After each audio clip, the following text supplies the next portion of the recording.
Man, love that video. All right, let's see. Welcome. Looks like we had Tanya on. You can, Hi, hey, Tanya, how are you?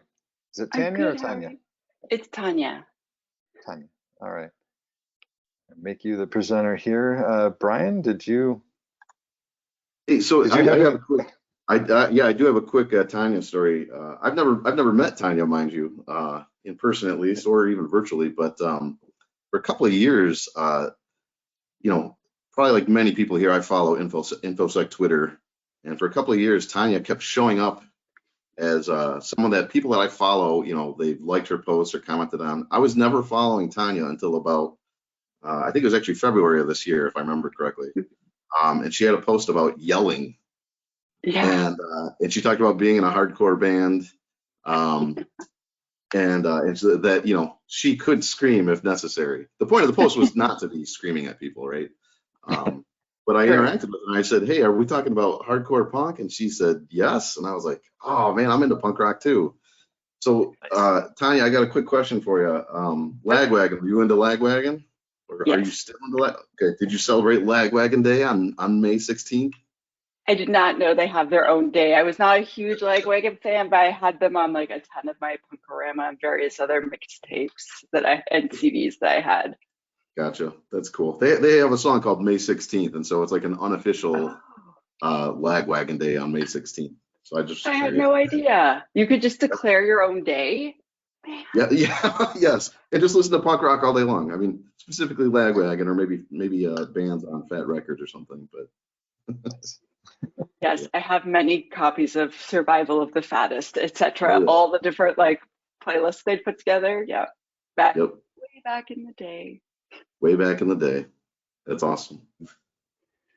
Well, Tanya, I've got a ton of stuff that I could say about you, but you've done some really amazing things over the years, all centering around this color purple. I won't make you dive too much into that, but it is the best color of all. I'm really curious. Uh, well, I want to give you a chance to introduce yourself instead of me talk about you. But wow, best-selling author, uh, coding, and working in IT. You've had quite an illustrious career. I'm so thankful you could join us today and give us this keynote. How did you get into cybersecurity? I was a software developer for a really long time, and there was an ethical hacker in my office. And so he would do pen tests occasionally, and he was in a band and I was in a band. So and we sort of Funny. chatted sometimes. And one day I walked up to him and I said, "So my band wrote this song called Mandatory Dance Party, and we want to make a mobile app where if two people both have it installed and they get close to each other, it'll be like beep beep beep, Mandatory Dance Party, and it'll play our song, and then they have to have a dance party, and then based on how much the phone moves, we can figure out who wins, and then at the end of the song, it's like this one's the winner. Continue on in your day." And then that's it. And he's like, "Yeah, I want to help. That sounds awesome." And then we became friends. And then eventually, after a few years, he kept asking me and asking me and asking me to join InfoSec and be his apprentice. And I was like, "Oh, I'll give it a try. We'll see how it goes." I don't know. Software development's pretty awesome, but it turned out I did like it. And then I discovered AppSec rather than just pen testing was the thing that was best for me because you kind of get to hang out with software developers all day. And it's more kind of like social than pen testing. I found pen testing a bit lonely. Like, not that it's just if you're Fair. really extroverted, it's not the right job for me, even though I did it for a while and I still liked blowing things up. It is best done in groups, at least pairs. But yes, Yeah. understood. Well, awesome. Let's let you get off and take it away. You've got a lot of great stuff to share, and we'll chat a little bit afterwards. Awesome. So I have 30 minutes. 30 minutes. Go. Perfect. Okay, thank you. Hi, everyone. So I'm Tanya, and I'm a giant nerd, as previously discussed. And I want to talk about how to build secure software like a boss. And so the like a boss is sort of like old slang because I'm silly. But my obsession is how to make software more secure. And so let me tell you what this talk's going to be about. So I like telling people what I'm going to tell them, and then I tell them that's the talk, and then at the end there's a conclusion because I tell you what I told you. And the reason for that is that I want you to remember certain things. So we're going to talk about how insecure apps are a big problem. They really are. It's costing millions and millions, if not billions of dollars each year of problems. Data leaks hurt people, right? Data breaches, and there's just so much more. We're going to talk about why you, specifically you, the audience person right now, need to secure your applications. I'm going to talk about a secure system development lifecycle. So I'm going to talk about that a fair bit. So the SDLC is how people, software developers every day make software. And there's a couple different models, but we can still add security to any model that there is. And then I'm going to talk about what you specifically, the audience member right now, can do immediately. There's a bunch of things that you can do, and there's choices so that you can figure out which one's best for you, which one seems like the most fun, or which one you're allowed to do, because some offices will be like, no way. And then a bunch of resources. So I always end all my talk with resources. And basically, I made all of the courses that I created for my company free recently. And so there's a whole bunch of stuff, but that's the biggest one. So who am I? So I am a giant nerd. I'm the director of developer relations and community at Bright. I founded We Hack Purple. I wrote a book. I'm an advisor. I am a nerd at large on the internet. And I do the About Me slide to try to show off, to be like, please stay for the whole talk. I'm competent, I promise, despite the fact that I'm incredibly silly. Okay, so let's do this. So I want to tell you a bit about the current state of affairs, because I find a lot of people are on a different page in regard to each different thing. And I want to make sure we're all talking the same language. And so this is going to be a review for a bunch of you, but some of you, you might be like, oh, I didn't know it was that bad, or oh, I didn't know we could do it like this. So, so you've been hacked is a thing I hear quite a bit, and the grammar bugs me, but the #1 cause of data breach, according to the Verizon Breach Report, every year for many, many, many years, is insecure web applications and web APIs. It's not phishing, it's not point of sale, just data breaches, which is the worst type of security incident, is caused. #1 cause every single year is insecure web applications. And if you look at the numbers that they present, 1/4 of all security incidents are caused by software vulnerabilities. But if you look at your company and you looked at the budget for security, 25% of it would not be going to software. That's very rare. Usually it's mostly like firewalls, like enterprise security, network security, cloud security, etc. And then for some reason, application security or software security is just like the lowest on the list. And they're like, the devs will handle it. And it's like, well, clearly they're not. So we need to help them. We need to pitch in with them to get this done. And so I feel that so this has improved a lot since I started giving talks. When I first started, almost no companies had any part of their team or any employee looking at the software of security, but now it's starting to expand, it's starting to improve, which is awesome. But most software or most security teams concentrate mostly on the perimeter, and by that I mean firewalls, networks, and infrastructure. They work really hard on patch management, and lots of vendor supplied solutions kind of take up all of their day. And a lot of security teams have no experience building software or very little, and they certainly don't know how to do a secure system development lifecycle. And so then you have software developers. Like, I went to school in the 90s, I graduated in 2000. That was 22 years ago. I assure you there was nothing about security then. And so we're counting on people who still today, most of them don't get taught anything about security. They get graduated, and we're just like, I hope they do a good job. It's not like our whole business depends on it. And it's a little bit like locking your front door and having a whole bunch of locks on your front door, but then you leave a window open on your first floor at the back of the building. It's like,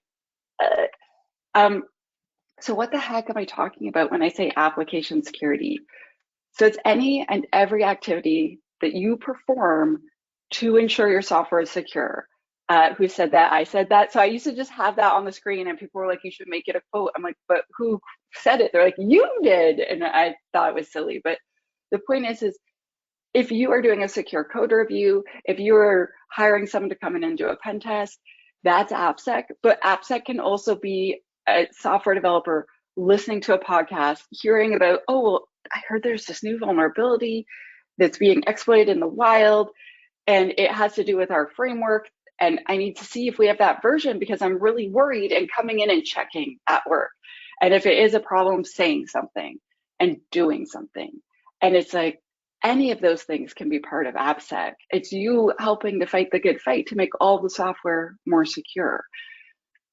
So another thing that I still see, unfortunately, so almost all the jobs in AppSec are penetration testing. And it's because a lot of companies are like, well, we'll just hire someone at the end to check everything. And so when I was a pen tester, so I would love to tell you how I was like super the best pen tester ever. I was like so amazing. That's not true. I only did it for a year and a half before I switched to AppSec. And I would find tons of things wrong. And it wasn't because I was the best ever, it's because no one had ever looked before me. And no one had given any help to the software developers, no advice, no guidance, no, they gave them no tools, like no testing tools, no analysis tools, no training, nothing. And then I would come in at the very end and it'd be like shooting fish in a barrel. And I'd love to tell you again that I'm like the best badass pen tester, but I was not. I just barely started. And it just like, this is the most expensive way to do application security. And it's not very productive either. So like, do I think pen tests are important? Yes. Do I think it should come at the end? Yes. Do I think it's the first thing we should do? No, it's at the end. We need to start way earlier. We need to help them the whole way through. And so I see this a lot. I see a lot of companies just burning tons of money this way. Okay, so this is the mandate of every IT security team, is to protect the confidentiality, the integrity, and the availability, the CIA, of the applications or systems and all the data that your company creates and maintains. That's our job.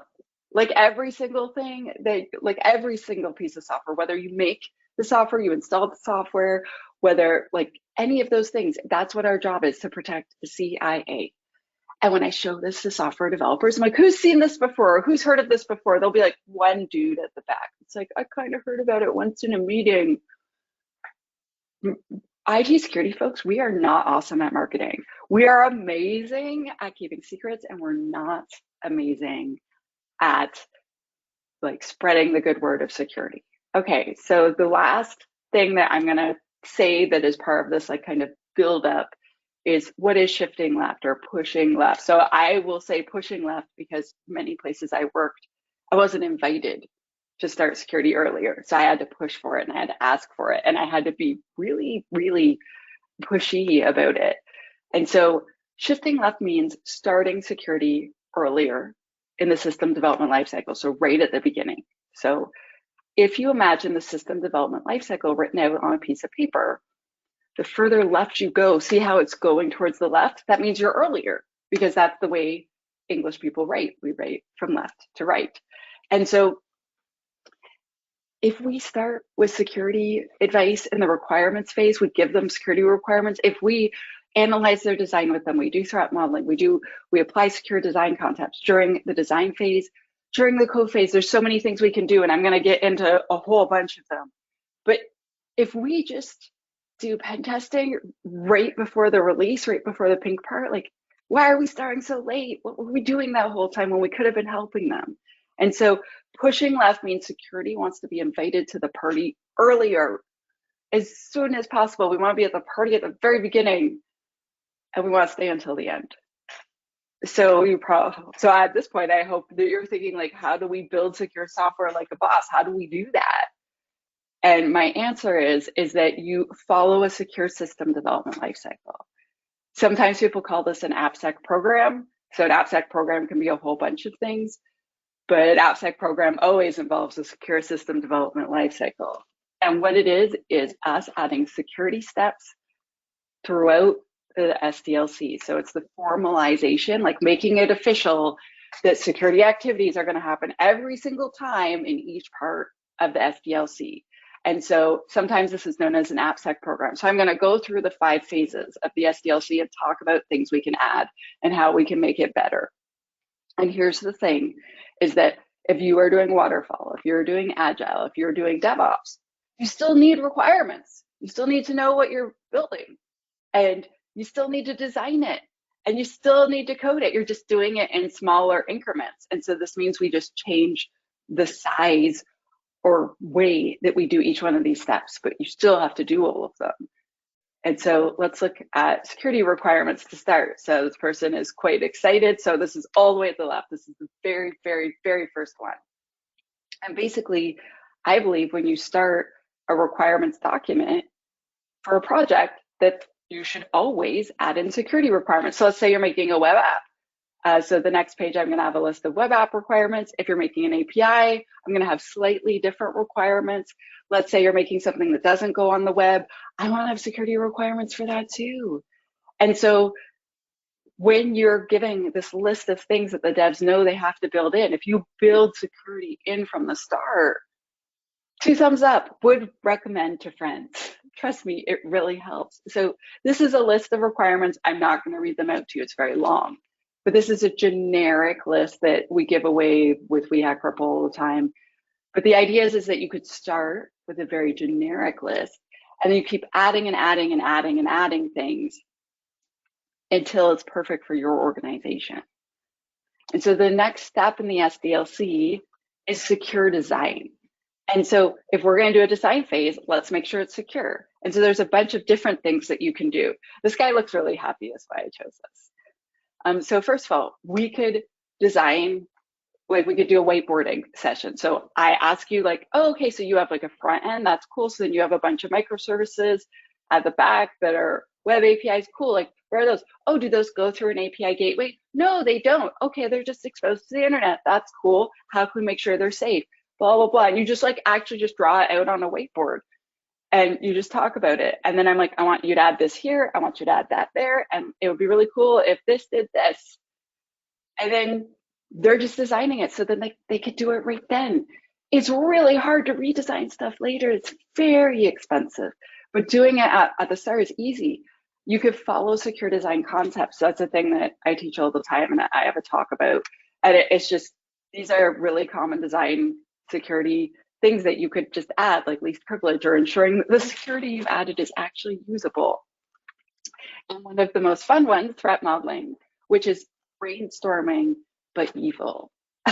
And so you have a security person, you have a business representative, so that could be the product owner, and then you have a technical member of the dev team. And so that could be a software architect, it could be the lead dev, doesn't matter. There's someone that knows the app inside and out, and you brainstorm what could go wrong, and then you figure out how you can make sure it does not happen. And secure design. So I said secure coding standards. I feel like the secure coding standards should go in the coding section. Gotta correct that. But giving them a standard and guideline and teaching it to them so that they just write more secure code from the start because they know how to do it. And then security reference materials. So let's say you're like, we're gonna build a serverless app. I'm like, that's awesome. Here's some information and guidance that I'd like to give you about how to do that more safely.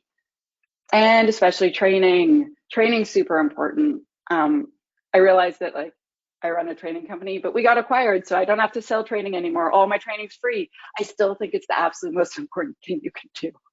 And so even though all the training's free now, I still believe that if we are not gonna, that we aren't gonna get what we want as often if we are training everyone on how to do their jobs securely. And this doesn't mean just software developers. I mean like help desk, sysadmin, operations folks, all those people, when we train them to do their jobs securely, we get more of what we want, which means less security incidents and breaches.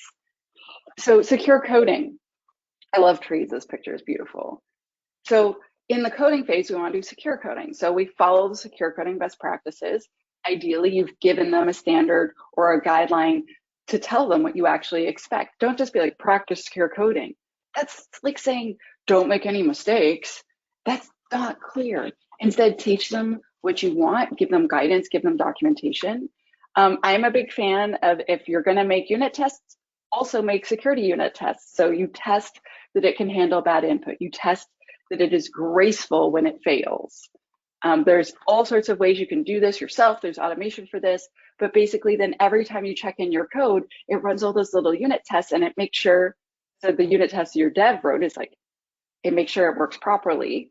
And then the security test makes sure it does not work improperly. Code review. So let's say you're gonna check code, you're gonna do a code review on every pull request of new code. Teach that person how to review for security. So they look for secure code. Secure coding training or education, a secure coding library, which means templates that have already been tested for security and everyone reuses those known good samples. There's really, really cool IDE plugins. So an IDE is the thing the programmer programs in all day. And basically you can do like a spell checker for code and all sorts of other cool things to help you verify if there are security problems. So SAST is static application security testing. So you can have a plugin for that that will basically tell you, like, I think you've made this coding mistake. Please do this instead. Software composition analysis, which will tell you, hey, I think that library that you installed is ancient and it has lots of vulnerabilities, and I suggest you update to this version. This version's safe. And third, linting. So linting is like the grammar police for your code. It's about quality and about security. And linting, especially with APIs, is very important to make sure that it's formatted correctly so all the automated tools can read it. So some people are less excited about linters, but I think linters are great. I just also think my spell checker is great because it makes it look like I have perfect spelling when in fact, sometimes I make errors. And so then in the testing phase, you want to do security testing. And the first one, and the one that everyone probably knows about the most, because in movies, we see hackers, the thing that they use the most often is a DAS, a dynamic application security testing tool, sometimes called a web app scanner, sometimes called a web proxy, sometimes called pew, pew, pew, pew. But basically it interacts with your web application and then tells you about all the vulnerabilities it thinks are in there. And it finds lots of things wrong very quickly. Static application security testing, you can do this again. So you can have a security professional do this in the testing phase, or you can have it done by the developers in the dev phase or the coding phase. You could do it both with different tools. There's a lot of options, but it analyzes the code that your team wrote. Software composition analysis, or SCA. This looks at your, basically all the code your team didn't write. So libraries, NuGet packages, third-party components, Ruby gems, all the stuff that your team did not write. It compares it against a list of known bad stuff that they worked very hard on. And it just tells you, like, hey, that NuGet package, bad news, like don't use it at all. Or usually it's like upgrade to this version where they fix those bugs. Security unit tests again. Every time you're checking in code for a bug that you fixed, you should be running all your unit tests again, including your security unit tests, so that you make sure you don't introduce new bugs when you fix an old bug. Code review again, linting again, and then the most famous one from everywhere, penetration testing. Like a lot of people tell me, they're like, I saw the movie Hackers and then I wanted to get into security, and I'm like, awesome. This should be your most exciting page of my entire presentation. So deploy, release, and maintain phase. So this is a phase, this is the final phase of the SDLC. And in that phase, you want to do security testing in your CI/CD. So if you're releasing your software using an automated system, sometimes called a DevOps pipeline or a CI/CD pipeline, you can add security testing, like all the testing we talked about. You want to probably condense it and tune it and make sure it's going as fast as possible. You don't want to be running 18 hours. No one will want to hang out with you later because that is annoying. You want to make sure you're going fast and you're being accurate in a CI/CD pipeline, but it can be done. You want to make sure you're doing logging, monitoring, and alerting when it is out in prod. Just because you've released it does not mean your responsibility is over. And I continue to do security testing because, like, software doesn't age well. It doesn't age like wine. It ages like cheese in the sun. More advanced stuff. So you could create a coordinated disclosure program so that if someone finds something wrong with your software, they know how to report it to you. You could do a bug bounty program, inviting like security researchers from all over the planet to look at a copy of your application and find even more bugs for you. And then you pay them whenever they find something. Red teaming.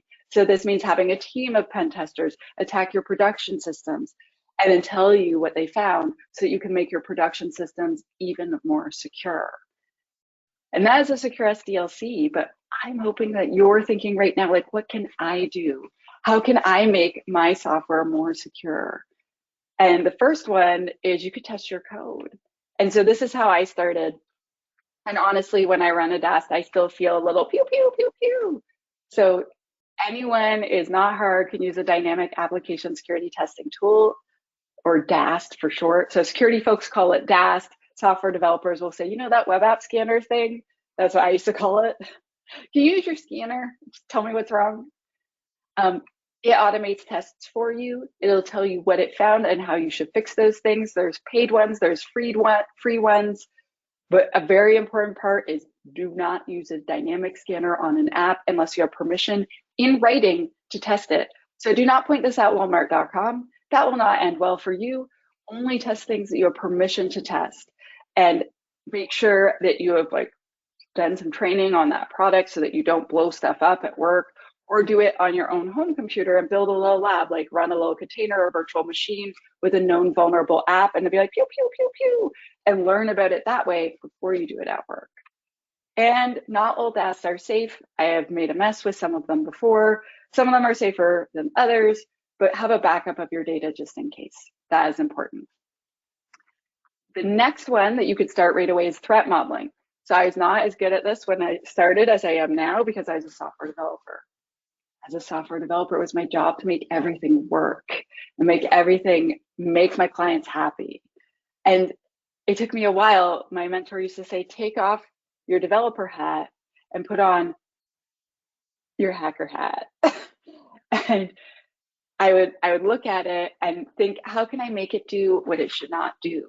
And so threat modeling a system is a brainstorming session. And every time you do it, you will flex that muscle until stronger, stronger, and stronger. So you figure out negative use cases, sometimes called abuse cases, and then how to defend against them.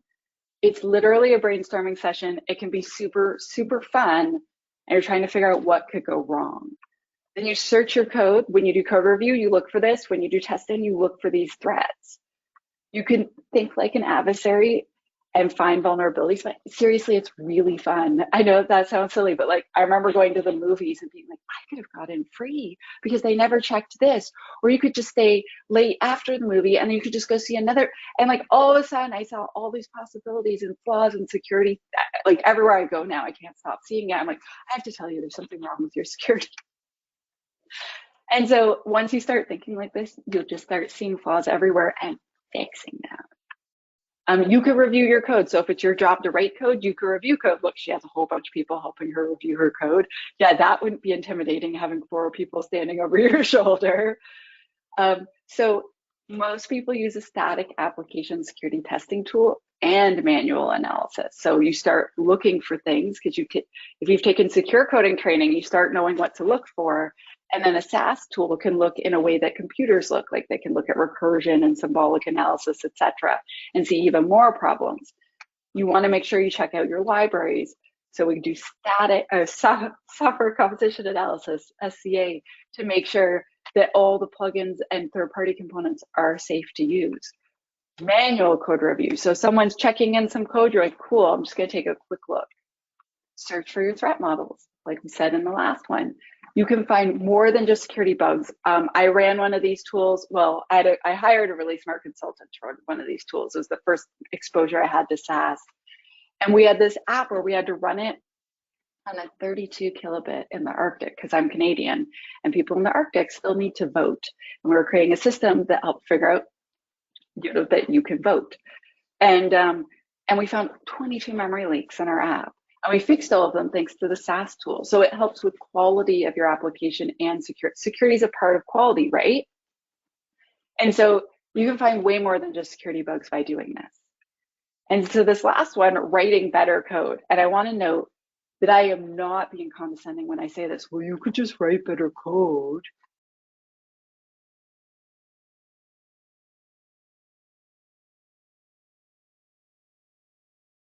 That's rude. What I mean is that when you see a professional athlete on TV, they're done practice, and eat Cheetos. They don't go drink 100 beers. That's not what they're doing. They're watching videos of themselves to improve themselves. They're trying new diets or new supplements so they can get better. They're asking advice. They're doing physio.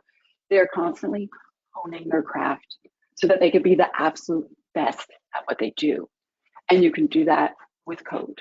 So how can we write better code? So you can train yourself on secure coding practices. So my secure coding course is free now in the We Hack Purple community. It's free. There's no upsell. There's no then we nag you. There's nothing. It's just free. There are many quality online sources. Some are paid and some are free. There are a lot of different professionals I know that create secure coding courses that are awesome. There's security architecture, there's threat modeling, there's security in Kubernetes, like there's everything under the sun. And there's a lot of things that are free. I had to train myself mostly for free because I'm from Canada and our dollar is worth very little compared to the American dollar. And I worked for the government and our training budgets were itty bitty bitty. And so I had to like do a lot of thrifty stuff so that I could learn, and you can too. When you look for how to do something, so when you go to Stack Overflow 400 times per day, instead of picking the thing at the top, which will be the least secure way to do something, look for the most secure way to do the thing. And Stack Overflow has a secure area now of like how to do this securely. Look there instead. Instead of 30 seconds, spend a minute and a half or 2 minutes looking for the most secure way to connect to a database, the most secure way to do whatever it is that you're trying to do, and your code quality will go straight up. You can become the security expert on your team, and you can be that person that always knows the answer, that person that always helps. And each new problem you solve, you're just building that muscle inside your brain of AppSec. And like, I was not awesome at it when I started. I did all the things that I tell devs not to do now. And I have learned and learned and learned, and I'm sharing it with you. And you can be just like that. You can be exactly like me, and you can be on a dev team and be like, yeah, actually, I had to fix something like that last month. Can I show you my code? Or can I tell you how I did that? Or do you want me to help you? And you can become a security champion. And so what did we learn today? We learned insecure software is a really big problem, and we need to take it seriously. We learned that pushing or shifting left means starting security earlier, ideally right at the beginning of the system development lifecycle. And we learned that secure system development lifecycles reliably every single time will release more secure software. And if you just take home these 3 concepts, like we need to take software security seriously, we want to start it right at the beginning of the system development lifecycle, and that if we do security steps throughout that whole process, we will build better software that is safe for our customers, our employees, or our citizens. And yeah, I'm hoping that this message goes home with you and especially goes to work with you. And with that, I want to give you some free resources. So the books are not free, but the rest of the things are free. Books cost money, sorry. So first, I have a podcast. So it's called the We Hack Purple podcast, and we release it on YouTube and then all the podcast platforms. And basically it offers short security lessons and best practices this season. Last season, it was all about all the different types of jobs in information security. And so we just released a new one with this lady named Nicole Dove. Before that was Sharif Mansour. We have all these famous people on, and they teach us a little lesson. These are awesome books, including my book. I feel like we can't do security right if we aren't doing IT right. And in my opinion, if we want to build really awesome software, DevOps is the way. So these first 4 books in yellow are all books about how to do DevOps. And there's parts about security, but it's not a security book, it's a DevOps book.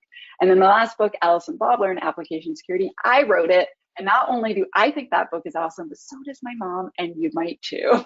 I'd like to invite you to join the community. So all of the We Hack Purple courses are now free in the community as of our acquisition. Thank you, Bright. And so go to community.wehackpurple.com, make an account, we'll approve you within a day, and basically you could just start taking courses for free. You can meet lots of awesome other human beings who are in there. You can come to our events, you can come hang out, you can write your first blog article, you can give your first presentation. This is a place where we're hoping people feel that they can be comfortable and supported. Every Monday on Twitter, I use this hashtag Cyber Mentoring Monday, and it's Wednesday, so you missed it this week, but don't worry, we'll do it next week. And basically, I want to help people connect with professional mentors, because my first professional mentor taught me some things, but that led me to meet a whole bunch of other people who became my other professional mentors. And as my career has progressed and progressed and progressed, I've called upon these people to help me. And it has been amazing. And I've been able to go significantly further with their advice. And so I wanted to help everyone find a mentor. So you can check this hashtag out. And when you're ready, put a call out and ask for help. And the last resource is me. So I am a giant nerd on the internet. I have a blog, I have a YouTube channel, I have a newsletter, I have the Twitter account. Theoretically, I have a Facebook account, but I hate Facebook. So if you go there, you'll talk to my intern. But that said, all these places I'll actually be. And with that, I would like to thank you so very much for your attention and your time today. Thank you to GRIMMCon for having me, and thank you to GRIMMCon for putting on this entire conference for free, because you as the person attending have no idea how much work that they have put into making this a reality. And so my hat's off to the conference organizers. Thank you so very much. Thank you, Tanya. Wow, that was incredible. I jotted a ton of notes. Good stuff. Clearly the voice of experience, especially tempered by Pew Pew. I love Pew Pew. That's great. Thank you. But specifically, getting permission in writing stuck out to me. I've heard so many horror stories about that, including people who should have get a pass and not getting a pass and spending years in prison for such things. Oh, wow. But, yeah, thanks for a great talk. You covered like the full spectrum. There was something for everyone in this talk. There was like, if the world did what you just described, that would make my job a lot harder and my company a lot less successful, which I know you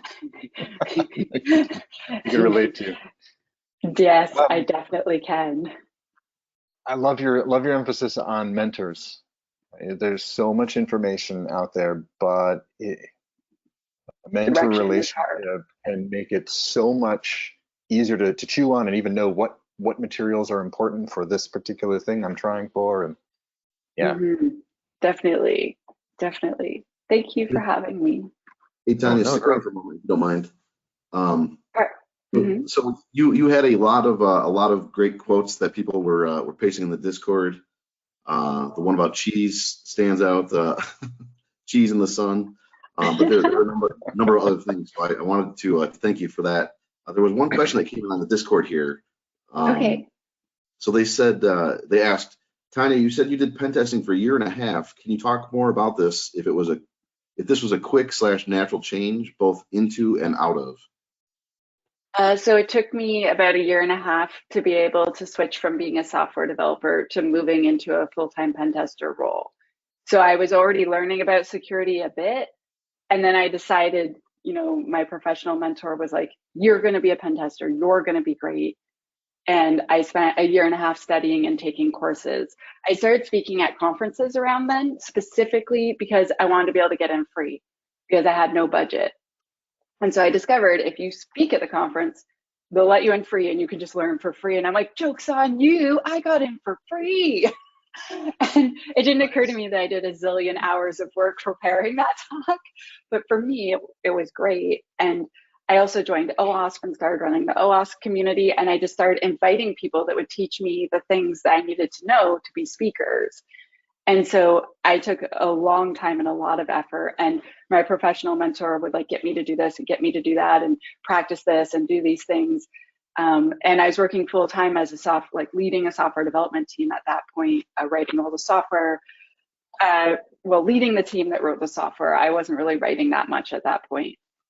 And then one day the security team where I was working said, well, we're going to hire someone for security. It could be you. So I ended up working on that team doing AppSec and sort of pen testing and sort of flittering around. I ended up being the CISO for a few months and running the security for the entire election across Canada in 2015.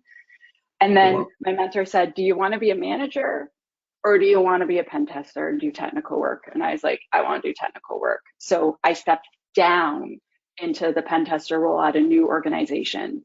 And I did pen testing for a year and a half. And I was like, this is a dumpster fire. Um, and I basically, like, I was learning more and more about AppSec, so I just kept doing it at work, and it made my boss crazy. He's like, Tanya, why are you spending so long? And I'm like, well, the client approved all these extra days, and he's like, why are you visiting them like 4 months before their pen test? I'm like, oh, I scanned all their infrastructure and gave them a list of patching to do, and I scanned like what they had for their app, and I threat modeled it. And he's like, we don't have time for that crap. I'm like, they're willing to pay more. And he's just like, why can't you just go do the test and leave? And I made him really annoyed, because I felt like I couldn't leave. I was like, Sure. I have to help you fix this. And I found it really distressing. And it's hard to be a consultant rather than an employee. If you've been an employee your whole life, where you see the from the very beginning until the very end of the project, and just coming in and being like, pew, pew, pew, it's broken, fix this, and leaving was really hard for me. And so then someone said, well, what if you come over here and you get to do the entire life cycle with us, and you get to know all the devs and like be just there for our devs all the time? Because switching companies all like every week, it'd be a new company doing a pen test. I don't know, it felt lonely, and it felt like, for me as a super extrovert, I know Sure. regular people are fine with that. But I really like the idea of investing and seeing it from the beginning until the end. And so basically one day someone's like, you keep doing AppSec. That's what the problem is. You're not doing pen testing, Tanya. You're trying to do the whole life cycle. You're going to get fired. So I worked somewhere where that's what they wanted. And it went, oh, I was a lot better there. Yeah. And my boss was less frustrated with me, which is good. No doubt. No But it was doubt. hard. It wasn't a smooth process. And I had to do a lot of work for free to get attention. So to get the pen testing job, I did an entire pen test for them. And he was still like, no, I don't think you have enough experience. So then I remediated. I patched all the servers. I fixed the app so it was secure. And he was still like, I don't know. And then my professional mentors, they were trying to hire him. And he said, I won't come unless Tanya comes. And he like said he would refuse the contract. And so they finally agreed to bring me on. And so most professional mentors don't put themselves out there like that. That was a really unique situation that I'm very grateful for. But yeah, and then I totally ticked off the boss, spending way too long on every contract. But people would pay for the extra time, to be clear. But yeah. Well, and this is such a, even this many years in, hacking and pen testing and AppSec are still so new, and especially so new to the people doing them, that there's a lot of things you got to sort out like that. You've got to have those bossly conversations about, they're paying us for 2 weeks and you're giving them 4. Well, let's talk how to make that a reality. Let's make this Yeah. work. Well, I would just quote more days. I'd be like, I need 14 days. And they're like, that guy can do it in 10 days. I'm like, well, that guy's senior and I'm junior. And then, yeah, they would just go along with it. I mean, I'd tell them what I was going to do, and they'd say, that sounds good. But when you are planning a pen test and you're planning out the scope, most clients have no idea. They're like, sure, you're the expert. I guess that's right. And I mean, other pen testers are like, why are you doing threat modeling? They told me you like whiteboarded their whole app and helped them redesign it. What are you doing, Tanya? That's not your job. And I was like, but they need that. They do. That's right. Yeah. And that's where business can get in the way of getting business done, where it's all a people problem, right? And people happen to be part of the majority of the solution. So the relationship can solve these problems, whereas business needs the rigidity factor of, well, they agreed to pay us this much and we agreed to do this much, when really working together we can do so much more. I know that I pushed really hard with GRIMM sci-fi. I was fortunate enough to be able to start the sci-fi team here at GRIMM, and with all of my engagements I was always trying to push for, well, let's talk about relationship, let's talk about us partnering with you. This is not a transactional thing where you pay us, we do this work, and then we're gone. But really, we want to help you understand what's best, what's next. So we're trying to work that out, trying to wrap all that together in a businessy package that actually makes people money too. It's so hard. Yeah. So I got one last question, and then we got to wrap up Okay. and make room for Al to take over here in about 3 minutes. As I said, you've got a full spectrum talk, something for everybody, developers, security engineers, all the way up to management. Like management would benefit from this. How would you recommend developers and security engineers engage other people in their organization with your materials and the concepts that you put here in the talk? So so not this talk, but a talk similar to this talk, and then another talk about DevSecOps. I open sourced them. So if you go to my GitHub, so if you go to github.com/shehackspurple and go to TTT, so train the trainer, I have 2 talks of mine that I've given like probably 60, 70 times each. And basically I give you the slides. I give you like a slide to introduce yourself. I give you a description, and then I give you a video of me doing it, and then I give you a video of how you can do it. So it's like, on this slide, we want to convey this. Like, here's a story you could tell, or here's a question you might get. And I walk you through the presentation so that you can give it. And so then lots of people have told me they've given those presentations at work, especially AppSec people or pen testers, because they're like, I want to give a presentation, but I don't have one. It's hard to make a presentation. I'm like, just give mine. It's free. The license is just open for anyone to do whatever they want with it. And some people have told me they've spoken at meetups or at conferences with my talks, and I'm like, yes, you are getting the word out there to everyone.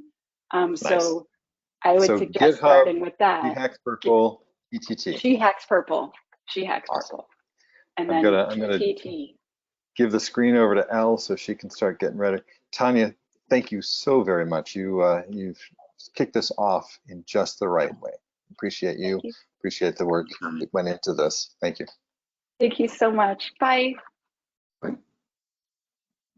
And that leads us, before Elle takes over, just like to announce at noon, we're going to have our first workshop kicking off. Spam is test. Did I get that right? I don't know. Learning machine learning to detect spam. It should be pretty cool. I'm sorry, spam emails. It's with Ian Garrett. And so that kicks off at noon. If you have any questions, the grim-co.com/GRIMMCon-OX7 is the website. Go check out. It's on there along with all the other details for today. Elle, are you here?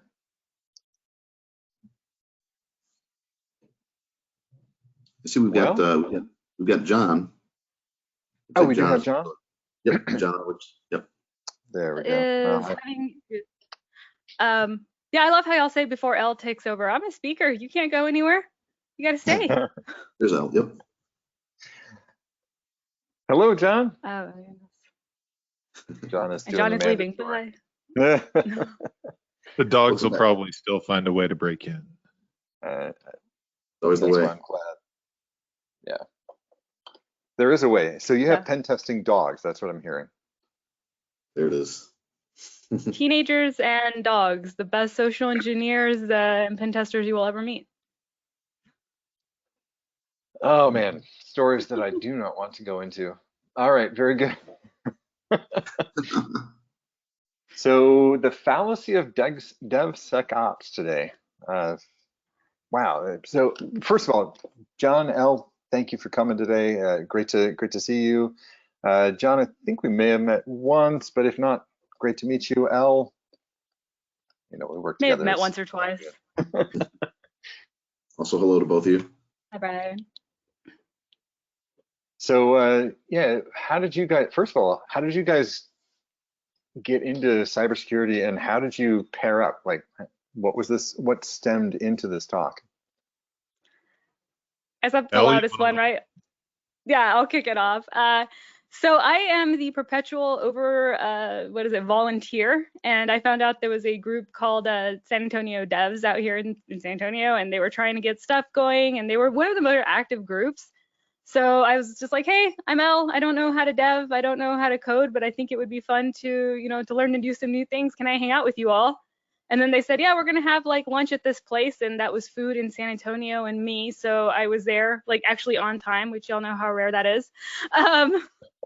That's really just the beginning of a beautiful thing. And I met John because and we're going to go into this in some of the talk, and I love that what we're following up next, or what we're following up, because this is a little bit of a different spin on it with my experience of the hostilities that could be around some devs and some sec communities. So how open everyone there was, and how John would sit down and when I said something, have an actual conversation with me instead of, oh, well, actually, or let me set you straight, or, you know, let me bring down the hand of God on you. Definitely helped me just want to spur, you know, things on. So yeah, that Wait, was, in InfoSec, that never happens. I don't know what Hey. John's view of everything was, but that's how it went down on my side. John, So no, before- yeah. John, real Go quick, I got a question for Elle real quick. So I'm curious, Elle, do you consider yourself an introvert or an extrovert? It depends. Elle, I'm like, which I'm trying to get out of right now, is a complete and utter introvert. Okay. Oh my God, I will get off this call and go hide on the couch and think about everything I said, right? But when I present, I put on this persona, hey, I'm LO Punk, and I'm going to be who I am, and I'm going to tell you what I think, and we'll pay the price later. I was curious because that's what you described, your start, right? Like, hey, I'm Elle, I want to do this. That's difficult for introverts, right? And so that's why I was curious to know that. So thank you for sharing that. Go ahead, John. I'm sorry for interrupting. Gutsy. Yeah, absolutely. Go ahead, John. Yeah, no, in that particular community, we work really hard to make it a welcoming place and do that. But it's also a place where on some of the channels, we actually set up specific channels in our online community that it's like, this is a place where you can go vent about things that are bothering you. And so my focus is not security. My focus for most of my career has been software development. So security is one part of that from my perspective, but that's not where my professional focus has been. So that's the whole reason that Elle invited me into the talk, is to give everyone a different perspective. And today we're speaking primarily to the security side of the house, security professionals. So that's kind of, I'll be talking a little bit more than Elle because I have more to share with them from the dev side. But we've talked about this is great content. It's really good stuff. And we may be giving this talk to other audiences or making it longer. And that's a place where Elle would be speaking a lot more from the security perspective about, you know, you guys think we're asking for this, but we actually mean this. And, you know, we should both want that, right? You know, so but one of the things Elle told me that she noticed, and the reason she came up with this talk, is that in the some of the channels where we gripe about things, she saw security being griped about a lot by developers, and that's like, wow, there's a disconnect because we should all want the same thing. So what's happening here? And that was kind of the genesis of this talk, and when she reached out to me. Awesome. Well, why don't we let you take it away since you're limited on time? We'll pick it up at the end and hopefully have some more awesome conversation. Thank you. It's gonna be great. I'm already making the newbie mistake, so we're just gonna flow with it because I totally forgot to open speaker notes. So whatever slide is on the thing is what's on the thing, but we're gonna be talking anyways. So welcome everyone. Thank you for joining us in the fallacy of DevSecOps. As I said, it was a quite interesting experience that we were going to be following up the keynote. I wish I'd gotten to see more of it because I know that we are going to touch a lot on the same topics. I will say that I am probably at this part, LO Punk is not playing the nice guy. I am going to just put things out the way that they are, the way that I've heard them. Sometimes I will come out brash, sometimes I will come out rude. But guess what? That's the reality of what I'm seeing out there in the community. So I should introduce myself, though, if I know how to use slides. Apparently, you're going to introduce yourself first, so never mind. See? No speaker notes. Yeah, so like I said, I've been doing this development for a while. I've interfaced with security a lot over my career. And it's interesting because different organizations have different priorities. They have different cultures. Been working with products and companies at different stages of development. And what you're doing with your team and your product and your company and what you're doing with security is different at all of those. So some of the stories we'll share will be from specific points and times and places in those companies. So don't over extrapolate, just focus on, you know, the core theme, not that this thing happened and I can just take this story and do it. So I'm at Broston Homes now, and we also have a product called Porch Pass that we are on the cusp of general release. And I will tell you, if you are having trouble finding a home to buy in this market today, check us out, especially if you're in Texas or New Mexico. And it's I never thought I would find myself at this place in my career, but at a certain point, I realized that I had done more work like Ford than Ferrari, and that most software is about enablement and not about software for other software developers. And so I really appreciate you having me here to speak with you today. And if you like my graphics, my new album, I Wish I Were a Security Professional, will be out on Sony Records next month. All right, thank you so much for killing time. I've got the slides going, so now I'll know where we're going. All right, so as I've said a few times, hey, I'm Elle, and yeah, I am a security trainer, actually senior technical trainer here at GRIMM. Ooh, we forgot that part. And I have spent the last year yelling at developers.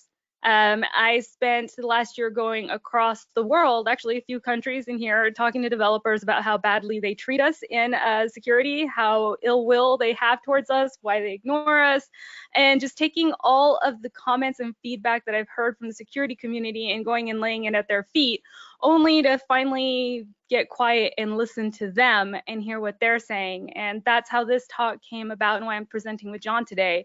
As I'm going back and pushing on him, finally I learned that I just needed to be quiet and ask, well, you know, what is it that I'm missing? So I'm hoping that that's what we're all going to do here today, is we're all just going to be a little quiet, we're going to listen, and we're going to take in some words of wisdom, because the first thing that we're going to be talking about is the current state of DevSecOps. And the current state to me is exactly what I've been saying. You know, I hear over and over and over that we're treated as secondhand citizens. You know, security never comes first, that security is always an afterthought. I've heard the statistic that 70% of vulnerabilities are in the application level so many times as justification to what's actually happening with these breaches. Like, it's not security's fault. We're not even in control of it. The devs are ignoring us. They're not listening. And it's created a culture that has gotten, in my opinion, out of hand. I had the talk actually with my manager. I know he's watching. I'm gonna throw him under the bus, where he goes, you know, I don't like your view right now that you have of this war that's going on. And the more I think about it, the more that I become entrenched in it. Like, yes, that's what I'm seeing, that's what I'm doing. And so I'm wondering, John, like, you know, can you tell us on your side of the house what you're seeing? You know, how are things looking over there? Yeah, over here, I will tell you that we have enormous pressure from a lot of different directions. And one of the things, if you're in new product development, especially if you're in an earlier stage company or a company that's rapidly growing, that's compounded.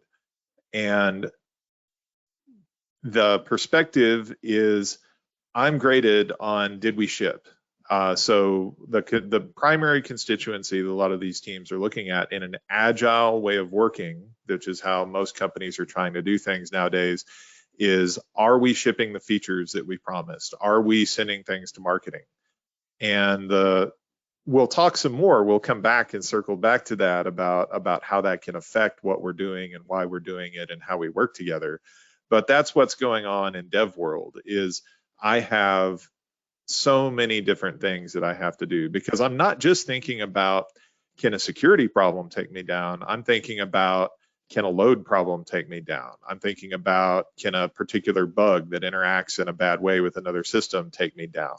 I'm encountering those bugs. I'm dealing with a lot of different things. So as a developer, if you come in and you say, here's my checklist, go do this thing, I'm not going to look very highly on that. I'm going to be like, what? No, that's not what I'm graded on. That's not what the CEO told me is the most important thing right now. So we might get to that, you know, in a month or 2 or 3 or in 2 weeks or whatever. And that's really not what anyone wants, because everyone on my team, I always have pride in what I do. I don't want there to be a security breach. But at the same time, when I'm handed a list of do all these things, I'm like, there's no way. Right. Definitely.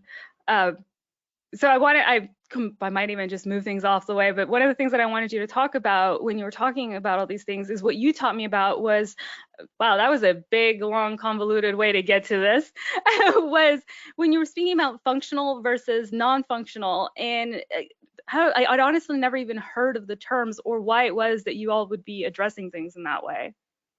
Okay, yeah. Yeah, so I already mentioned agile product management. You guys have, if you've been doing this for a while, you've probably already run into some of that and run into product managers and stories and features and, you know, how do we prioritize what we do? Functional versus non-functional is an interesting story though, because back when I was a mid-level developer, still early in my career, I worked at a large company, and I started at a smaller place, went to a slightly bigger place, and went to a really big place.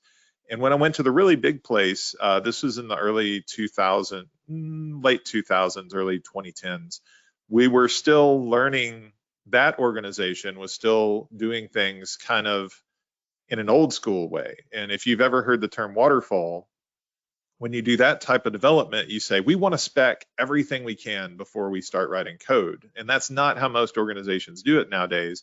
But it was interesting because we had this non-functional requirement list. And that's where the table stakes things like security, that it's like customers, it's invisible to customers. They know they want it and they know they need it and they know things need to work, but they don't think about it and they don't ask for it because it's non-functional. In other words, non-functional means it's not part of the core function that I'm trying to do. It doesn't mean that it doesn't function. It just means that it's outside of the core function that we're trying to achieve. And so those things used to be covered there. And I'm not suggesting we go back to that. I'm just saying that it hasn't always been this way. But back then there were things were less complex in some of the ways that we did things. There were more homogeneous environments in some ways. And so, for instance, the percentage of software that was composed of probably open source packages from package management was somewhat smaller now than it is then, right? You know, so when you're covering that checklist of non-functional requirements, industry's less mature, less complexity, less things. We have less automation. You're gonna have a smaller list of non-functional requirements. And so now the stakes are higher, table stakes are higher to get into the game. But at the same time, a lot of management companies, whatever, with our agile product management, we're not treating it that way. We're not asking those questions the way we could. So that kind of gives you a picture of, you know, where we are, and we'll talk about where we can go next, I'm guessing.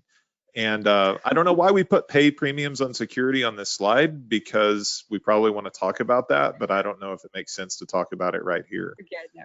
Well, you know, no, I think I will butt in and make us talk about it here. And the reason we were talking about it is we've gotten to a point where we have pushed away from, you know, having all that functionality and having that be a priority. And so if we're going to go back to it, if we're going to find that solution, that middle ground is going to be our transition, that middle ground into how can we effectively accomplish security's jobs, security requirements, and still have developers be able to do their day-to-day and the requirements, is going to be to have to find a way to pay back that technical debt, to pay back what is owed. And the product management side section here is one of the things that I am seeing the more and more. And I wish I could have that kumbaya view. Everybody who knows me knows that I love to just have this calm, you know, just like I want people to get along so bad. But the more that I learn, the more that I see that there seems to be almost like a joint enemy that we're facing. And instead of combating that enemy together and trying to find a solution, we've just started going over, you know, whose job is more important to accomplish. So the solution kind of came about when we were talking, and I was asking you this, and I'm saying, you know, I saw somebody get on SA Devs and just say, you know, hey, security came by, they dropped the pen test report on us, they told us just to do the needful, they don't even know how to use their own tools. I was like, okay, let's back up a moment. What just happened? And the big thing that I finally said is, okay, well, what do I need to do in order for you to, and you, I said you, but hopefully the royal you, be able to actually like help us out getting things done? And you said, well, nobody ever answers the why. You know, and when I say, you know what, nobody answers the why, I'm not saying, you know, why would you do that? So what is the big why that, you know, security is supposed to be tackling, instead of just, well, why didn't you do it, or why did you do that? Yeah, and that's okay. We might not always be nice, and we might not always be smart, but most developers are intelligent. And so if you can connect to that intelligence and say, you know what, explain to them, oh, that's bad. Ask them what they need first and ask them why they haven't done something. And they'll tell you the story that we just told you. But I guarantee you that if you're in a big enough organization, probably 100 to 200 people, there is some enterprising young developer that actually really cares about security, and they'd be your ally if you can find them and you could teach them the why. And the why is how things can be vulnerable. So that sounds kind of twisted, but it's like, if you're in development, you're taught, hey, I do OWASP and I sanitize my SQL inputs and I'm good. You know, I might try to make sure I use packages that are signed and secure depending on your ecosystem, and I'm good.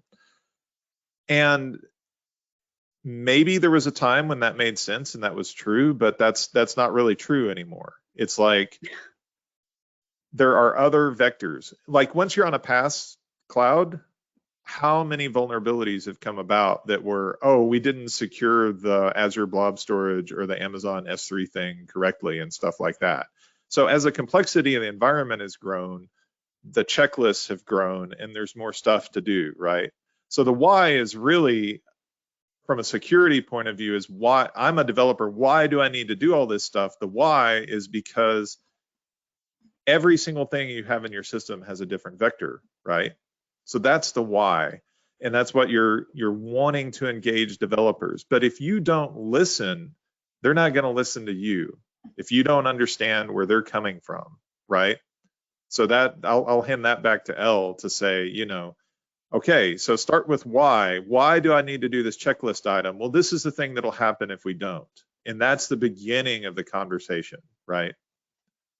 And I think on the other end, though, I push back to the devs, and I have, is that you all very quickly, and yes, I'm speaking broad terms, all right, I'm not going to speak for everyone, but devs that I have interacted are very quick to tell me why I'm wrong, why I don't understand it, why if I don't know how to code, I shouldn't do it. So I would push that, you know what, devs and security both need to say, you know, how can we help? We both have a job that needs to get done. We both are under time constraints. I don't think anyone is going to say that the other isn't probably just bombarded with tasks that they're not going to get to finish in the amount of time that they have.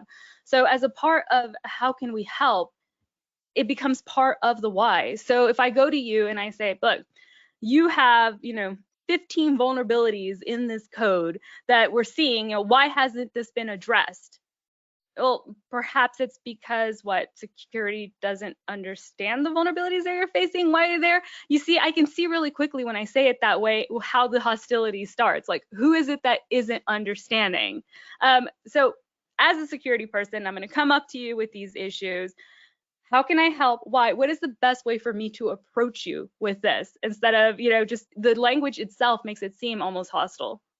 Right. And crazily enough, there's a reason we let in talking about like agile product management and product owners and things like that. And if we can go ahead and jump up another slide or two, the that I went one too many. Oh, there you go. We skipped I don't know one. how to go back. Just keep going. It'll be No, fine. No one there it cares is. what's on the That's slide. the one. So there's actually a word for this in Japanese. If you study lean, they talk about 3 types of waste.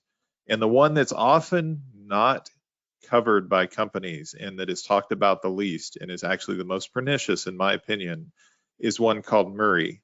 And MURI means that you have system overload. And what it means is you're throwing so many things at a certain part of your organization or a certain part of your system that it can't handle them. And when that happens in like the technical realm, we recognize, oh, that could be a DDoS attack, or we just had a spike on Christmas Day or whatever, the system got overwhelmed. But when it happens in people systems, it seems like a lot of times the attitude is just, well, just buck up and do it all as part of the job. Well, that's great, except people are finite and we only have so much bandwidth. So what you're looking at here is to say, wait, if I talk to dev, they tell me who they're working for. They tell me who's prioritizing their work. So if I go in and I talk to a dev team, or I talk to a lead dev, or I say, do the needful, I'm not actually talking to the person that prioritizes the work. I do need to talk with them because we need to understand that why together so that we can figure out how to achieve this common goal together. So I do need to talk to them, but I also need to talk to the product manager or the engineering manager or the whoever is driving the priorities for that team. And 90% of the time, sometimes it won't. Sometimes it'll be someone on the team that's filling that role and doing development. I've seen that in cases and talked to someone recently about a team where they had someone there. It's a product for developers by developers, and they're able to do that themselves. But 90% of the time, that's not the case. There's someone out there that's driving priority. So if you can get in with a product manager and say, look, I know that your customers aren't asking for it, but they expect it. They expect our app. They expect our service to be secure. So let's figure out how to put security hardening onto your product roadmap. And so that other people in the organization are aware that we're spending resources on this and that we're actually have time to allocate on the development team to get these things done. And that could be milestones. It just depends on your industry. It depends on your situation. It depends on what you're doing. It could be that we reach a certain level of security certification. It could be that, you know, we've tested and hardened these aspects of the app or whatever. And those things might circulate internally. They might be told to the customer that, hey, we've improved the security of the application you're using or whatever. But that's the place to go, is not just to think about, oh, I need to hand this to the lead dev or the architect or the dev teams, and it's my job to go make sure they get this done. Find an ally over in management or in product management, because we all want the same thing, but our focus is different. And if you can work that into the product roadmap, you're going to get it. That will allow you to free up developer time to work on the things that you're looking at. You've also worked on the manager side of house, right? You're currently, you know, in that role, and I, you know, already teased our next slide because I don't know how to click buttons. But yeah, how realistic is this? I mean, you're telling me all these great things that I could do, and it would be great if I could go. But now I've become an internal salesman. Instead of doing, on top of doing my security job, I now also have to go and sell you on doing this and get senior management. It seems like we're even adding more to our scarcity of time issue. So practicality and what you've been doing and the companies that you worked at, that you've taken leadership, like how realistic is what we're telling people to do? So this actually dives a little bit into career advancement in most companies and most organizations. And what I'm saying is not that soft skills and working with other people trumps competence, or you don't need to be technically competent. Technical competence is a baseline. It's table stakes. You can't do what we're saying to do if you're not technically competent.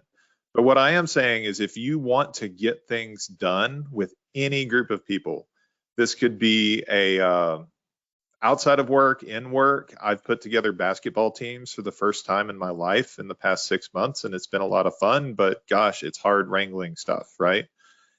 Mm-hmm. Those skills, what we're telling you is to learn how to empathize and to learn how to find a common why and to connect and to learn how to prioritize and say, oh, because I tell you what, that product manager wants this finished thing, but they got to figure out what's most important and do that part first. You have to do the same thing. So what we're not saying is that technical competence isn't important. What I thought when I was young in my career is I thought, if I am the most technically competent, I will climb the highest and I will have the brightest star and I will get the most plum things to work on. I will have the coolest stuff. And the only ladder I was looking at was technical competence. And what I found out after failing and failing and failing to get past a certain point was that, wow, technical competence matters, but when you pair it with these soft skills, that's where the rubber meets the road. And that's where you get traction for your technical competence. There are rare cases where there's someone who's super, super, super bright and you have that brilliant a-hole that makes something work and everyone has to work around them. But in most cases, that's not most organizations. That's probably not actually your organization. It may be happening. That doesn't mean it should happen. But your technical competence is important, But if you want to release the power of that technical competence, you're going to have to do that through some influence and some sales and some empathy in your organization. And as a young person, I hated hearing that.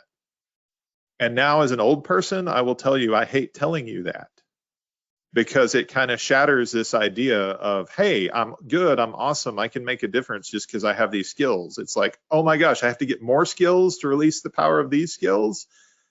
Yes, and that's awful, because that's the story of life. I have kids in their 20s and kids in their teens, and I've had to have this conversation over and over, and it sucks. But once you get past it and you accept it, it's like, wow, it's hard, but it's worth it. When you have an ally and you accomplish something together, it's all that much more sweeter than saying, I did this, to say, we did this. I know that you and I could talk about this for just ever, because first of all, I just like to talk and you're a storyteller, but we only have a limited amount of time. So one thing that we did is we put together, we're going to just break it down really simply for people to understand what kind of allies they can do. So on the development team, I would say, and we can both go back and forth on this, that for on the development team, I would tell people in security, don't just always approach the lead developer. And for that, I don't mean go to your junior developers and ask them to do things. I mean, take your junior developer to lunch. I mean, form connections with those, because you don't always want to be the guy that only shows up to say, why didn't you do this? How could you not do this? If you already have those connections, reaching out to someone and saying, I ran into this issue, do you have a second, is going to take a lot less time than going over there and stirring up a bit. And I know like management's going, oh my God, don't do that. We have a way that we work through things. It has to go from the top down. Well, guess what? We ended up in this mess for a reason. Friendships and connections, even if they're just at work, are going to go a long way to being able to solve these problems and instilling security than, in my opinion, following some top-down model on how we ask permission to speak to people. So I know you laughed there, but it's true. I know I'm going to get that's not who you talk to about this issue. Yeah, what we're talking about is building and leveraging social capital for everyone to own security together. And like, y'all are the experts, and I appreciate that expertise. I respect it. But I tell you what, if you come to me or you come to my lead dev or my product manager and say, you have to do this because X, I still respect your expertise. I still respect your knowledge, but you keep doing that, it starts to chip away at my respect of you. And that's not what you want to happen. You want the people that you work with to respect you and to understand that you're on the same team. For product managers, security folks, how many of us even know who the product managers are, what products they're handling, what they're doing, who their customer base are, and how many of you are thinking, oh, why would I ever need to know any of that? If you're going to sell them on the security of their product, knowing who that product is going to go to, and perhaps maybe the security vulnerabilities that they've already run into, breaches that have already happened, might really help you sell security as a security as a service there, security as a function, as a good thing that the developers should be spending their time on. All right, so that's what I have on that one. John, any? Yeah, no, that's it. We've covered. There's so much more we could talk about with this. As soon as we dove into this, Elle said, this is an hour's worth of material, and we had to really trim it for y'all. So we left out some really cool stories. So if we give this talk again, follow us and you may get the rest of the story, as Paul Harvey would say.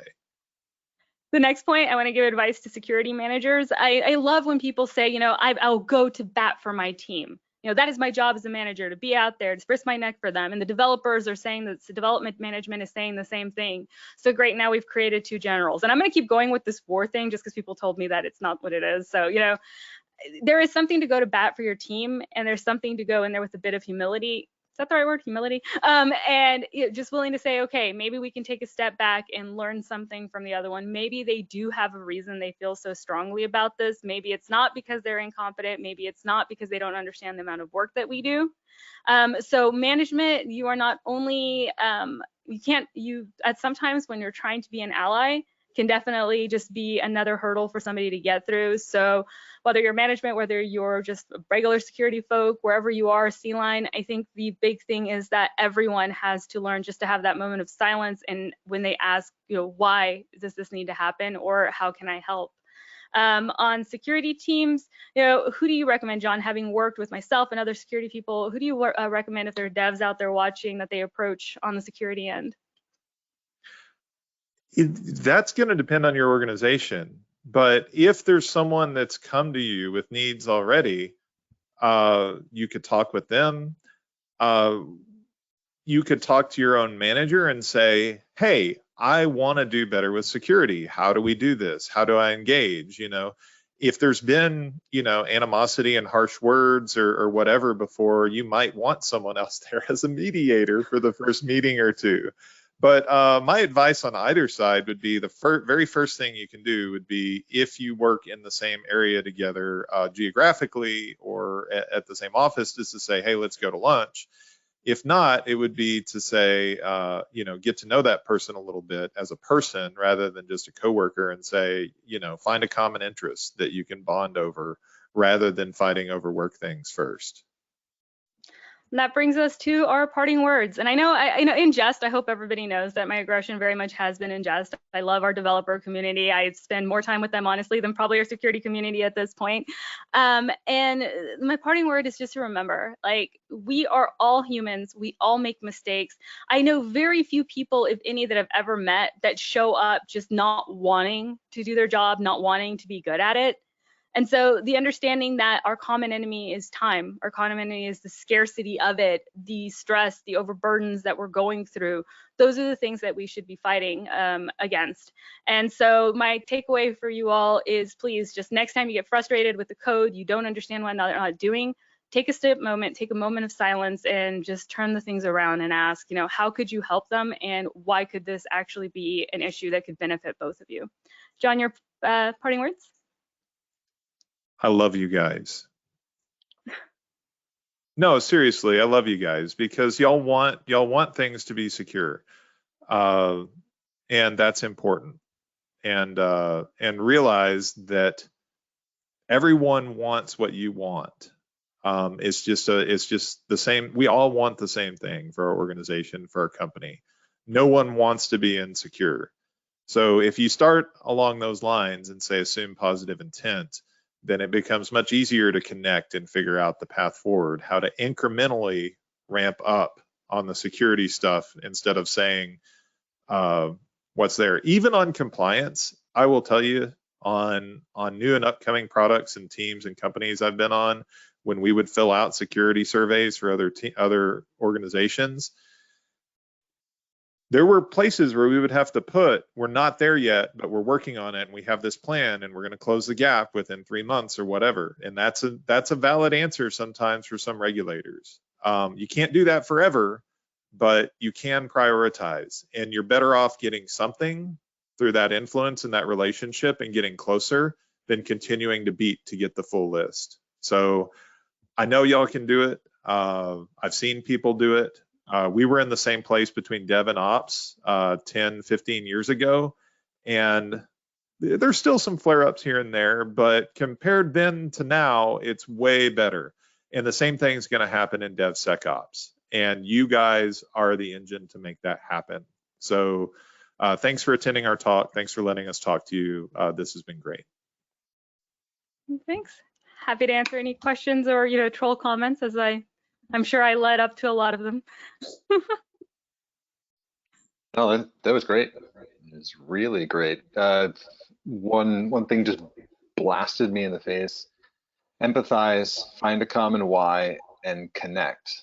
You guys have taken on one of the harder things in InfoSec or in IT in general, and that is this group versus this group, and not understanding each other, not understanding their common goals.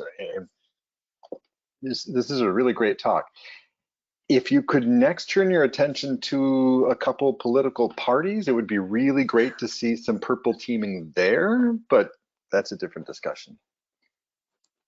One world problem at a time. There's a great book. We did this. What's It's that? a great book. There's a great book I would recommend that covers this topic in the middle. I'm a big fan of Adam Grant, and he just wrote the book Think Again. And in the middle of that book, he talks about how to reconcile between really crazy disparity. It's amazing, and it changed the way I approach people with opposite politics. And I probably need to go clean up my social media so people don't dig up and find what I said about the other side. Well said. Well, thank you, John, for coming in and being a part of this potentially hostile group and making it not hostile. You know, you guys working together to bring compassion and empathy is really powerful. I wasn't expecting half of what you said today. It was really great. Brian, Hey, good. are you seeing any questions in chat? No, so similar. So actually, I'm going to back up for a moment here. So we forgot to mention that there's also a Discord chat going on here. There's a chat here in GoToMeeting. Wait, not everybody's supposed to know about it. Well, my bad. But But this is how we build relationships, right? We start chatting amongst each other and find that common ground, and let's do that on Discord. I saw there's something about a QR code, Matt. I don't know if you happen to have a QR code to share on screen or something like that, but I don't. But go to the URL about GRIMMCon 07, and on that webpage there will be a link to Discord to join Discord. And once you join the GRIMM public Discord, you should be able to see all of our channels, and including specifically the track 1 chat, which is where we're talking about this track right here in the prezos that are going on, throwing stones or throwing hearts, whichever. We welcome them all. We'll bat them out of the park. Yep.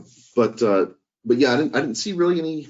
Let me double check again. I didn't see any questions, but there was definitely some great conversation that came out of your talk here. I love the both sides being presented well. You know, you're just showing up. You're non-combative. You're just showing which point of view you're coming from and how they overlap and how they kind of collide when we don't quite understand what the other's thinking. It's really well done. And both John, of those can you give concerns are legit, right? So I was gonna say, can you give the name of the book again? I'm just gonna keep talking. My bad. Yeah, Yes, Think Again by Adam Grant. Awesome. Yeah, Okay. that's the name of the book I mentioned. Since someone said a reading list from all the talks, I think that's a great idea. I'll be back on the track 1 chat to drop a few books that I'd recommend if you're interested in learning about this stuff. The Phoenix Project is another one I'd put out there. And if you want to learn about, process and overburden and how you work together, there's some other books too. So, yeah. Yeah, Brian just posted the one in there. Brian, you want to write that other one down that you just mentioned? So you said the Phoenix we do have a Project question also, from chat. Okay, yep, go ahead with the question, sorry. For devs, is there a real applicable security course in your experience, probably targeted, well, actually both of you, in your experience that's worth the time to take for them? Yeah, that's I want someone in the chat to answer that question, because I want to know that so that we can do that in our organization. I 100% have one for you. And it's not a course specifically. You don't have to take the cert, but just study for your Sec Plus, because in security, we talk in alphabet soup and we refuse to do otherwise. And then we look at you like you're crazy if you don't know, if SaaS or your SaaS, but is that security as a service, or is that your software as a service, or is that like a function as a service in geometry? And I know it sounds tongue in cheek, but really, I think that has been, going through dev and security worlds, the easiest thing for me to do is to learn their language. Is to learn how it is they speak and why they speak in that way. And to me, starting out the Sec Plus was the one that just opened the doors for me. You don't have to know how it works, just know what it is. So that would be my recommendation, is just learn the language. And there's a concept on agile teams or lean development teams that they talk about called a T-shaped skill profile. And what that means is that I'm good at a lot of things, but I'm really good at one thing and I'm deeper there. And that idea is that if you talk about finding or building allies or whatever, that could be an initiative in your organization, is to say, hey, we would like one person on every team to have one of these certs, so they have that knowledge and can be a better interface with security about those things. And that's a concept that's familiar to agile teams, because they'll say, yeah, we have this guy's kind of the database guy, this guy's the source control guy. If you have questions, you have that experience, that expertise spread around the team. So that's really cool. That's fantastic advice. I run a GRC team where I work, and we do a similar thing. There are some commonalities like the CISP or CISSP, but in the areas of compliance, we do have people focused. A couple people focused on one area or another, right? So PCI ISAs, People have gone through high trust or what is it, the HCISPP in the healthcare space, things like that. So yeah, I think that's fantastic advice, specializing amongst a couple of people so you can rely upon that knowledge. Nice. We had somebody pimping Tanya's courses in chat as well, and I want to say that here. There are other great things being said in chat, but I wanted to actually call that one out here live. So, well, thank you once again. This has been a great, meaningful, not just information, but dialogue and Yeah. something that's digestible in a different way than most inputs. I appreciate that a great deal. Brian, I think it is time that we introduce our next talker. All right. Our next speaker Thanks, is. guys. Bye. Thank See you you. guys later. Yeah, let me You find want to my. go there, actually? Yeah, absolutely. Let me get my notes. Well, up next, while he's looking for that, there's Michelle Khan. I believe I'm saying that right. And they're not here live, so they can't tell me otherwise. I think they may be in Discord. But if I said it wrong, please forgive me. Brian? Yeah, Tell absolutely. us a little bit about Michelle. Yep. So Michelle Khan is, I just lost my notes just like that. I switched tabs. So Michelle uses his cybersecurity background along with his privacy and OSINT skills to spread awareness, educate people, get them excited about security, and provide actionable next steps to help protect people and organizations from threats they may not be aware of. With over 20 years of multinational experience, he's a vCISO or virtual CISO, a certified ethical hacker, a social engineer, and the first Intel Techniques certified OSINT professional. Additionally, he's a privacy consultant, a coder, and a general problem solver. His talk today is titled CISO NG, the next generation of cybersecurity leaders. And we'll let him take it away. This is recorded, but we'll be answering or talking about the talk in Discord. We have an industry that's growing faster than we can imagine. The cybersecurity supply and demand issue is great for people in the industry. And at the top of that is the position of the CISO.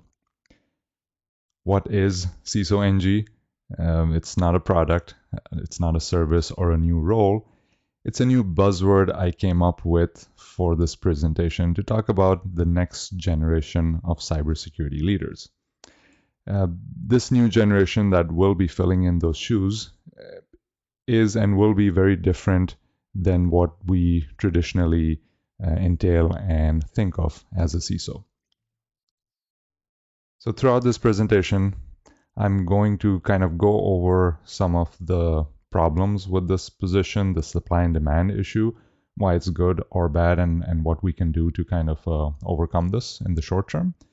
It's important to know the different types of CISOs because the next generation may be a hybrid of those. And it's also a good idea to talk about the relevant skill sets needed because they may not necessarily align with what we think. What a CISO is not is a very important discussion because we need to define those roles and responsibilities properly. And I'll tell you why in a moment. We'll end with next steps. How do we kind of prepare that next generation to be ready for the challenges that we have today? And some of my predictions of where this practice is going, what to expect in the next couple of years. Who am I? What do I do? How is all of this relevant to the practice of a CISO? I wear many hats, and I've started off this career path with being a network engineer on the design side. So I have a very technical, analytical, geeky background, being a coder, being a certified ethical hacker. I enjoy social engineering, pen testing. So I'm well into the weeds with the technical side of things. And I use that to kind of transition myself into a virtual CISO, where I'm a CISO for multiple clients and help them in securing their cybersecurity posture. At the same time, I'm also privacy advocate. I help people in their privacy problems, and I'm also an OSINT, or an open source intelligence investigator. So I come with a lot of the technical background. So my views on this may be a little biased, but I'll try to keep it a little broad. So why be a CISO? Why did I want to be a CISO? And why would someone want to be one? Well, years ago when I entered the field, I wanted to be at the top, and a CISO is considered the top of the food chain. So I worked myself backwards into acquiring all the skills needed to be one. I gave myself about 2 years, which was a reasonable goal based on where I was in my career at that time. And I eventually built a cybersecurity practice at a company where I offer the services of a virtual CISO to other organizations that need to fill that gap. I can tell you it's not an easy job, and if you're wondering if I think the next generation is ready for it, my answer is no.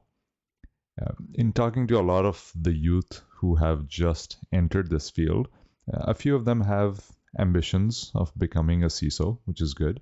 The rest of them, I would say 90+% have imposter syndrome, but that's a separate issue. But to the ones who have ambitions, I ask what their plan is. I've been surprised to hear 2 to 3 years. Those are definitely unrealistic goals. And I'm brutally honest with them when trying to encourage them at the same time while I mentor them. That not only is that unrealistic, it should not happen that way, because this is a role of maturity.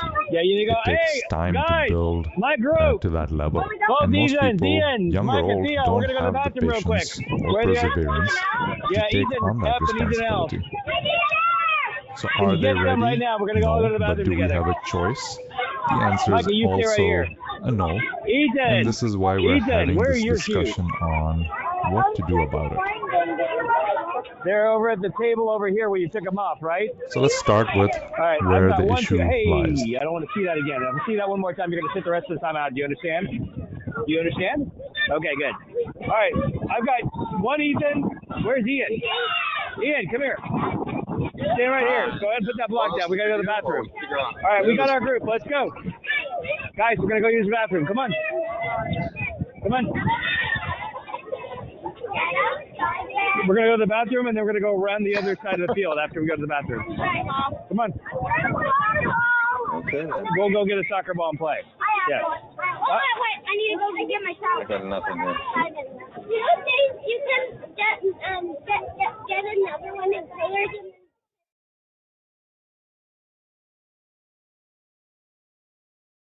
All right. Now that we have that under control, we're going to let Michelle continue. Lies. So one of my goals is to create an easier path for the generation after me to reach the top. Overall, in our industry, we have a big supply-demand issue. A lot of open positions, not enough qualified cybersecurity professionals to fill them.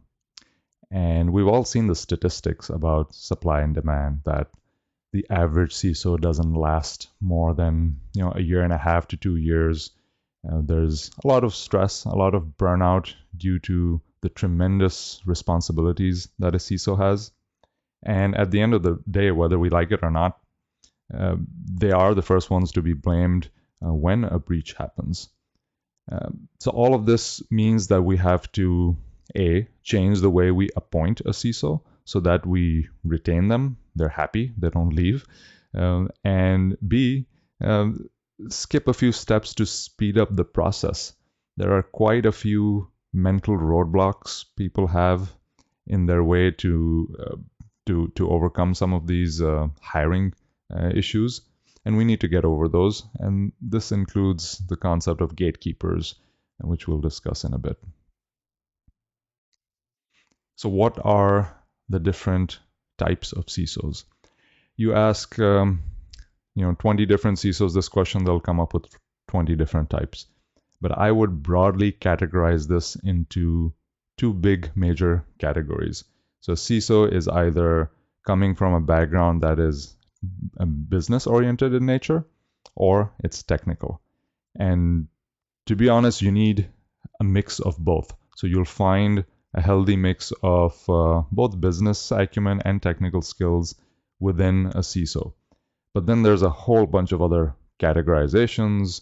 There's deputy CISOs, there's product companies that have their own CISOs, there's public, private sectors, there's very focused, specialized fields which have their own types of CISOs, and then there's a virtual or fractional CISO. So it really depends on where you are, what industry you work with. But broadly, I think it's fair to say most CISOs come either from a business background or a technical background. So we'll keep with those definitions when we move forward.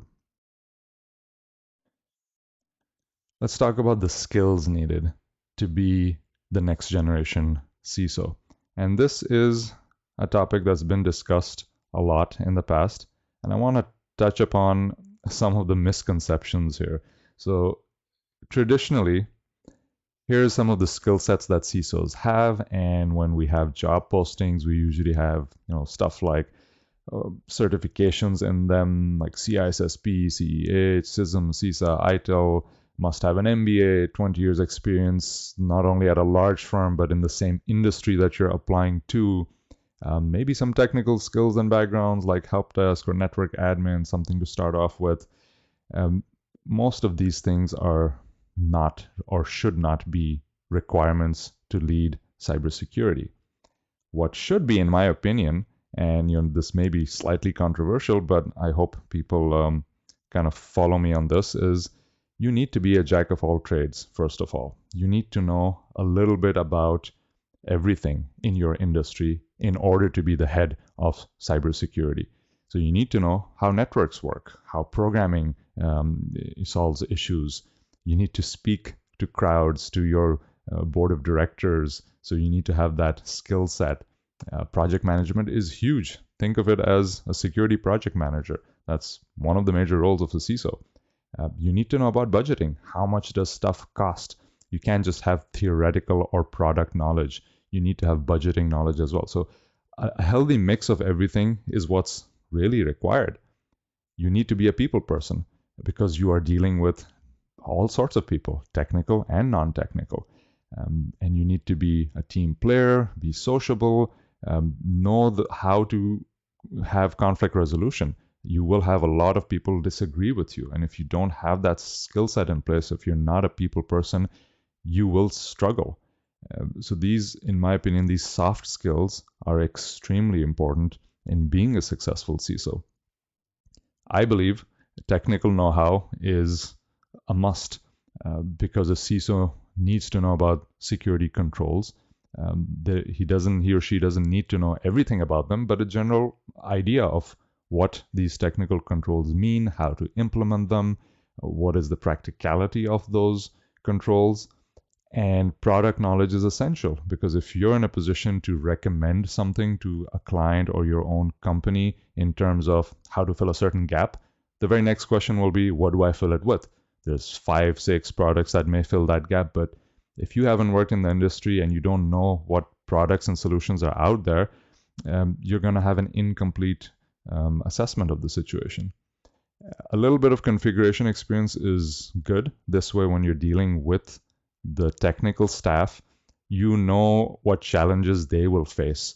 Otherwise, I've seen way too many times upper management giving orders and asking people get this done, get that done, and they don't realize the technical challenges that need to be resolved before you accomplish a certain task. And ticket resolution process with vendors, with suppliers, with partners. Those are all issues that need to be taken care of, and a CISO needs to understand the flow of work. Back to business acumen, that is extremely important. That is probably the other half of what a CISO needs is, a lot of people have defined a CISO as a person who can translate technical issues to business impact. And that's a very accurate depiction of what a CISO eventually does. And something very important to me is problem solving. There's a methodical approach to troubleshooting, to problem solving, which can be learned. A lot of people struggle with this, but this is something you need to kind of acquire through a lot of trial and error and experience, and embrace frameworks and compliances, understand what they mean, and they're there to help you. So a mix of all of this, I feel, is way more important than having certain certifications, MBAs, or other qualifications. Those are important in their own place, but I think the focus should be here on the right. Now that we know what a CISO should be, let's talk about what a CISO is not. Far too many times I have seen that people expect way too much from a CISO or a CIO. They think that a CISO can stop every single attack. Throw whatever at them, they'll solve it. If it's security related, even IT related for that matter, we have a CISO. We'll be fine. That's not necessarily the case. We need to define roles and responsibilities. So a CISO is not, a security engineer. He has those people at his or her disposal. There's usually a project manager. A CISO can be a project manager for the security side of things, but there's usually a dedicated PM there. There's security researchers. They may take on some of these roles themselves, but it is not their primary responsibility. Myself as a CISO, I also do some pen testing and some tech support if need be, because I come from that background. Those are all good skills to have. Those are all bonuses, plus points, but that's not what is required from a CISO. What you see on the right, when I show clients as a virtual CISO, I'm like, everything on the left is the process side of things. A CISO is absolutely responsible to assess, provide a security posture, advise on the gaps that are given, how to fulfill those in a timely manner, prioritize those things, define the program. A lot of it is just education, educating the board, educating the people in the organization, and it's a long process. But at the end of the day, a CISO is supposed to develop the security practice in the organization. And all of this falls under risk management. That's probably the closest thing that defines a CISO, is anything based on the company's cyber risks. And on the other side, everything you see on the right is usually done through a NOC service or the engineers on staff or through partners. There's a lot of help that is given on the side of maintenance and moves, adds, changes, deletions, troubleshooting, and patch management. All those are outcomes or a list of things that need to be done, and a CISO is responsible to get the job done, but a CISO won't actually get their hands dirty and do those things. So it's important to define this upfront to a client or to your organization so that the expectations are set correctly. So now the next question is, all right, what are the next steps? How do we prepare that next generation to fill these gaps and kind of take over these new roles as cybersecurity leaders? I feel everyone who wants to be in such a position has to learn new skills. And so many skills need to be learned. You need to have a methodical approach to this. Learn it one at a time, give yourself milestones. I'll learn one new skill per month or per quarter or whatever your position may be. But at the end of the day, it's all about accumulating skills. The more skills you have, the better you will be at your job. And these skills can be a mix of technical skills, business acumen skills, soft skills. They're a mix of everything that gets the job done. Talking about shortcuts, the new generation is all about shortcuts. They don't have a lot of patience, which is good. Get a mentor to learn faster. Or if you're on the other side, if you are the mentor, be the mentor, the teacher that you never had. That will definitely benefit the next generation. Third point is experience. We all talk about how people are not ready to fill these gaps because of the lack of experience. I say just deep dive into the experience with some boundaries around it. So without the responsibility of kind of managing any organization, shadow in organizations large or small and get the experience that way. There's many ways to do it. A mentor will definitely help in that field. An important skill set, I believe, if you're not articulate in how to explain problems to your board and you're too technical or too business focused, try to explain your job to your spouse. People give the example of explain it to your kid. If you can explain, MFA or something complex to a child, then you can explain it to anyone. I don't take that approach because your CFO, your CEO, you can't treat them like a child. You need to educate them, but like a peer. So you want to speak to them as your equal, not as a salesperson, not as an educator. Those can be slightly off-putting. So speak to them like an equal, like a partner, like you're there to help. And if you can master that skill, you will definitely be successful in this job. The fifth tip here is learn to work in a team environment because you cannot do everything. You've seen from previous slides how much responsibility there is with a CISO. This is why they keep changing jobs, or this is why they have burnout. To avoid something like that, and the next generation is very sensitive to burnout, there's things you can do. First of all is learn to delegate stuff, work in a team. When you see the breadth of responsibilities a CISO has, you need to fully embrace that team effort, let your ego aside a little bit, and ask for help. You'll be surprised how much of it will be available. Except that you will never know everything. So you need to, again, check your ego at the door, but not your confidence or your self-esteem. Those should be high, and that's very important to kind of differentiate between the two. And at the end of the day, you have to build your brand. Why? Because people need to have your trust. When someone is in a, let's say, medical emergency and an EMT medic is there, people don't ask for their credentials, their background. They simply trust that they will get the job done. You can be the smartest person in the room, but if people don't trust you and they don't connect with you, you will struggle getting your way. So get out there, build your brand. You can do blogs, get some certifications, help others with skills you have, teach, mentor, give presentations. Your net worth is your network, so work on it. To kind of wrap this up, I see a different future for the next generation CISOs. I see a hybrid of everything we've talked about. The boundaries between the types, responsibilities are closing in.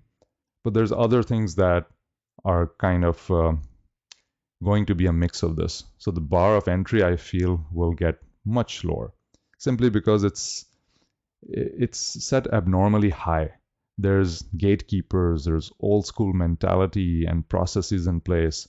While all of those are important to some extent, the adversaries certainly don't care about it, and they are winning by a mile. The hackers don't have these roadblocks that we have. So I feel the bar to entry will be much lower moving forward. It already is. But with the advent of attackers focusing on data, information will be held for ransom, and leaking it if you don't pay up. Hackers know where it hurts.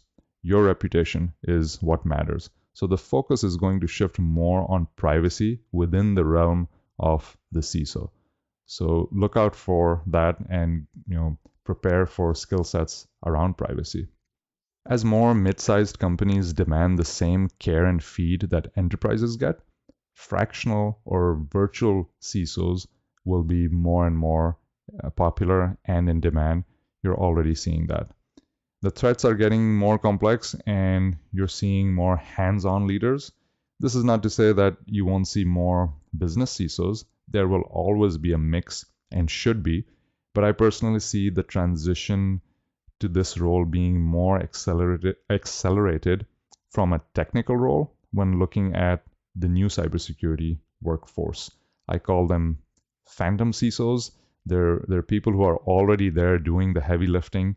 They haven't just been given the title of a CISO yet, but there's a certain maturity that needs to come through, and that's going to happen at a much accelerated rate. So the next generation of cybersecurity leaders will be much smarter, faster, more efficient, multitasking. They will be more social in nature, and the path has been set for them. They just need to take the right approach. So it's time to embrace change and prepare the next generation of cybersecurity leaders. Thank you for listening.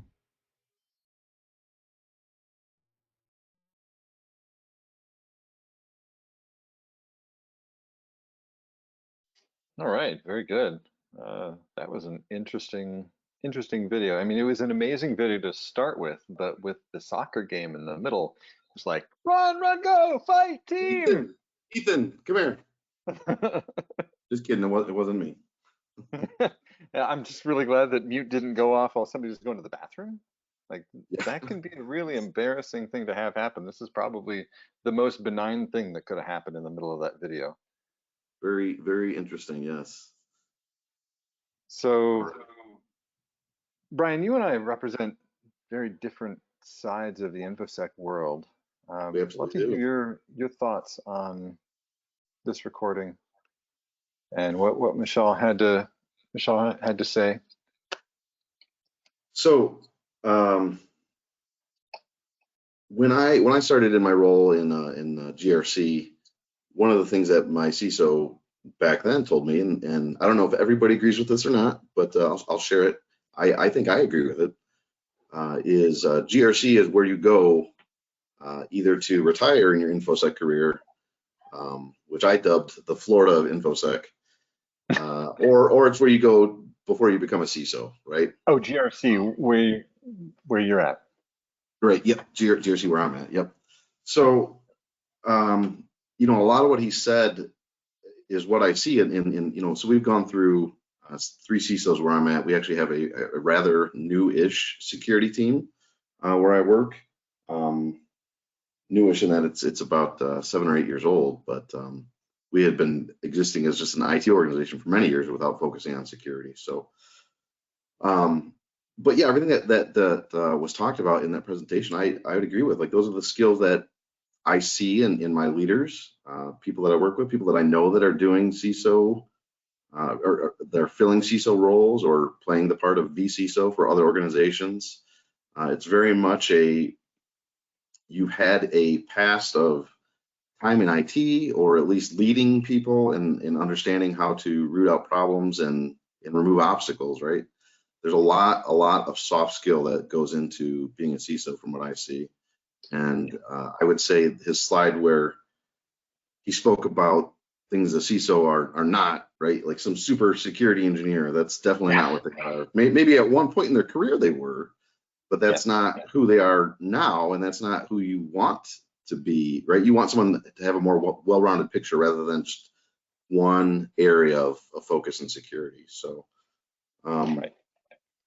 so yeah, from my perspective, I would say, you know, doing GRC, I consider GRC to be like the foundational part of security, right? We help establish, you know, policies and procedures and things like that. We give guidelines and standards to the organization, whether it's just the security team or whether it's the whole, you know, IT organization.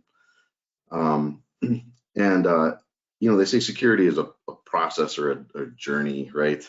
It doesn't end. And I see GRC kind of being at the front, incident response being on the back part of that process. And when an incident occurs, you know, they go in and, you know, try to handle things. And as they wrap things up in an incident, it should be going back to GRC to patch those holes in where, like, hey, where did we falter and how do we strengthen this to continue to mitigate risk, right? And yeah, CISO should have a good understanding of all that. So I definitely agree with what he said. And he said it in such a calming way that I wanted to listen. So I know it's like that afternoon track on the radio where everybody's real chill, keeping people from shooting each other on the highway coming back from lunch. It was really amazing voice. Yep. You're right. I love, like, he had this great slide, steps to success, where he talks about learning new skills one at a time. Getting a mentor, we've talked about that a couple different times already today. The importance and the value that having a mentor can for weeding out chaff, for clarifying some focus and allowing us to really take off. Gaining experience, learning to work in a team, and building your brand. His description of a CISO really highlights, I think, what's always been successful in CISOs, but also what's coming in the future, and it's really about people. The C in the name is about leadership. It's about having people. You're not those things. I love what he said. You're not these things. You may have been. You are not these things, but you have them that work for you. It's like, okay, so you're really a collaborator. You plug things together and have the vision. I want to call out Johnny in the chat. He made a great comment. He said CISO equals GRC plus strategy plus vision, and I think that's a really great great 100%. Identifier. 100%, yeah. I thought that was a great talk. Little technical difficulty aside there, right? Yeah. So I posted this in chat. Sorry, I'll let you go in a second. I posted this in chat, but what really struck me was check your ego, but not your confidence and not your self-esteem. And he calls out the disparity between humility and self-abasement. Like, you can be all that and a bag of chips and still be a humble person.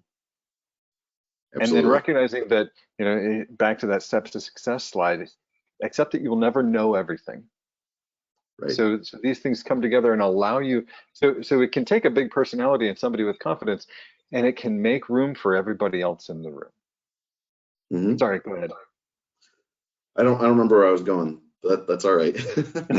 I love the dino on your t-shirt, by the way. Nice GRIMMCon shirt.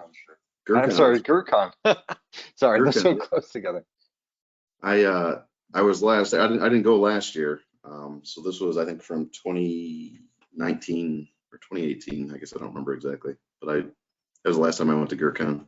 Hoping to go again this year. It's gotta be awesome. They always run a good one, but that stupid pandemic got in the way. Yeah, man, that really sidetracked things for us here. But it's great, you've got this virtual conference here, which, by the way, I'm also going to mention again. If you're tuning in live here and you're not on the GRIMMCon Discord, please go visit. Let's see, what's the URL here? grimm-co.com/GRIMMCon-0x7, and there's a link there to the Discord. You can invite yourself in. There's a lot of chat going on. You can find us, of course, in the Track 1 chat, and that's where we're at. Yep. All right. And another opportunity to say, if you, beyond Discord, if you guys are posting to Twitter, make sure that you hashtag GRIMMCon or directly reference at GRIMM Cyber, GRIMMCYBER. And I'm gonna actually, we've run into this enough times.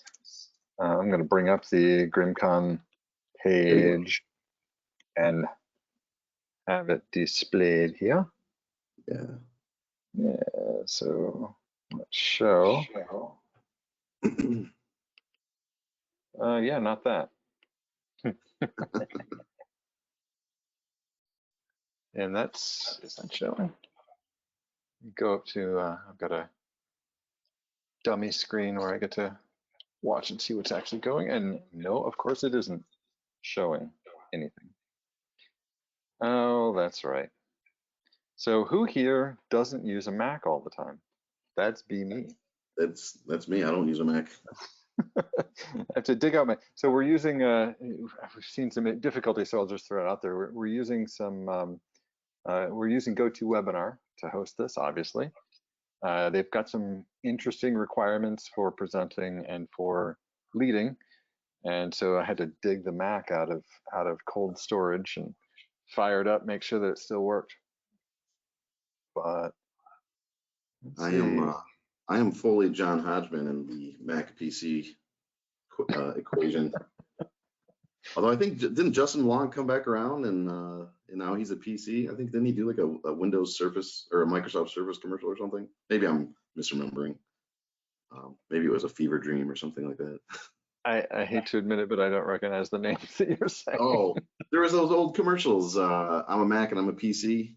Oh, those. Yes, Yeah. and then there was Linux. Do you remember that one? Yes, that's right. And I'm Linux. Yeah. Yeah. So let's see. Hey, just to I don't know if you guys loved it as much as I did, but the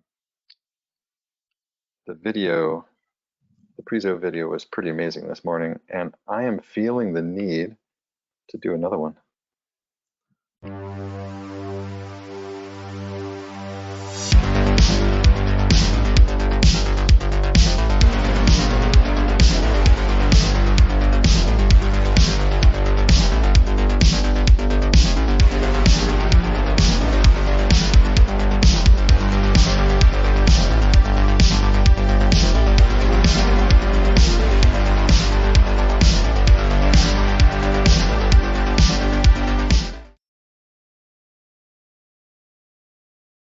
Unfortunately, there wasn't the link to the GRIMMCon 07 page, or I would have just paused it on there and just left it up.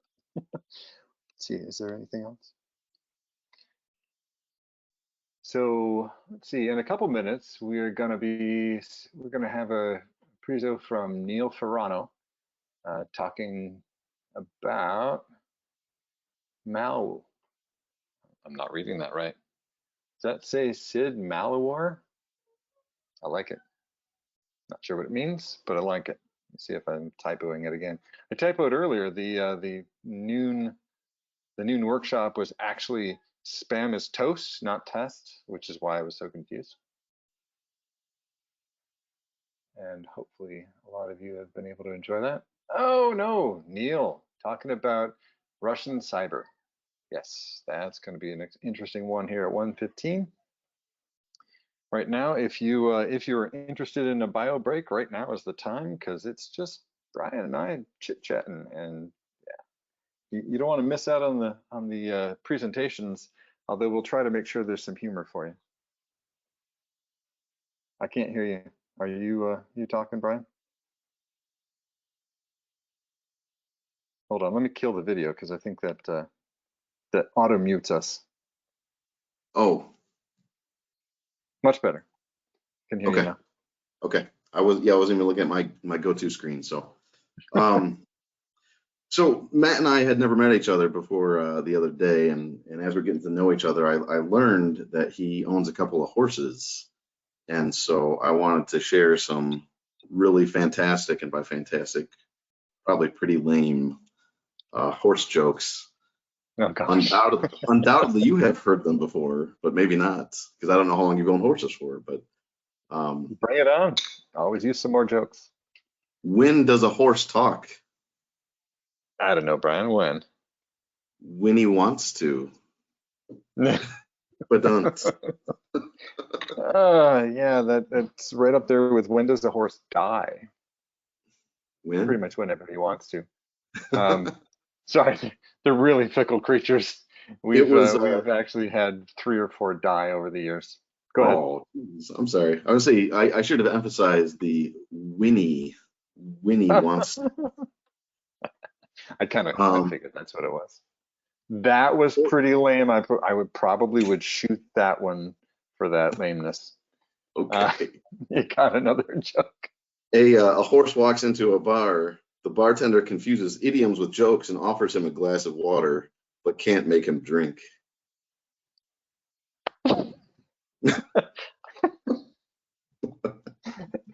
Did I mention All I right. have chickens? Because these horse jokes. I've got one last one. Okay, go for it. So, oh shoot, where did it go? I have it written down in my notes. I was like, make horse jokes. Where did it go? Okay, well, I think I can wing it here. Why did the man stand behind the horse? Because he was stupid. That's why. To see if he could get a kick out of him. Oh gosh. Yes. Wah, wah, wah, wah. All right. Horses are a lifestyle choice. Your life will revolve around them, whether you like it or not. I have I'm a horse relatives that girl. have, yeah, I have relatives that have a couple horses, and it's definitely, yeah, a big part of their life for sure. I wouldn't change it. I think raising our kids around horses and our hobby farm has been great. But I will say it wasn't what I expected when I graduated college. Gotcha. You know, growing up, I used to ride horses when I was a little kid, and I would go to horse camp, and I learned how to ride horses the way horse camp kids do, which means you get on a horse that is Mhm. dead broke, and then your horse follows the horse in front of you, which follows the horse in front of them, all the way up to some leader who actually knows how to ride. Okay. And I fell in love with riding, and you know, I obviously grew out of that into being able to ride a horse for real. But I never like I said, Mom, Dad, I want a horse, and they're like, Honey, you have no idea. I'm like, but look, it's like $1,200. Cars are more expensive than that. They're like, yeah, you don't know the half of it. And now I know the half of it because, Yep. you know, that purchase price. Actually, we've given horses away because Okay. it's the cost of everything else that really adds up. You've got vet costs, you've got food, you've got grain, you've got all the stress of them they die whenever they want. Yeah. Yep. So yeah, that's a little bit of way more into the life of Matt Carpenter than most of you probably wanted. Well, But thank we you do for have 31 chickens. Those are, see, I actually like the animals that give us food. Sure. Much nicer that way. You know, I go out and I once had it described to me that chickens are the world's best thing because they run around and eat everything and turn it into eggs. And that's pretty good. We're about to buy two new goats in the coming couple days. But Okay. how does this have to do with cybersecurity? I don't know. Probably because cybersecurity draws weird people who march to the beat of their own drum. Do life That's differently. definitely true. Yeah, that's definitely I've had true. some of the coolest conversations with InfoSec folk about food, like the food system, how we eat, how we grow food, and like didn't expect that coming back from DEF CON. I've had some pretty interesting conversations with I'd say InfoSec adjacent folks, but IT folks, about crickets and the future of crickets. That was their plan B or their plan C in case their career didn't work out. They're like, oh, we're gonna open a cricket farm. That's the future of food. Yeah. Okay. Oh yeah. Yeah. Sure. And they did a lot of homework on it.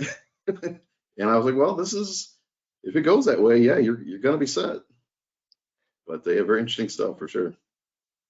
Well, I mean, yeah. There's so much about our world that we just don't know. I'm really looking forward. Hopefully, I would like to see a lot more hackers get into biotech because I feel like if we could get Wireshark for the human nervous system, Mm-hmm. we could be so much further down the road. Right now, I figure we understand less than 1% of how the human body really works, and there's so much more that we have yet to discover. That having GDB of the human body or Wireshark of the human body could just go way further down the road. Now I know that the Biohacking Village has been pushing some cool stuff and showing EEG stuff and other other cool technology to get to know the body. And potentially, I'm hoping that the natural outcome there is like open source MRI machines. Can you imagine that? That'd be pretty, yeah, that's interesting. MRIs they cost so little to actually do the MRI scan, but Yeah, their initial cost costs so much that, we still pay through the nose. And then there's right. people wanting to make profit, but that's a different discussion. This is a But different discussion for if sure. we were able to have an open source MRI machine or an open source insert thing here, how much That's, more can we get feedback and make decisions about our bodies and our lives? it is intriguing. Yeah, maybe we'll get there in our lifetime even. Things seem to be accelerating. I look back, I grew up in the 80s, and I just think about what life looked like there and how much things I never expected connected cars. Heck, I never expected Google Sheets, Google Slides, Google Docs. Hmm. I still remember back in was 99. Yeah, it was 99, 2000, reading about basically Microsoft Word, but collaborative, where you can have two people working on a document at the same time interactively. And I thought Yeah, that was just so far out there, I never would see it. And lo and behold, that's how we do business today. it's everything. Yeah, yeah. My kids, when they were much younger, we were watching I think it was like Popular Mechanics for Kids. It was a short-lived TV show in the 90s, if I recall correctly. It was on Netflix or something. So yeah, we were watching that, and there's this episode where this woman was talking about the future of vacuum cleaners, and it was a robotic vacuum that eventually we got. But it was like the prototype in this episode, and I'm like, wow, that's super fascinating to see. We made a lot of progress on it. Well, not we. I wasn't part of that team, but humanity, and of course their team You were specifically. part of the human team. Yes. Yeah. So. No, that's great stuff. Yeah. Let's see, we've got about a minute here, and then we'll kick off with Neil. I will say something about real quick here. So I did a little bit of homework on everybody, and Neil is the one person, interestingly, who I did not find much about. So he's doing a very great job of keeping a low internet presence. It Couple doesn't. references. Go ahead. That's it. It doesn't surprise me. So Neil Ferrano has worked in intelligence for his entire career, conducting full spectrum analysis and developing analytics.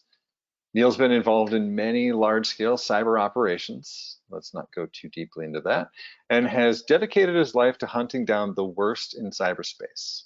Yay, we need heroes. Neil lives, breathes, and sleeps everything hacker, and has a passion to teach individuals what he's learned in his career. Excellent. He's won multiple CTFs, Capture the Flags, if you're not familiar, and was part of the winning team at the first DEF CON Trace Labs at DEF CON 26 with his team, Wookiees, with the 00. So today's presentation from Neil is Russian cyber is offensive. So let's give it to him. Very good.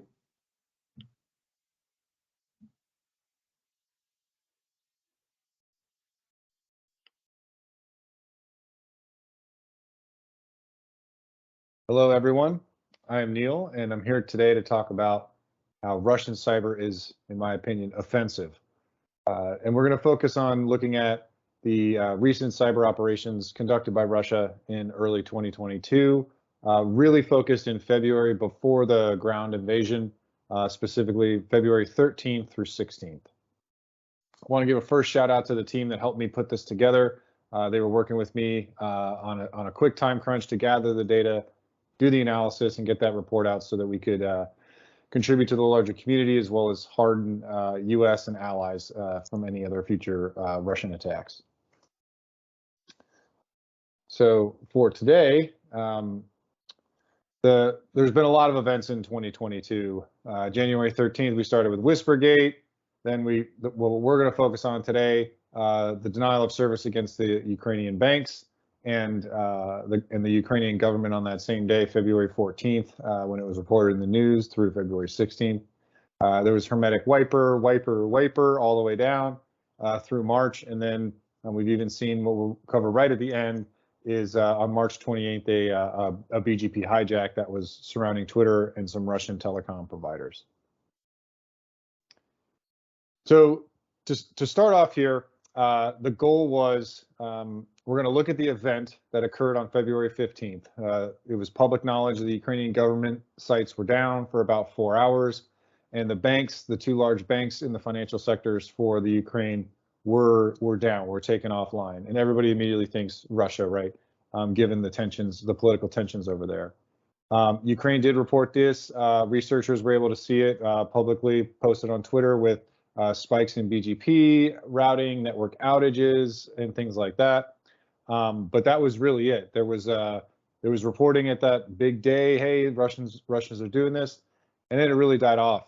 There wasn't much reporting, follow-on research. There was a few small events that were reported and seen. They didn't get any real public attention. It was kind of, hey, there was a network outage, it's over, and then they move on. The focus of this as well was that if we can look at these kind of large-scale events that we don't get a chance to see very often, that are so public and known, we can better understand the tools and the tradecraft of those tier one adversaries, and in this case, Russia, and then use that to work back, kind of a know thy enemy approach to defense. So if you understand what they're doing, how they're doing it, based off of previous attacks and things like that, previous tradecraft, humans are creatures of habit. They have military orders of battle, and we can use that to better harden ourselves in the future. So that was our approach for this endeavor. The open source reporting was good. It's interesting to see that pop up in the news. However, it was just the February 15th, and then it was kind of done. They didn't really dig any deeper. Yes, the outage was there. The Ukrainians kind of fought back and put it together, and then didn't have anything else. And they did publish a list of botnets. It was about 60 IPs. I think about 80 if you go through the whole community that were, hey, these are the IP addresses that the government of the Ukraine could see because it was their systems that were hitting them. And they were, let's look back at these and profile them. They were all part of a variant of the Mirai botnet and some other low-level common botnets that were used and controlled likely by Russian military forces to support that offensive operation. But we look at it, and I think we need to go a little deeper into how it occurred. Was there anything that happened beforehand? Was there anything that happened afterwards?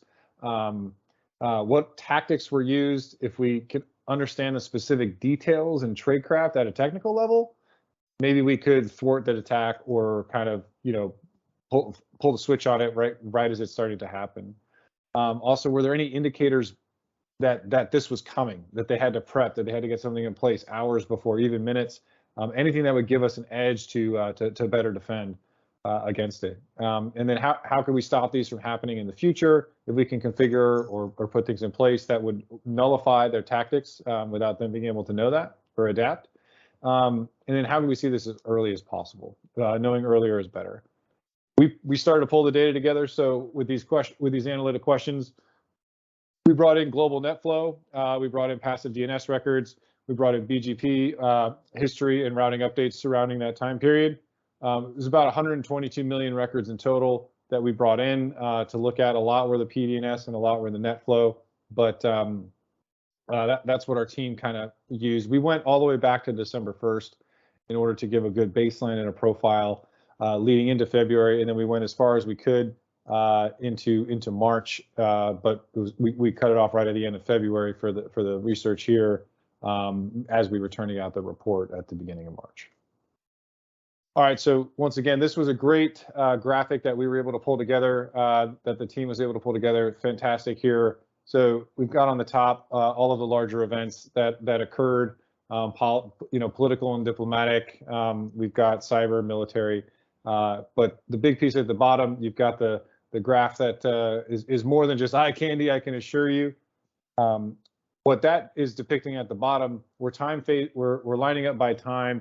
The events in public news, whether it be troops moving on the battlefield or a cyber event or parliament in Russia making a move with technical data. So We've got that spike on Monday the 14th. That was a PDNS attack that we were able to witness. Didn't have any news events, kind of stands alone, but it was definitely an anomalous behavior coming right in on February 14th against the banks. And then we also, you can see the surge in blue right around February 15th and the 16th. That's the high volume DDoS that we all saw in the news, but you can see how long it lasted and then when they eventually turned it off.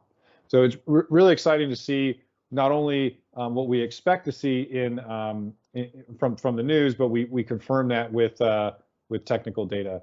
The one key piece that I would pull out here is that red spike was a very directed attack, and we'll go into the details, but that was 24 hours prior to, you can see in purple on the 15th of February, when the Russian parliament identified the separatist states as states and recognized them, which kind of opens up the gates for Russia taking action in the Ukraine, and they're not part of Ukraine and sovereign there. So, but that was an action 24 hours prior to the legislative body identifying it. So Putin and the military were actually taking what I believe we all will classify as offensive military cyber operations before their legislative body had kind of recognized it separately.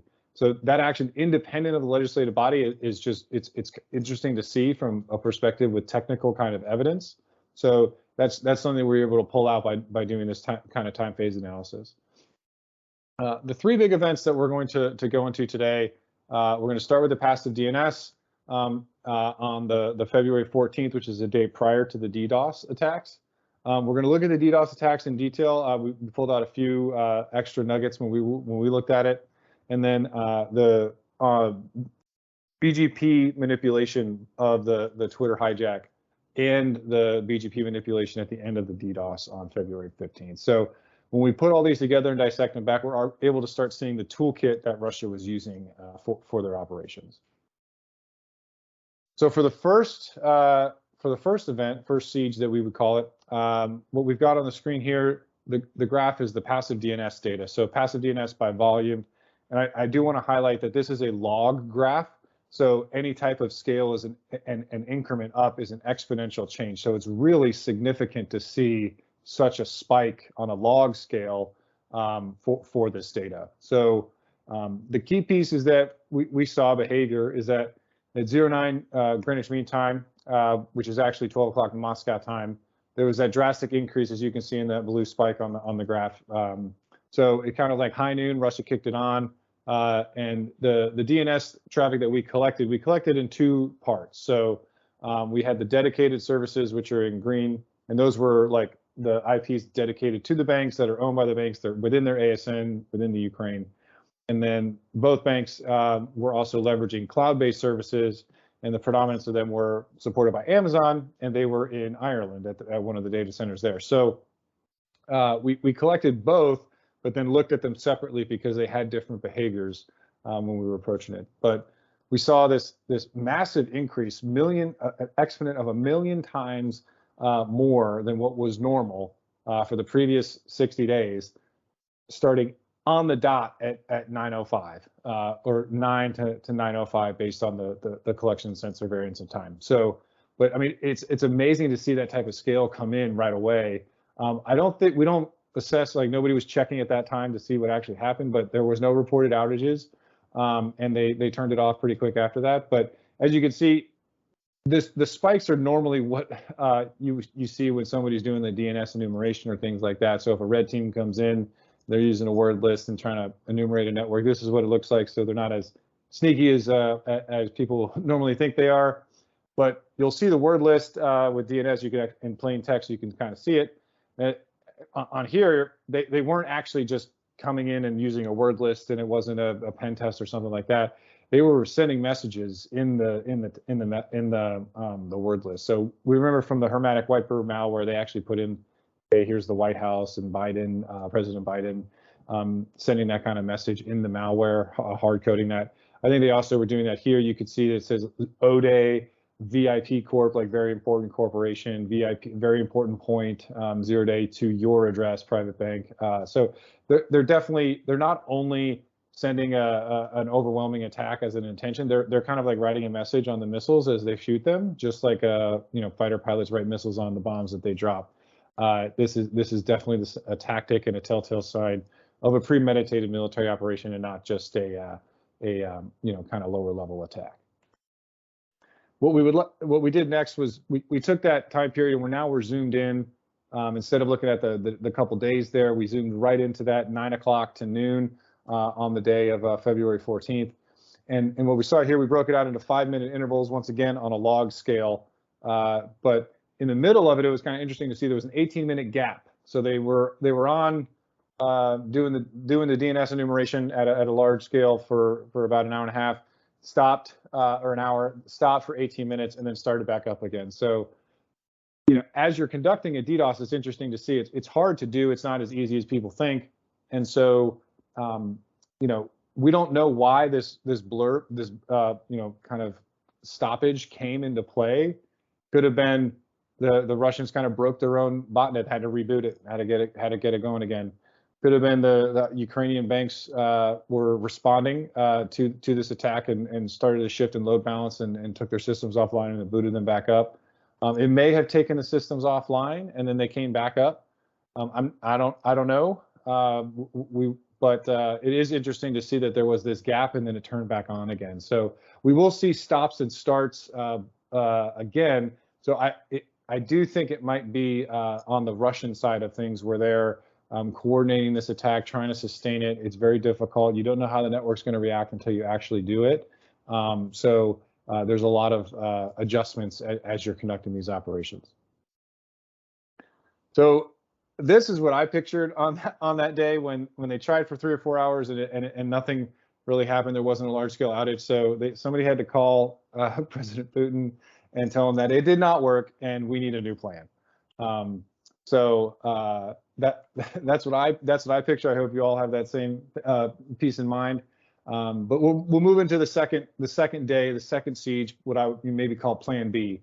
So they turn to a distributed denial of service attack against the dedicated IP space on the 15th. Once again, starting around high noon with Russia, it started to ramp up in Moscow time. So kind of the same piece, high noon military operation. Let's kick it off. Let's go.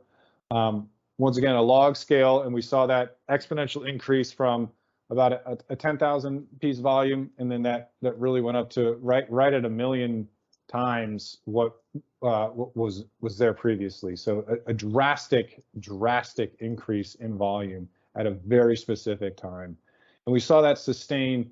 You can see that sustained for about 30 hours. It was there, and then it just turned off. So with the DDoSes, you turn it on. You try to keep it going, you make some network tweaks, but then you turn it off.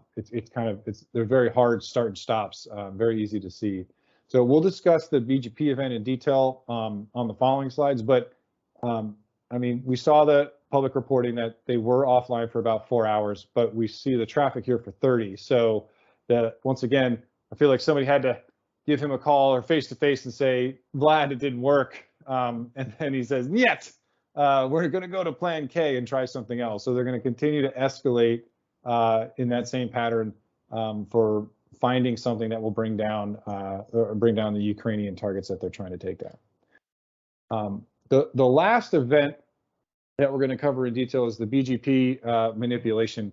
So that occurred at a very specific time on that red line, about 1300 Greenwich Mean Time on February 16th. So in the final volley of their denial of service attacks, there was a notice and publicly reported BGP stream hijack at 1330, where the traffic routed differently, the paths were changed, and there was definitely a disruption in the operations. It didn't necessarily take the sites offline again, but it was once again it was a notice network event. But the key piece that I would like to highlight is that though the preferred routes were in green, and then you can see the alternate route once the prefix was announced and the hijack occurred in red. This goes against every BGP rule that is out there. So it added a hop into the path for no reason. So it's definitely a forced action that they took. This was a Nigerian provider that, just announced the IP space for the Privat bank. So it really had no purpose. It had to have been an intentional manipulation. It just did not happen to occur by accident. If this had been for load balancing purposes, we would have seen a loss of volume or loss of traffic before the event, the load balancing shift in place, and BGP across the internet react and propagate a different route, and then the traffic coming back online. As you can see, it was very, very quick. It sustained at a certain level, and then it went up and peaked again at a factor of 1,000 times what it was previously before, which was already over 1 million times what it was previously. So we're just talking about huge loads of traffic relative to a previous baseline. And it defaulted to a carrier with Russian ties. So the Telia character is all over Europe. It's one of the largest, but they have in Eastern Europe started recently in 2017, 2018, alliances with the Russian government, providing Russian services and enabling that sort of Eastern European, areas that are affiliated with and pro Putin and pro Russia. So that's not a surprise, but that also just indicates, hey, look, this was an action that was an intentional for disruption. And the crazy piece, if you want to put on a little bit of a tinfoil hat, is the only other time that we saw this type of route change from the traditional in green to adding Telia as 1299 ASN into the route for the Privat bank and the other Ukrainian banks was on January 19th. And on January 19th, there was a visit from the U.S. The U.S. Secretary of State came to Ukraine on that day to meet with the president of Ukraine. So that's also, a big show of political force from the United States going to Ukraine to meet with their president, given the heightened tensions at this time, and seeing the route change at that point, but nothing occur. I mean, it was definitely a pre-positioning. And I'll circle back to point 3, where this route was changed at 8 in the morning the day of the attack, but there was no impact, and the actual traffic didn't route over a path that was announced in conflict until about 6 hours later, right? So they put the configuration in place at 08 in the morning, and then they didn't actually do what they needed to do and flick the switch until 1300 that afternoon, and then they tried for about an hour and a half before calling off the entire DDoS, in my opinion, when it went back down to 0. So that type of pre-positioning is a true indicator of that something bad is going to occur. It's like the calm before the storm kind of thing. Everything gets quiet and something bad is going to happen. You see a prefix change that starts to do this, and you add a route path. Something bad is coming. Grab the kids, run down to the shelter kind of thing. But those were some big points that came out, and this really showed what the capability that the Russians have, being able to manipulate backbone prefix announcements across an ASN across 2 different continents, and then have that route traffic for your purposes is a huge show of your placement and access, and a huge show of the power that you can have if you really want to inflict some damage going forward.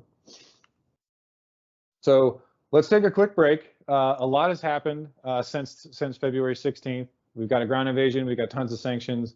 More wiper ransomwares have gone out. We've got boycotts from the West. We got boycotts from Russia, and boom, the Iron Curtain is now back up. So this is definitely a new type of landscape for the internet that we haven't really seen before, where they're kind of cutting themselves off. And I wanted to talk about some other actions that came in place at that point. So the action that we want to discuss is that there's a growing risk to U.S. businesses for the collateral damage that can come into place when the Iron Curtain goes up for the internet per se.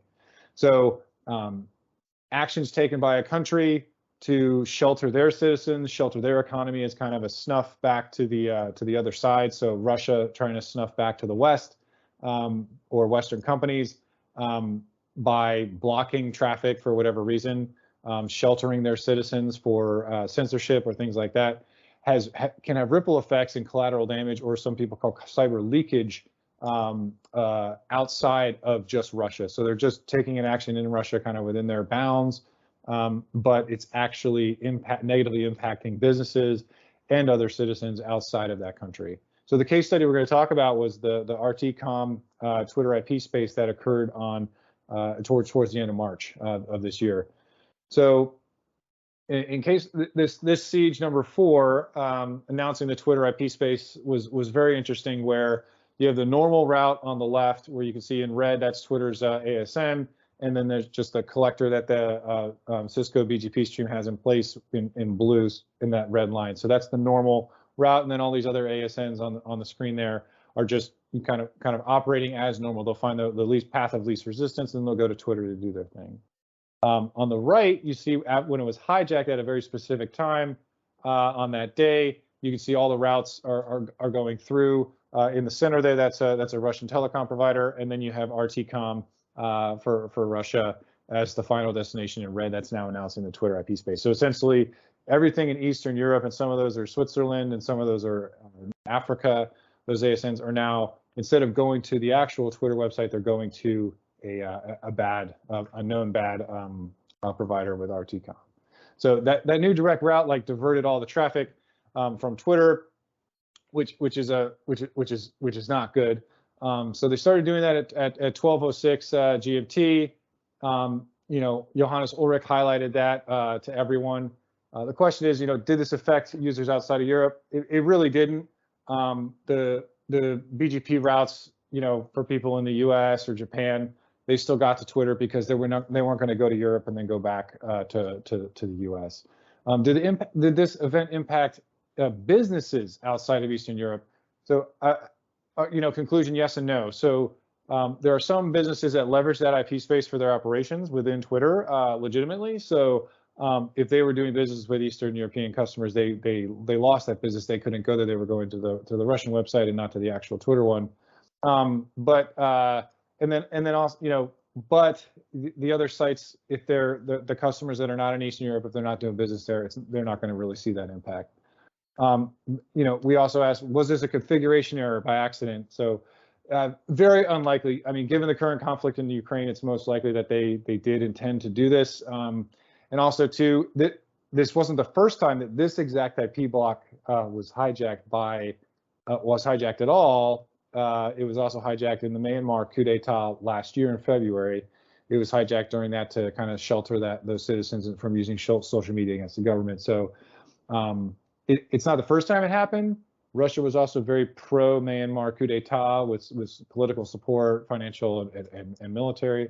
So they I don't know if they gave them the idea and then they used it themselves or they helped test it, but kind of odd to see it happen twice in the same IP block at the same kind of political contesting times. But we'll leave that for further discussion another time. So why does this type of like sinkhole or BGP hijack matter? As more Western businesses are publicly boycotting Russia and backing out and divesting their pieces there, Putin and the Russian government are definitely getting angry and retorting back. Putin has even said he's called it an act of war. So in retaliation, Russia putting on our tinfoil hats here, like what could happen and has started to. Russia starts a boycott back to the West, not allowing citizens to go to those sites. So how they do that, they have their iron curtain up and they just block and sinkhole that IP traffic. They announce it. They know that there's a conflict, but there is no legal repercussions for announcing specific IP space right now. That's not yours. Russia decides to start announcing a lot of IP space for anti-Russian companies. So they just start blasting this out so that their users can't go to the legitimate sites, because if you're in Russia and you're trying to go to a site in Germany or in the US, you have to pass through Russian stuff and they'll just divert you off to the side. So, I mean, they could also escalate, as they've done in the past, as we saw with the DDoS and the PDNS. They escalate their attacks over time. And if they did want to escalate, they can alter the lower tier tables and providers with smaller IP spaces, and that will likely have a negative impact across the board, widespread, if they really wanted to cause that type of problem. So I used a case study in 2019, like big providers. We're talking about the big ones out of San Francisco, Amazon, Cloudflare, Facebook. They were offline for a couple hours because a small ISP incorrectly announced their IP blocks, and it was propagated up. So that was truly an accident. But you know, I put this out there, like, who would win against a small ISP, right? If you put Russia and Russian APT against a small scale ISP, any of them, Russia's just got to find one, and then they can do this large scale disruption. So it's a fairly, you know, it's a growing threat. I think it's something to start to think about and look into. You know, the actions that Twitter had in place did minimize the impacts. They had some pieces in place that, you know, authenticate your IP blocks across the routing chain so that they don't go. It's called RPKI, and that protects your IP space from getting hijacked by somebody else, so that the damage is minimal. But you know, those types of recommendations would go into place to harden your network, as this is a real threat coming from the Russians. So the big piece to take away from this is that the threat actor, Russia in this case, you know, definitely did escalate their pieces over time. Their you know, attacks were largely unsuccessful from what we could see, other than the 4-hour outage. The PDNS attack did not overwhelm the servers, but they did follow on actions and increase their kind of weaponry stores there. They did that denial of service attack. You know, the devices that they use, you know, we found a bunch more as part of those botnets, about another 50, but they were all, you know, small compute, microtics, IP cameras, things like that can't really provide that compute and that firepower to take things down. So they will likely, you know, maybe shift to using just purchased cloud-based infrastructure moving forward. You know, the shift and the final kind of like volley that they did do, the BGP manipulation, which is like the huge piece that shows your access, shows your control, and shows your ability to really manipulate, you know, the backbone portions of the internet, is something to be highlighted and concerned about as a new tactic and a new method for military cyber operations. You know, what did we learn? Ransomware will always still be the weapon of choice. They were effective. They will, you know, likely still be used in the future again. But these other attacks are becoming more prolific, and I think they're going to learn and evolve from theirs as well. As I said before, they're unlikely going to, you know, leave the large scale botnets to anonymous. They're really good at getting those to be effective DDoS tools and mechanisms. Military might not be the best to do that. So using the cloud providers and making sure that you can have like a 16-core CPU, high-powered CPU cloud from Amazon or something like that to use in your operations, rather than try to leverage a small-scale IP camera. I do think, and as we've seen before, as we were assessing at the beginning of March, that their internet backbone attacks are going to become more prolific, and those are going to be a growing tool in the toolbox and a weapon of choice. We did see that with Twitter, you know, 28 days later. So with what Russia was doing, so that is definitely a growing threat and a piece where we can take actions to harden before the shields really go up for the next large offensive. But I know that was a lot. I appreciate everybody's time today. Would love to follow up with any questions in the chat or offline. Please find me on Twitter and things like that. Love to keep digging in, and hopefully this was all helpful for everyone, kind of piqued your interest, and then also you might leave here with a few new pieces of tradecraft or approaches that you can apply in your analysis and hardening your network. Thanks again. Have a great day. Wow, that was quite a talk. That kind of stuff I find pretty interesting, but obviously I'm not on that side of the house, right? I can follow along those conversations, but you know, I'll have a takeaway or two when I hear that kind of stuff, right? Like, Yeah, maybe we can talk about this. Different take on BGP than what I was trained when I was doing data telecom. Right. You know, I thought that was pretty great. Let's see here. Very cool. Checking the Discord. Go ahead.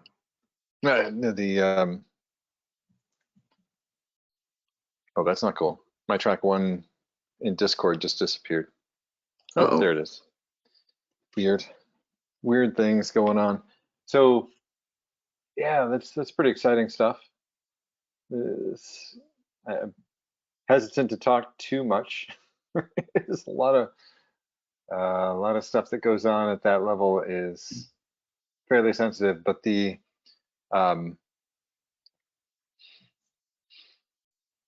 yeah, the attacks are real. Right. You know, it's the worst part about cyber attack is that it can be years if you ever even figure out what the actual goal was. It's a lot easier to generate noise that distracts from the real goal, forcing the thing that you really want to see to become a needle in a really freaking huge haystack.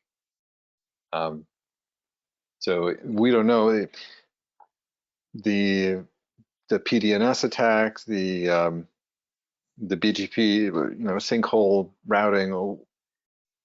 Were they able to actually redirect traffic through a hop that they own so that they could control it? I know that the NSA has been accused of doing the same, pushing traffic out of the U.S. into Canada so that they can actually access it in a way that is legal, or, you know, weird things.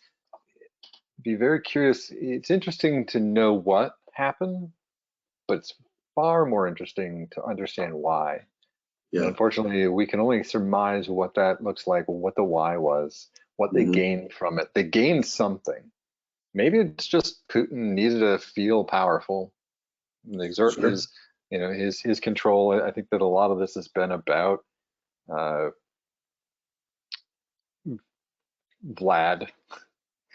Vlad showing the world that, you know, they're not to be trifled with, which actually ironically is amusing because it turns out they've been a real lackluster warfare combatant. Like the things that we've feared from Russia so far, aside from nukes, I'm not gonna say that we don't fear their nukes, but we've discovered that their actual ability to assert their will on the world is a lot lower or worse than we thought.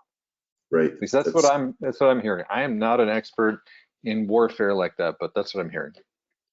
Yeah, I certainly, I don't have a military background whatsoever, but I read a fair amount, and I guess whether or not that's accurate, the things I read, you know, that's a different conversation. But I believe they are, right. They're rather objective reporting, and that seems to be the takeaway is people expected a lot more. What's the term I want? A lot more bluster, or, you know, like just there's been a lot of chest pounding, right? And what we see in the cybersecurity space, a lot of stuff coming out of Russia. I know there's a number of other countries that we see stuff pretty regularly, but yeah, it seems to be more of a fizzle than an explosion. But the obvious explosions aside, right? Certainly living over there would not be something that would be ideal right now. But tell me about that. But yeah. Yeah, you just completely sidetracked me. I had a path of conversation, and then I was like, should I go out? No, I'm not really sure. Anyway, it's a mess. I know that the you know, ever since the Olympics were there, when were the Olympics in Russia? Oh gosh, yeah. What was that? 2016, 18? I want to say 16. Let's see. 16. Yeah, it's ever since the Olympics were in Russia, it's been apparent that Putin has been trying to bring Russia back as like they want to be a superpower again. He wants to be a superpower again. I'm not going to attribute to the people. 2014, by the way. 2014. Okay, and which explains. Yeah, because the aggression that we've seen since then, 2015, basically since the Olympics, we've just been seeing periodic attempts from Russia to be taken seriously on a world stage as a superpower, which they're not. They have nukes. That's about the thing. That they have an amazing people and culture. Absolutely. I'm not saying anything against the country. Yeah. But as a government, they are not a superpower, and Putin doesn't like that. So it's interesting. I mean, we barely ever see what cyber operations are intended to be, what their intentions are. In fact, actually, I've been able to see this.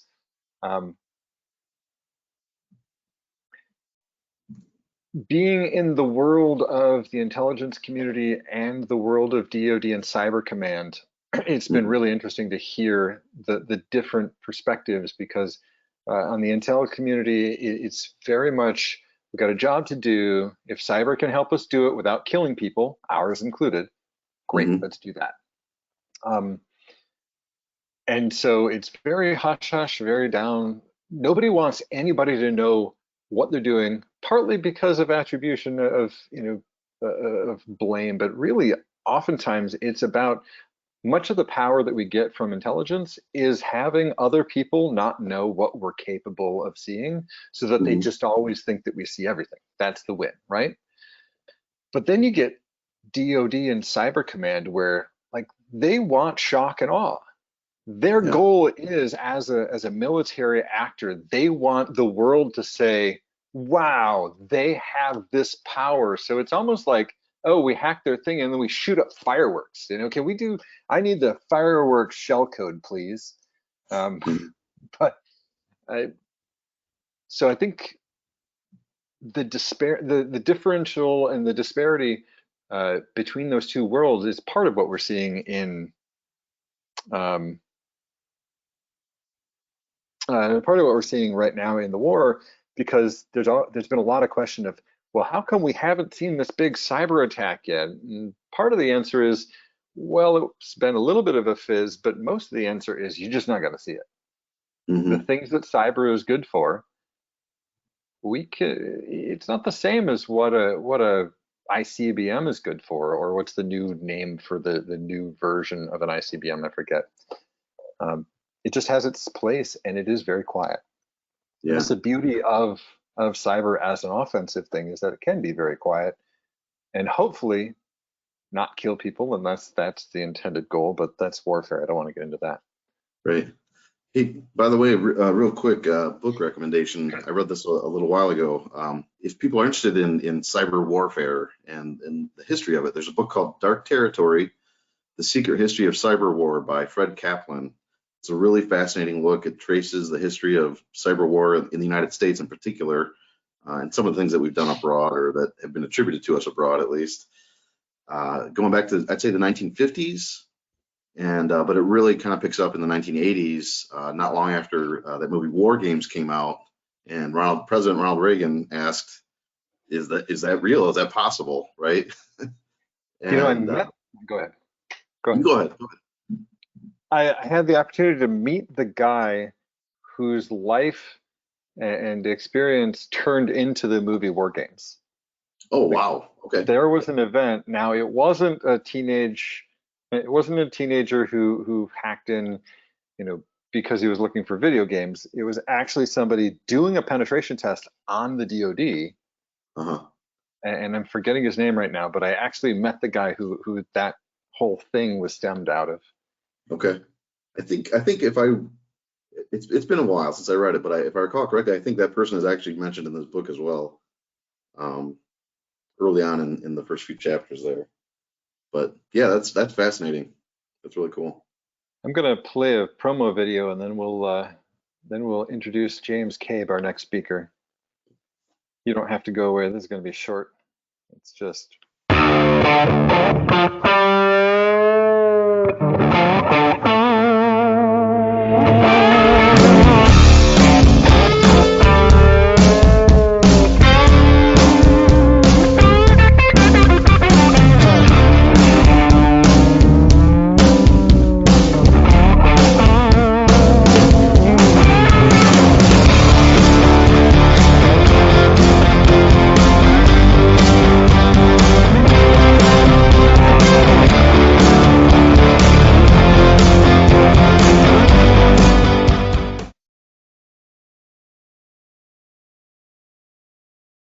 And somebody really had some fun with these videos, and they've got great taste in music. They get me pumping. So it muted you and me both. Oh no, I also muted my own microphone. That was Even better. So another real quick reminder here before you hop to the introduction. If you're tuning in just now or watching this video later on, maybe don't forget to join up on the Discord for GRIMMCon here. The URL to get yourself an invite if you're not already on it is grimm-co.com, grimm-co.com /GRIMMCon-0x7. And there's if you scroll down a little bit, there's a link there for GRIMMCon Discord. Just go ahead and click that. And if you're going to be joining us live, we're here in, track 1 chat. And one more awesome video.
And we're back.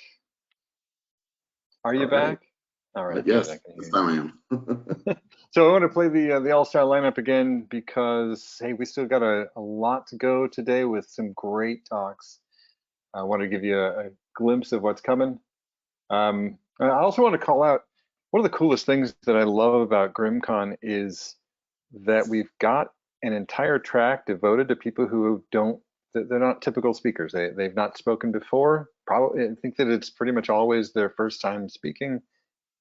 They've got meaningful things to say, but they just haven't had the mentoring or the guidance to get them to go out and put themselves out there. And so GRIMMCon allows for those people to be matched up with mentors, both people within GRIMM and people from the community, just to sit down with them, help them iron out fears and concerns about what that's going to look like, and work through their presentation to help them make something that's going to go and flow and set themselves up for an awesome prezo. So that's not this track. I mean, that's it. That's the only sad part about emceeing this track is that I don't get to watch that, but I'm still really happy to be here. Normally, I'm not able to watch this track. So let's see. It is 2 o'clock, and James, are you on? Show yourself. Let's see here. I see. It looks like it's just you, me, and our organizer. Let's see, James. Yeah, I'm not seeing James yet. Uh-oh. Still at lunch, maybe. Hope not. So we got, at least they're not showing up. I can't make them a presenter, so. Excuse me, just you and me for a minute. Yep. Oh, he's apparently having technical difficulties trying to join. I'm getting messages right now.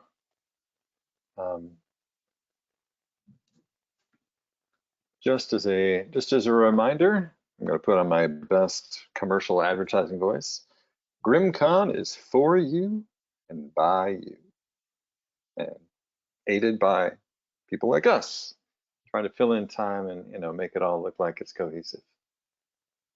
So Yeah, no, this has been enjoyable. I really like having, conversations and the ability to chat with you, Brian, because it's a lot more lonely up here when you're alone and you don't have a crowd to play to, as you're familiar. Can you imagine Yeah. doing your stand-up improv to a video of nobody?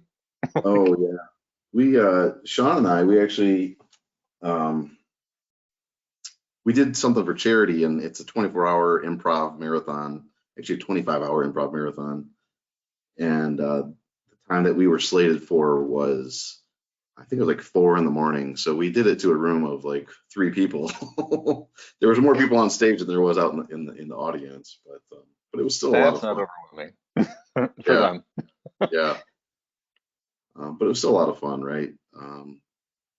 And we were there for each other. I mean, that's the point of improv, is to support your team, your troupe, if you will. Yeah. And to have fun, right? So it was enjoyable nonetheless, even though it was 3 people, and I think 2 of them were my relatives. That's great. So where was that? So that was at a place called Go Comedy in Ferndale, Ferndale. Michigan. Yeah. So the irony for all of you still watching, GRIMM is a Virginia-based company. We have a nationwide audience. Brian and I just discovered that we both grew up in Flint, Michigan. That's right. Didn't know each other, but it's funny Right. how comical living and growing up in Flint can make one. When we our claim to fame beyond being Buick City is fighting for the murder capital of the world over That's and right. over. That was definitely a time of shame and sorrow. But yeah, growing up in Flint in the 80s was an interesting time for sure. Indeed. So let's see. Do we have a James yet? I'm not seeing you, James. I hope that you can get in here soon. Until then, we will just continue improv. Yeah, There are worse things to do. there are. I'm curious to the folks paying attention in Discord here, if you want to answer, although this could fill up the screen a little bit. Do people in this field that are paying attention, do you call it, or do you refer to your role as cybersecurity, information security, or maybe simply just security? I'm curious what people think. I say information security or infosec. Infosec janitor is Toaster 32. Yeah. Infosec janitor. Cybersecurity, one word, light mayo. Yep. I say hacker for hire. Johnny. That wasn't one of the choices, although I guess I did not give you an exclusive or, so all right.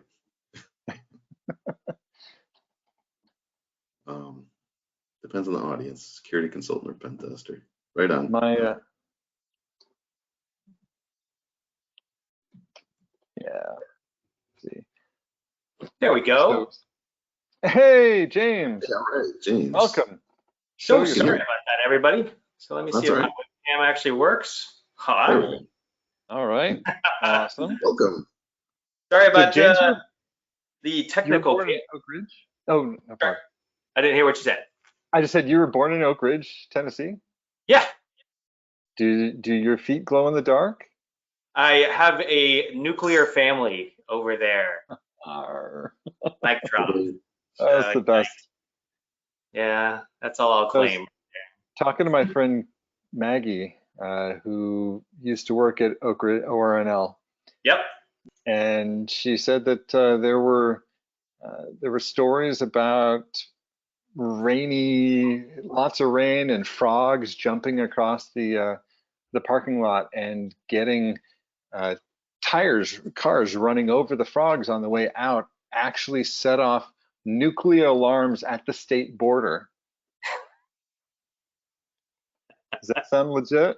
That doesn't sound unlegit considering. So you got to remember a place a little bit left back in time, because if you roll into Oak Ridge, it was set up, it was basically what they used to call a holler, just a really big version of that, right? It's all set inside of a a series of, they said mountains.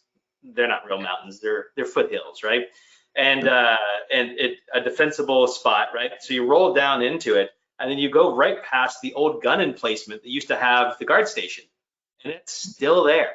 So the place really hasn't changed all that much. Now, most of the laboratories and everything else like that are just on the outside of that, closer to Knoxville, but it's all still there. So I know that at least in Clancy books, do you remember the Clancy book?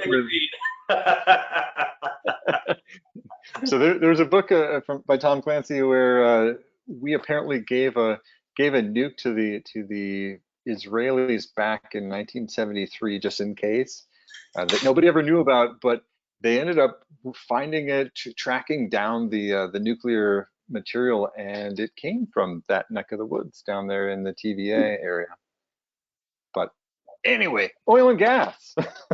Well, I think that is a illustrative of the fact that everybody thinks it's a little bit more laid back down there, but when in fact it's not.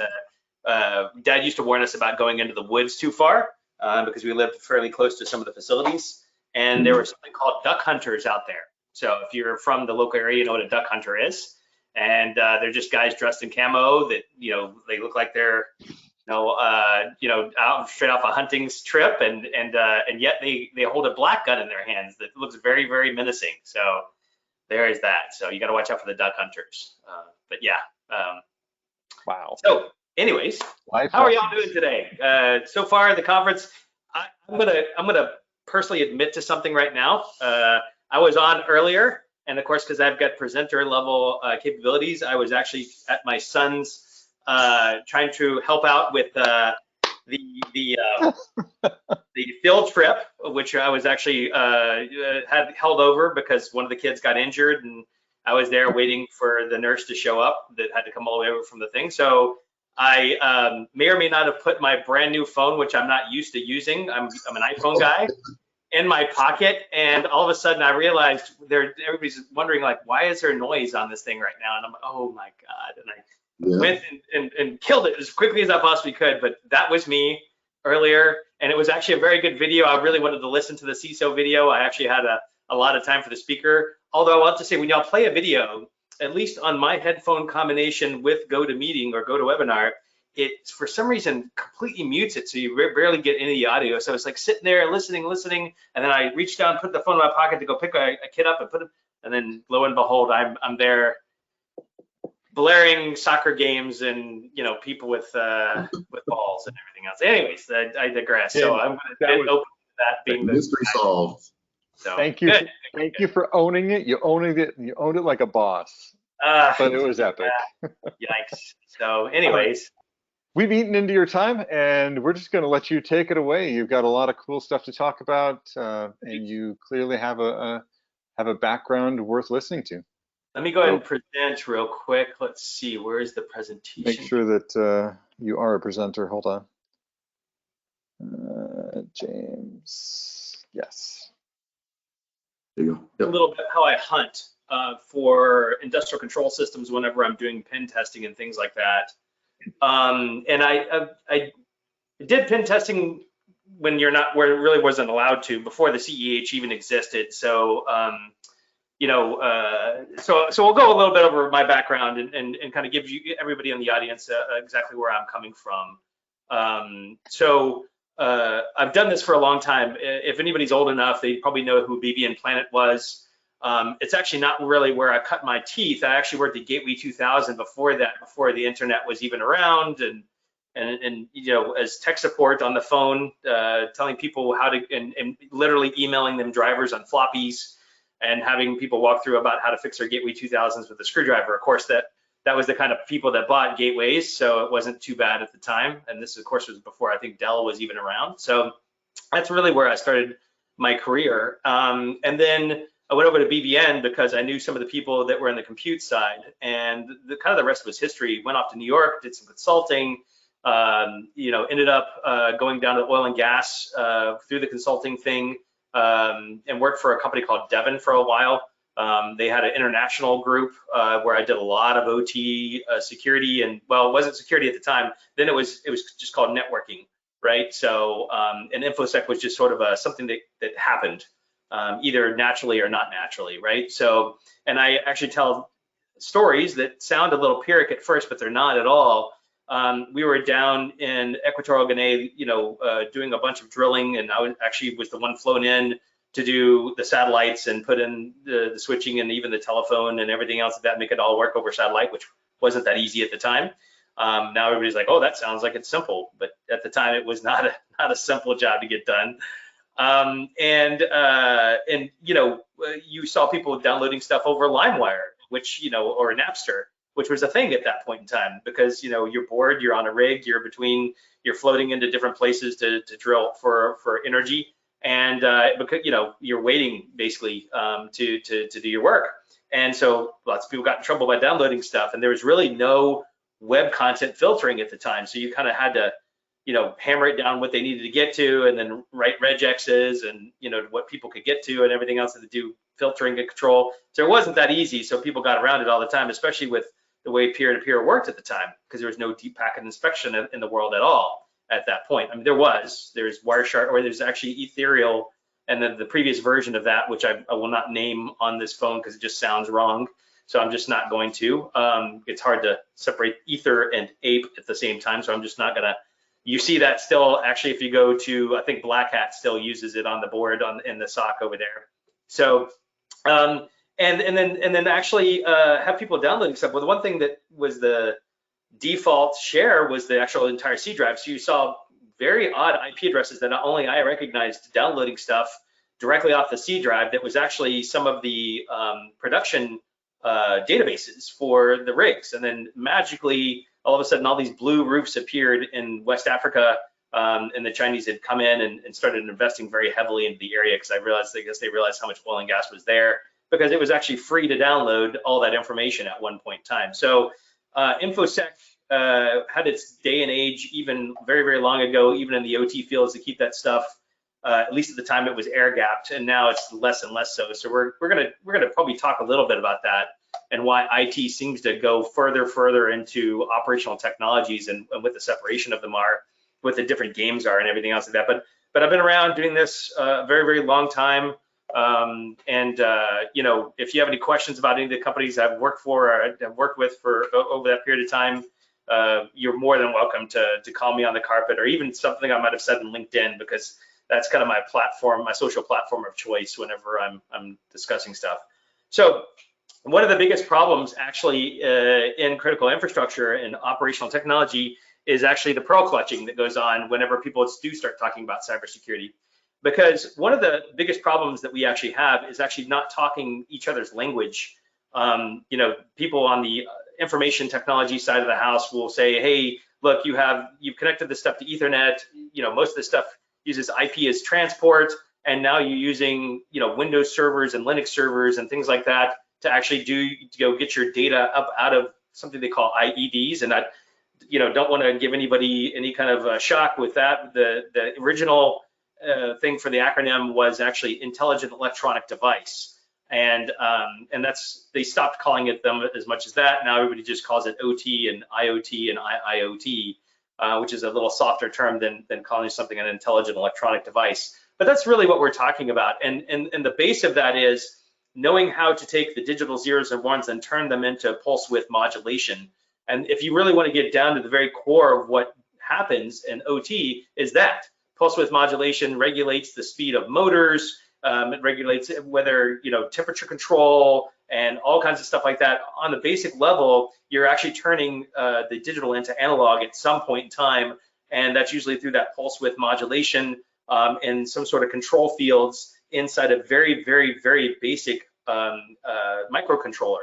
And microcontrollers, as we all know, or if you've played with Raspberry Pi or Arduino or anything else like that, it's really just a memory register to get something to either turn on a 5-volt switch or turn off a 5-volt switch, or 12 volt or 24 volt or 48 volt, or oscillate them on off at different speeds to either make a motor go faster or go slower, or turn a light on or turn a pump on or shut a valve off, or whatever it is on that sort of thing. So that's the problem with that, is they use a very, very different, the OT engineers or process control engineers or PEs use a very, very different set of tools. They're basically developers, and you know there's already a lot of animosity between developers on the IT side and the information security side of the house.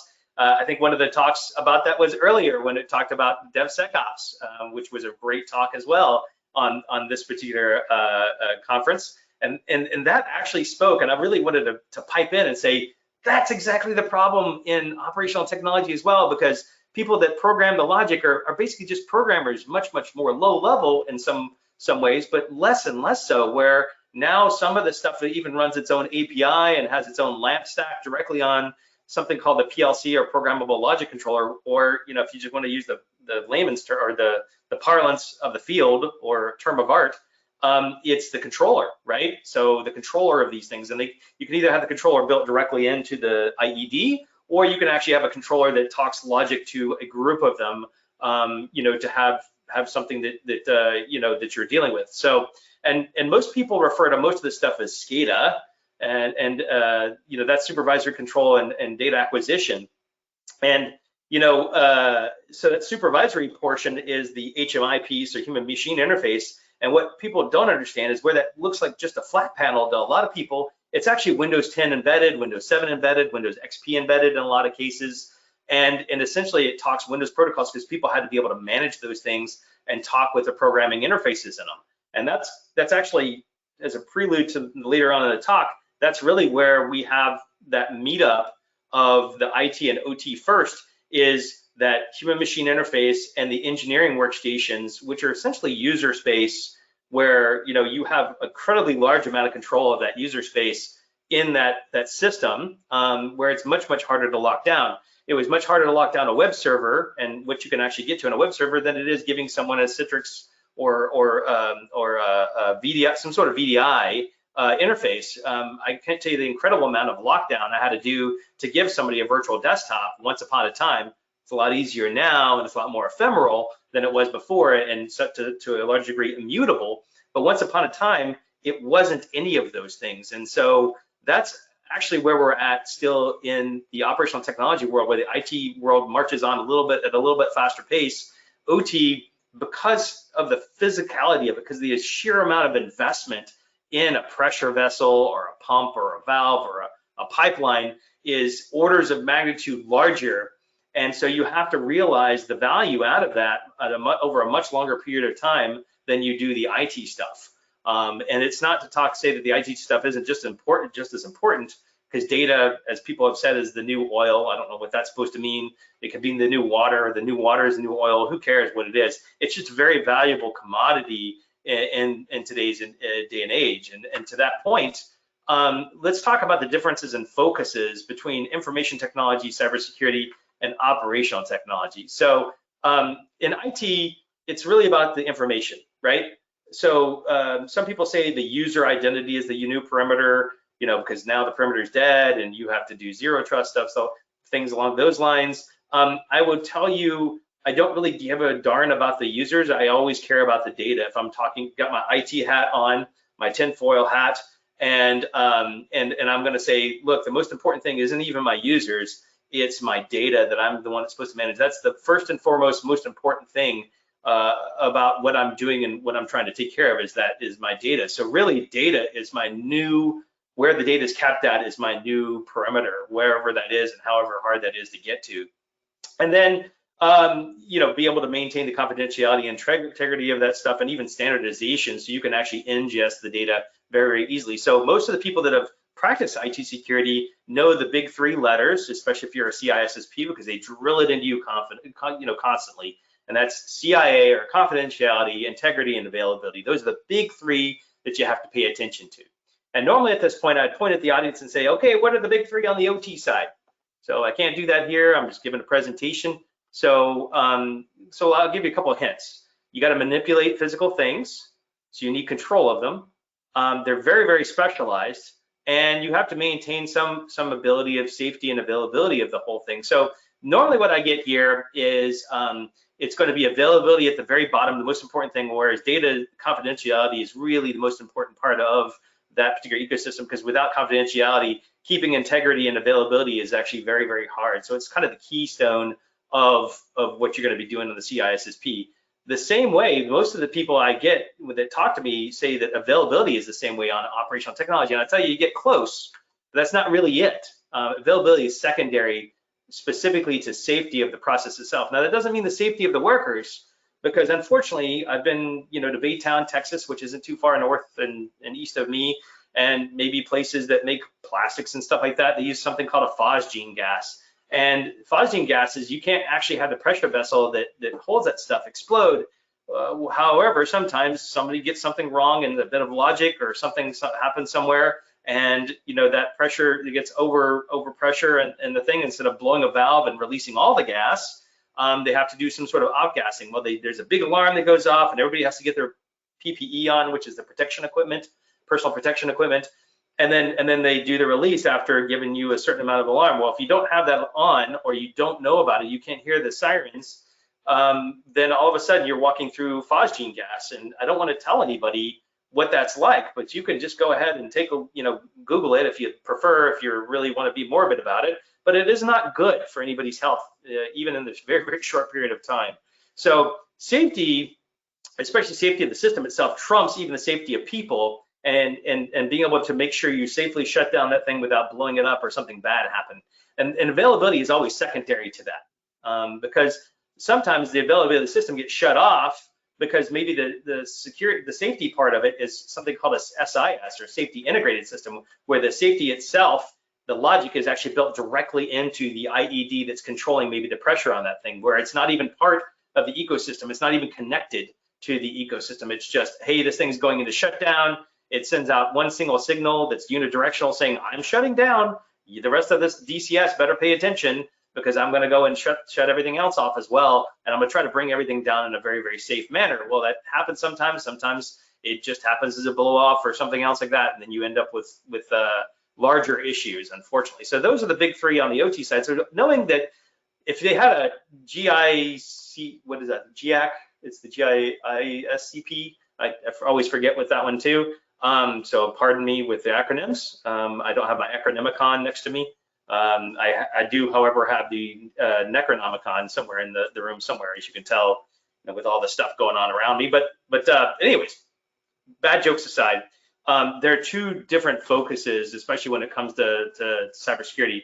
And I'll boil it down even further for everybody else here.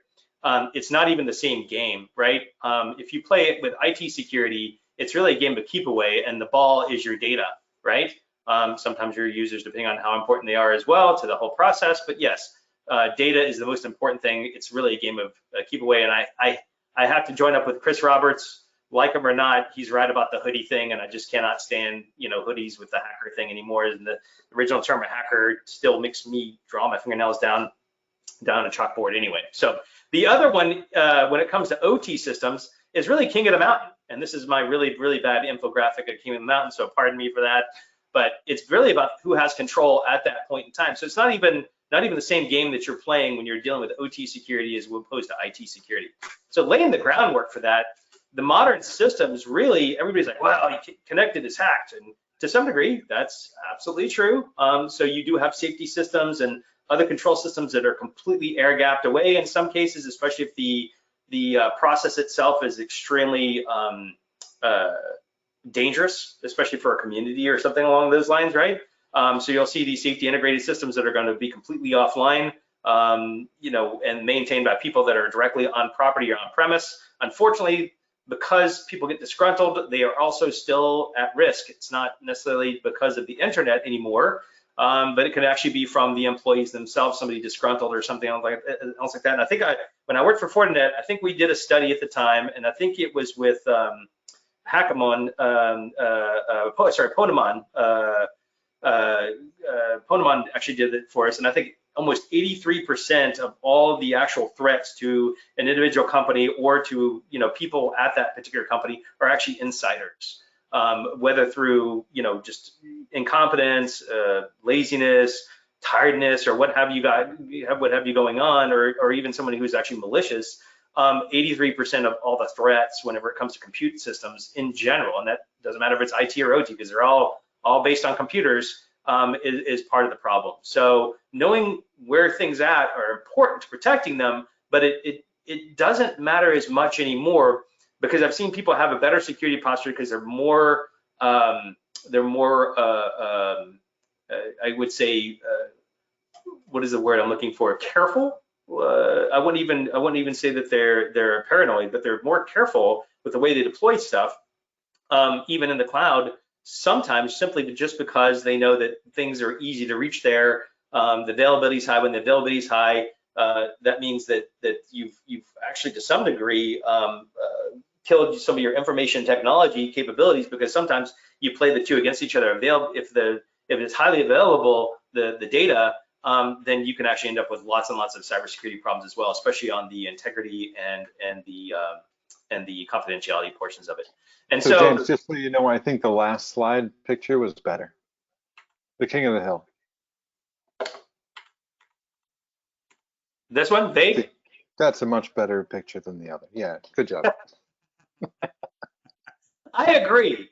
Boiling it down to a kid's game for me is really where it's at, right? Like that's the most important part, because to be quite honest with you, I deal in very, very simple things, right? Easy and simple are two different things. If you keep it simple, sometimes you'll get it right almost every time. It's not about making it always easy, because that can be a different concept. Making things look easy is not always a simple process. So this was taken very recently, and I only show this because I mean everybody's seen a picture like this all over the place, but this was something that was taken very recently. I mean last week even, so I had to include it in this presentation. The first bad thing whenever it comes to where we're failing in critical infrastructure is the use of passwords. If there's one thing that should have been password, without passwords a long time ago, it's going to be really hard to get rid of passwords on the IT side. But on the OT side, because so much of it is based on physical process and people being at places, we should have been beyond passwords a long time ago. And we can do that actually in OT. So OT should have been the first one to get rid of passwords. No more passwords. Please kill the password, right? Knowing what I know about rainbow tables, and I'm sure everybody that's on this cybersecurity conference has done that before and done their CEH and done a brute and knows exactly what's involved in it, how easy it is to do. Please, there's just no protecting against passwords and user identities before. Your identity should have been a token a long time ago, and we should be using something else other than passwords. Having a personal passphrase is fine as part of multi-factor, but it shouldn't be the primary. And unfortunately, right now, we use it as primary because almost everybody uses some sort of hashing algorithm and then they encrypt afterwards, right? So, we just got to get beyond that, especially in the OT world. We can be the first to get to it even before IT and call that a win on our side because we were the first ones to get rid of it. The second bad thing is bringing IT systems into OT. This is something, I know everybody's like, well, wait, what do you do? How do you get the data? How do you make an application? How do you get the data out of these IEDs and bring them into the human processing world? Because the other big thing difference between IT and OT is simply that usually when you're talking OT and you're talking OT protocols, it's a machine-to-machine only. There's no going up and down a TCP/IP stack. There's no layers. An OSA protocol, if there are layers, you can follow the Purdue, and Purdue, really the important stuff only goes up to 3. In the same exact way, the most important stuff in OT only goes up to 3 and back down again, because it's machine-to-machine talking to each other. And that's one of the reasons why some of those OT cybersecurity systems, like one of the companies I used to work for, had one of them, is basically, some people call them an industrial IDS. That makes me, cringe again, because it's not, it's an INBAD. Does anybody else know that term? INBAD, Network Behavior Anomaly Detection Engine. So it's one of the things that we attempted to do very early on in the SIM. You can do a little bit of it with some of the better SIMs out there that do this, but it's more of a reactive thing because a lot of this stuff's built on syslog. Deep packet inspection gives you that instantaneous situation. Not that you don't need correlation and maybe even causation in the back if you can get it in the background from your SIM, and you've got your playbooks and workbooks done very well back there. You could probably get from point A to point B a lot better than you might even be able to get to with some of these INBADs. But these INBADs give you a good idea of what's going on behaviorally in the network and where you can sort out the anomalies and easily, because tuning a SIM is maybe 10 to what, it's at least 1 to 2 orders of magnitude harder than tuning one of these embeds. Especially if you're a domain expert for the embed, what the embed's doing. So if you're a domain expert in OT, it's much easier to tune it. Sometimes it's almost even child's play for some of the smarter people out there that you see me talking to occasionally on LinkedIn, because they know, stuff about memory registers and programming PLCs and whether or not something is in run mode versus program mode and things along those lines. And those are the things you can see with those embeds. So the embeds actually work a heck of a lot better for OT because of the repeatability of the process. Over and over and over again, things aren't supposed to change. One of the things that people fight in the IT world, as opposed to the OT world, and this is where the OT people kind of laugh at them, is that they have something called cut and paste networking. And I don't know if anybody's ever heard of that term before, but cut and paste networking is one of these things where, because something is Six Sigma or lean based, right, which is something you do something using the process called Kaizen, which is this incremental change to get better all the time, analyzing the process and getting the errors out of it and making the process more repeatable. Well, because the processing is like that, especially on the manufacturing side, oil and gas, energy, water, filtration systems, renewables, all of it's the same, where it's a repeatable process over and over and over again to let the robots kind of take care of the drudgery and make less mistakes.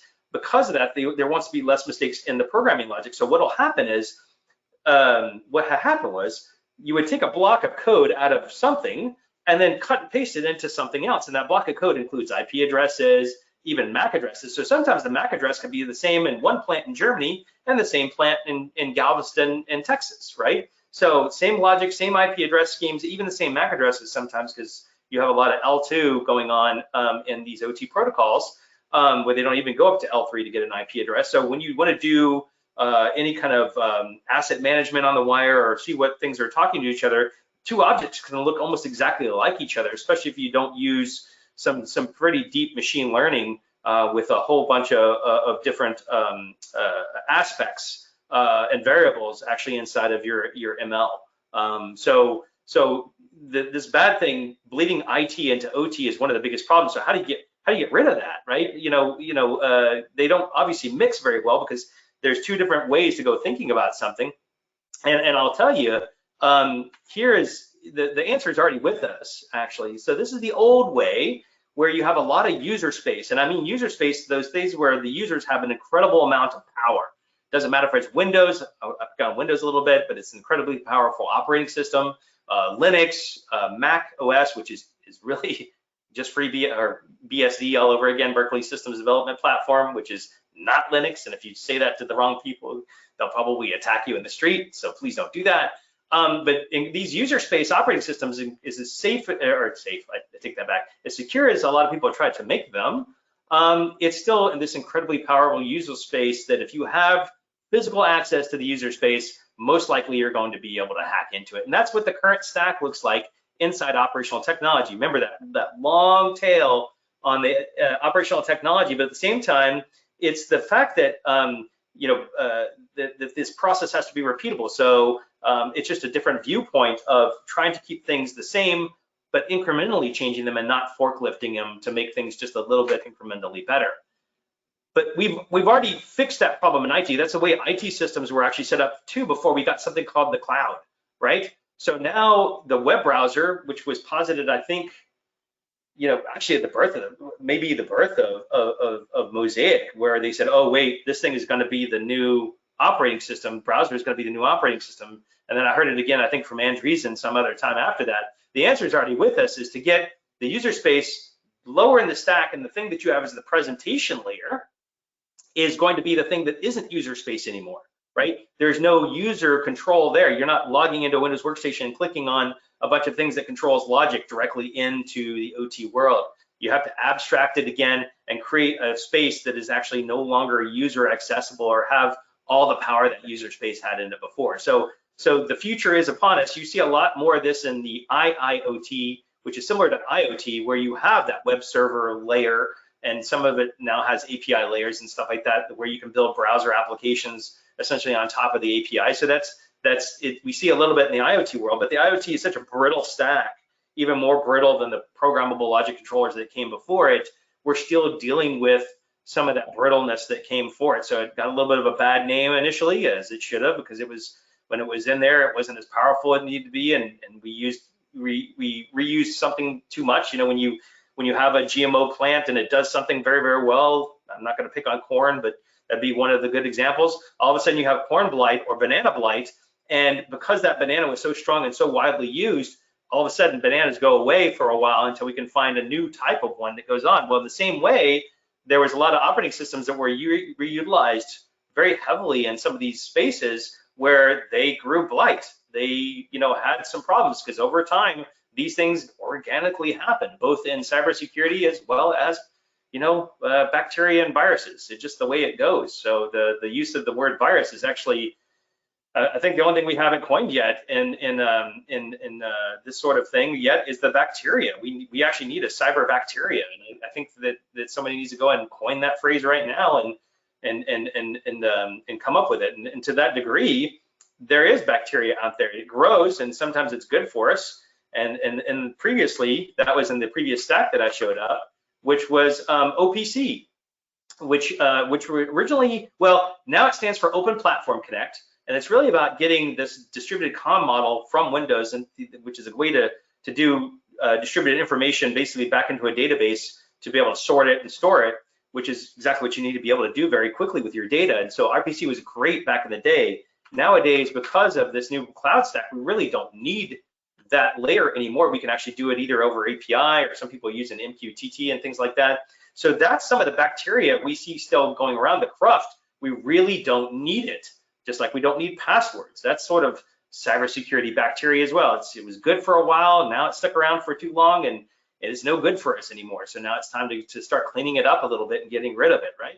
And the same way, we see malware going more to the agile field, and waterfall style defenses are no longer going to work. And waterfall style defense is the idea that we had this moat situation that we had before, and people called it defense in depth, and there's some really great stuff in defense in depth. I won't say you get rid of it, but you may need to be able to change the defense in depth to start hunting proactively. And that's where I see the agility of the blue team coming in, is when we start doing these crazy proactive hunts, saying, hey, we see a threat actor doing this. Let's go ahead and try to not just do it to ourselves using purple teaming, but also to to have the blue team say, hey, look, as we're going in and doing this thing, this supposed threat on the environment, at the same time, can the blue team defend very quickly on the whole thing? And so I've seen people use stuff like GANCrab and DNS, and if you don't want to use something that's actually more virus driven, you can use DNSCat and Iodine internally to actually see if you can exfiltrate any kind of data out of your system. So it's almost the bottom up approach to the whole thing. So I've seen a lot of that change, at least in cyber defense, quite a bit. And that kind of leads us to sort of the last aspect of where we're failing in this whole thing. Now, here goes more pearl clutching, and I'm going to say something that's going to be pretty challenging to a lot of cybersecurity practitioners out there. Please, for all that is holy, do the God's work and please kill syslog. Please, let's get rid of it already. There is already an answer to it.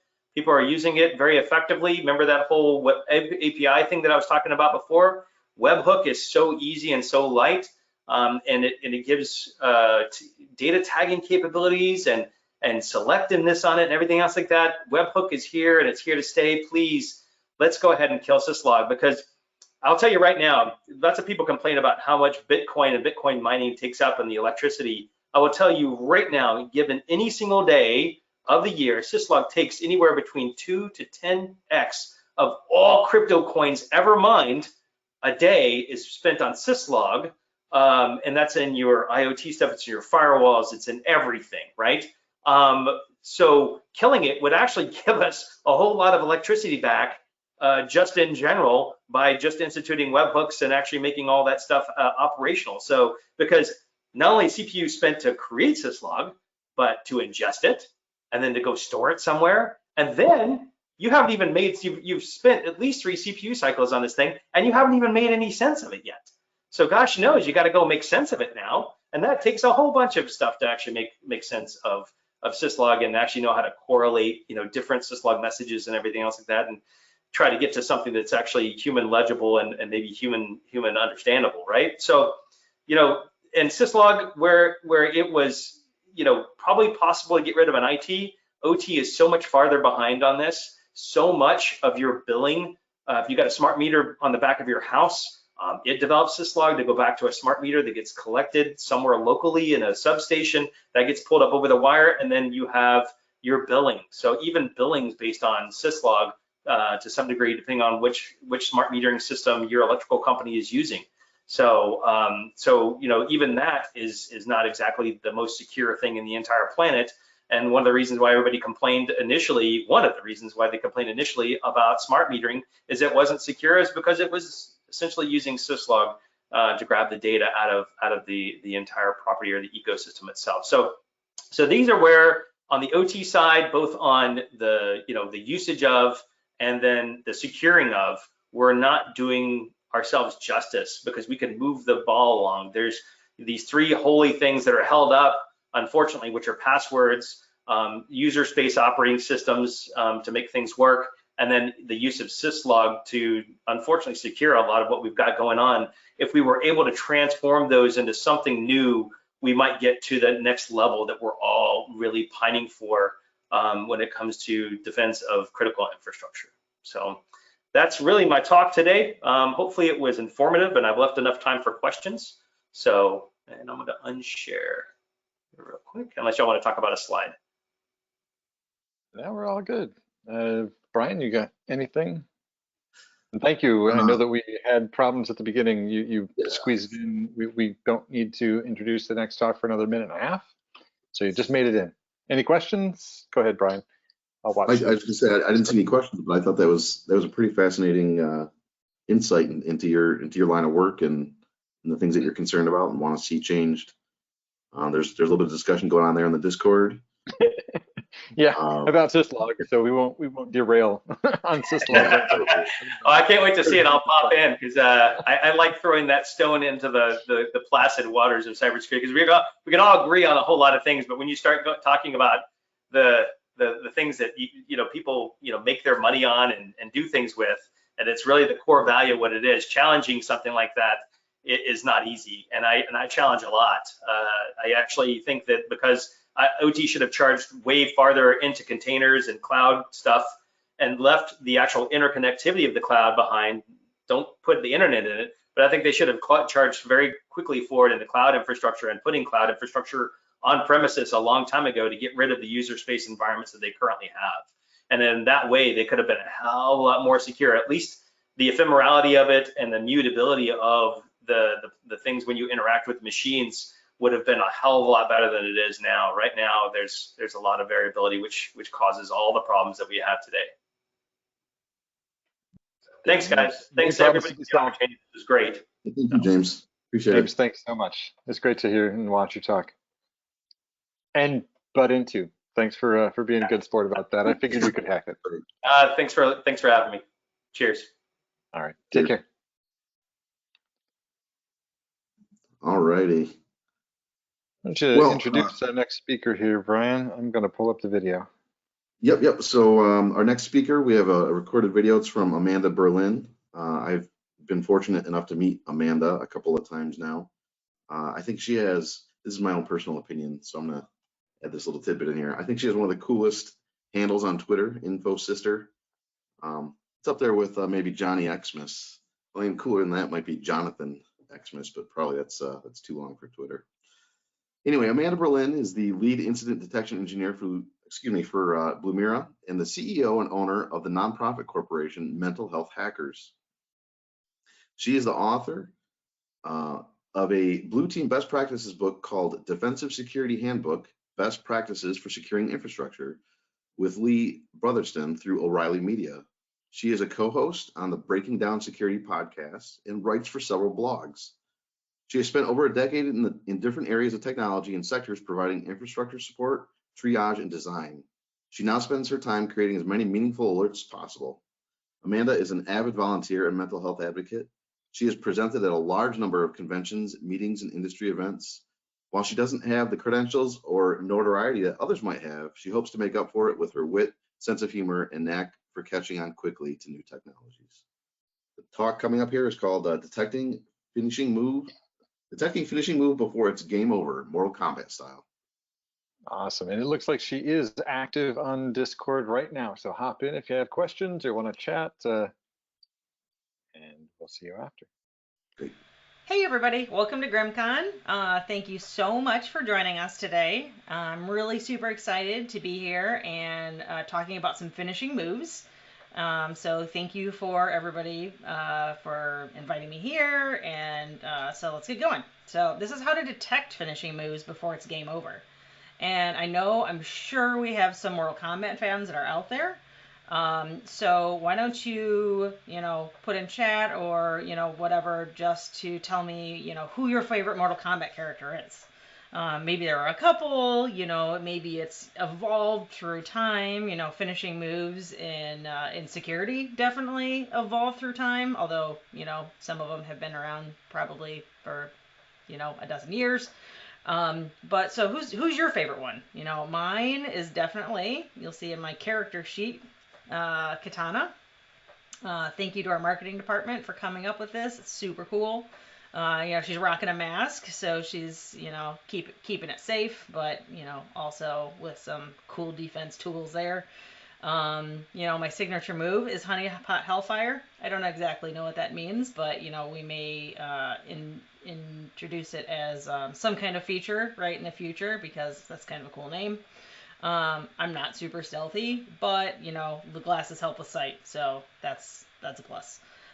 Origin story is Protector of the Realm. I love defense and detection, and Hacker of Mental Health. So I'm CEO of Mental Health Hackers, and you can find us at Hackers Health if you want more information on that. So here we go. What exactly are finishing moves? We know what they are in Mortal Kombat, right? Finish him. I wish I had, the soundboard. I'm sure there's the Mortal Kombat soundboard out there, so you guys could have a little bit of a peek back into that kind of stuff. Maybe you still play the new ones. Pretty interesting. So, but as far as information security, these are detections that should be considered high fidelity and high priority threats. So when one comes through, it's almost certain that it's not going to be a false positive, and you're going to need to engage incident response at some point, right? So when you get a solution that's reporting this kind of activity, context is extremely important, right? You don't want an alert that's just the name of the alert, maybe a link to a Wikipedia article or to a MITRE technique or something like that. Like, that's not super helpful. It's really important to have some kind of analysis and explanation of not only what's being detected, but why, like the information around it, why is it bad? Sometimes you'll get this with an MSSP. Sometimes, you may have to build this into your own environment and whatever thing that you're using. That's what we try and do inside Lumira, is build all of that into product. So, because not everybody is going to be a subject matter expert in all areas of defense and incident response. Like, I'm definitely not. Like, as much as I enjoy it and love it, I'm not, the subject matter expert in all of that. That's a huge, huge, huge section of stuff, right? You can defend against all technology, so there's no way you can be an SME in all of that. But it's better to have some kind of analysis and understanding of what's happening during at least these finishing move attacks, other than that title, right? So I've also heard of several different solutions that, when the customers ask, why wasn't this certain thing detected? You'll have a pen test or, some sort of incident where they're like, okay, I know this definitely should have been detected. I've heard several times, well, your environment isn't baselined yet. You haven't had the especially when they're doing proof of concepts, right? Your environment isn't baselined. It's not been, there long enough to figure out what's normal and what in your network and what's not. there are a ton of things in an environment that should never need baselined. All right, that's what these finishing moves are. We like to differentiate different types of detections in different ways, so you'll see those in the use cases we're going to go over here in a little bit. But most of what, the single point in time detections that we use are called indicators. You don't think of them as IOCs, but just like this certain thing happened right now, I want to know about it as soon as possible. It's not something that, should wait 20 minutes for a query to run, or 24 hours for you to get a report, or maybe the off chance that you log into the solution and see, oh, this thing is bad. There are certain things that you should know about now, right? So those fire as soon as possible in the process at Blumira, even before they're stored on the database backend. And the examples that I'll show you here in a little bit are all of those kind of things. So along with the detections that we'll go over, having playbooks, so either from your SIM vendor or internally, are going to help you follow through for a quicker response. And I guarantee you that time to detection, time to response, time to remediation are going to be some of the key cybersecurity metrics in coming years. I know a lot of people are using them already, and honestly, it's one of the best things we've seen as far as metrics that you can use to pay attention to your program maturity. So our first player here is Sub-Zero, and he wins, right? So that's definitely a finishing move there for Raiden. And, maybe that's just like a active view of what the bits look like during this Kerber roasting attack. So I'm not going to go too much into the inner workings of how Microsoft Active Directory authentication functions, or how to successfully exploit it, but we'll get into a little bit of it. We can't touch all of those things in the short amount of time that is a talk, but we'll cover some of the high-level things, and we'll discuss ways to detect both in your environment. So first I'll cover Kerb roasting, and then AS rep roasting, and then right now we'll go over a little bit of differences. Or high-level differences, right? So Kerb roasting is an enumeration attack on accounts in Active Directory using the Microsoft SPN, which is Service Principal Name ticket function, while AS rep roasting is an attack that specifically is against accounts that don't require pre-authentication. So Active Directory requires pre-authentication by default, but on an account-by-account basis, you can disable it. With a check mark, right? As far as the request goes from the attacker, with Kerber roasting, the threat actor enumerates Active Directory and uses that SPN ticket, right? So it's the Kerberos ticket granting service, and they use those for the SPNs that have been gathered. With AS rep roasting, they request the ticket granting ticket. So a little bit of a difference there. One's the service enumeration, one is the actual ticket. The response from the Active Directory domain controller in Kerber roasting is going to respond with that ticket, right? And that ticket is stored in memory. So that's where you end up getting the extracted hashes from, to go down to the extracted part of Kerber roasting. And then with AS rep roasting, the DC responds with the ticket granting ticket. So that is actually captured from the data packet that comes across in that response. So two different attacks that definitely both against the Active Directory authentication functions. Fairly common, extremely easy to run, and we'll go over some examples of that. So to be effective, an attacker during the Kerber roasting is going to have to select what kind of encryption is susceptible to those brute force attacks. In Kerber roasting, it's almost always RC4 HMAC. So, and we see it's a favorite of pen testers, but then you might ask yourself, is it still being used in the wild, right? Are there attacks that is it just like, oh, this pen tester is doing a proof of concept, great, that's you, but do people actually see this in the wild? Well, yes, they do. So especially ransomware has actually adapted to use those kind of techniques to infect networks. So DFI report not too long ago had a really good in-depth analysis demonstrating the use of curb roasting when ransomware wants to spread throughout in a network, and it did that really, really quick. FireEye has a really good report on curb roast attacks, and there's been accounts of like different healthcare agencies and manufacturing, banking that uses that as part of the attack, right, to just spread that malware through the network. So here is a little video. Let's see if we can play this. There you go. So this slideshow shows the roasting itself and how it's going to end up with the result here. So this is invoke curb roast. It's looking at Active Directory. You can run a variety of tools to do this attack. You can find accounts that are doing things like running IIS or SQL or some higher privilege accounts. And curb roasting is not taking advantage of any kind of vulnerability or anything like that. I know that it's pretty quick. Let me play that again so we can kind of go over it. I kind of get on a tangent. So this is invoke curb roast. And I have multiple screens. I promise I'm not ignoring you.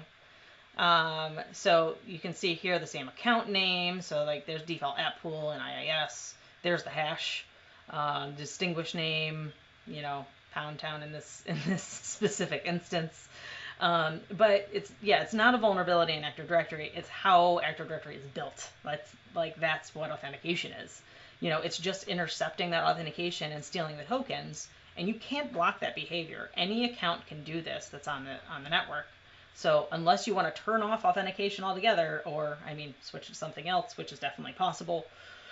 But the problem with trying to detect that is specifically that, right? You have a really hard time detecting different roasting techniques because it's using the same authentication mechanism that everything else in the environment is.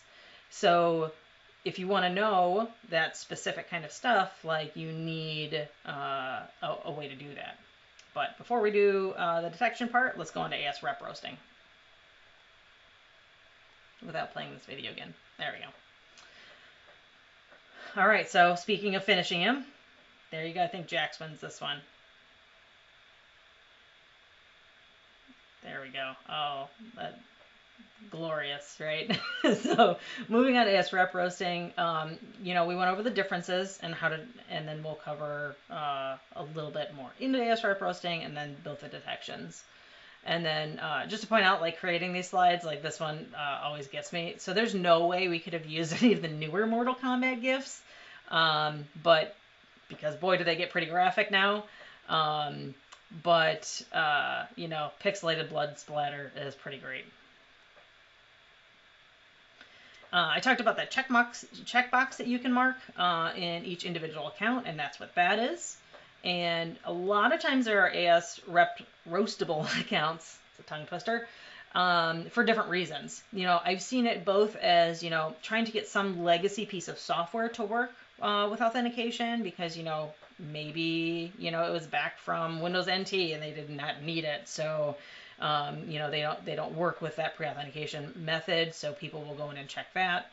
Other times, I've heard of just sysadmins, help desk, whatever, just needing to get something to work. They're like, oh, I was trying to get, this user couldn't log in, so I was going through and checking things, and I must have left that checked.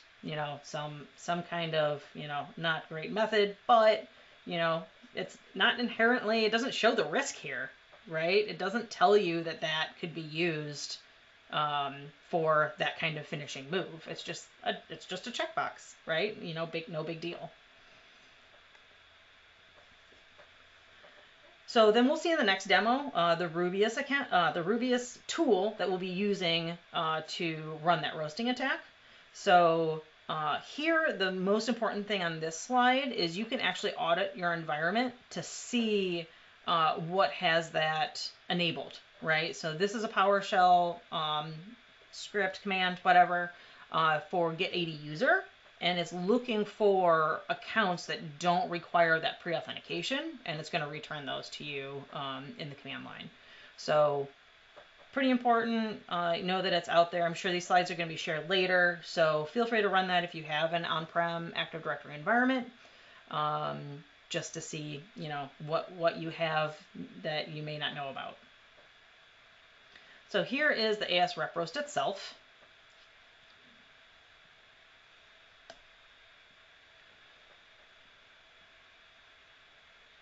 So here we see Rubius running AS rep roast,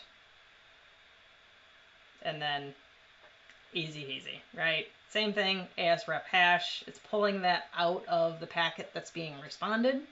So if you like run Wireshark or anything like that, you can actually see that in the packets. You can see that hash in the packets. And then this shows how you can kind of use those. I think this is the next one. Maybe. Nope. Next slide. There we go. And running demos and slides is always hard when you're trying to record it. So this is using CrackMap Exec to use those cracked AS rep roasting accounts to spray those creds everywhere and find where we're the local admin. So again, there's a handful of different ways to detect password spraying and brute forcing against a multiple of platforms, but again, we have only so much time. So we're assuming here that the hashes we took in the last walkthrough have been captured and cracked, so you can use those to, you know, try and pivot, right? So passwords are usually not that hard to crack, but we can use them, you know, we're going to maintain persistence maybe, pivot, move laterally, you know, all of those kind of things to kind of get a little bit further into the environment. So how about the detection? So who's going to win in this case? Our Honey token account or Goro? That's a crossover that would be kind of fun, I guess. I mean, Winnie the Pooh is a bear, so, but he's a stuffed one, and like there's, you know, a lot of arms there to deal with, so maybe not. So to detect both Kerber roasting and AS rep roasting, the best way to do this is with Honey tokens, Honey accounts, Honey whatever, right? It's an account that you're going to add to Active Directory to monitor on. So in Kerber roasting example, it's the event ID 4769. Your ticket encryption type is 0x17. You have ticket options there, which equals something. I can't remember exactly what. And then the service name is going to be whatever Honey account that you have. Okay. And then as far as AS rep roasting, the event ID is 4768 instead of 4769. Same ticket encryption type and options, but the service name here is KRB TGT, which is the Kerber roasting ticket granting ticket. So in addition to Rubius, I mean, you can see in the screenshot here, there's also Invoke AS Rep Roast by Harmjoy, as well as a handful of other tools that are, you know, that can perform those kind of attacks. And, you know, in the bottom of that PowerShell script, you can see right there, you know, the tool finds 3 separate accounts with that pre-authentication enabled and enumerates all of them. So as with any kind of active deception technology, you should monitor your Honey accounts, Honey tokens, whatever, way more than a normal account. And it's definitely possible, you know, to perform this attack in some environments with active accounts. But I mean, those accounts are going to be used all the time, right? Maybe they're there because they have to have pre-authentication on. But so you can't really detect on those all the time. You're going to end up with way too many alerts and, you know, alert fatigue, and you're going to want to ignore it, right?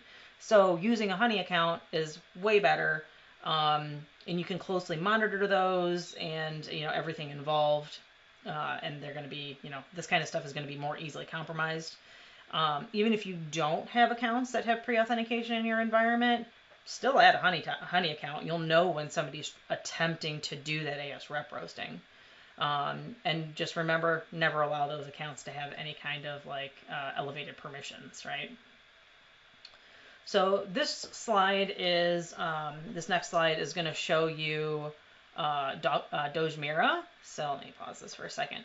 So Dojmira is a PowerShell script that we have out there on our GitHub. If you just search Bluemira in GitHub, you'll find it. It's a PowerShell script that is going to generate the specific kind of accounts that you need for these detections to be created.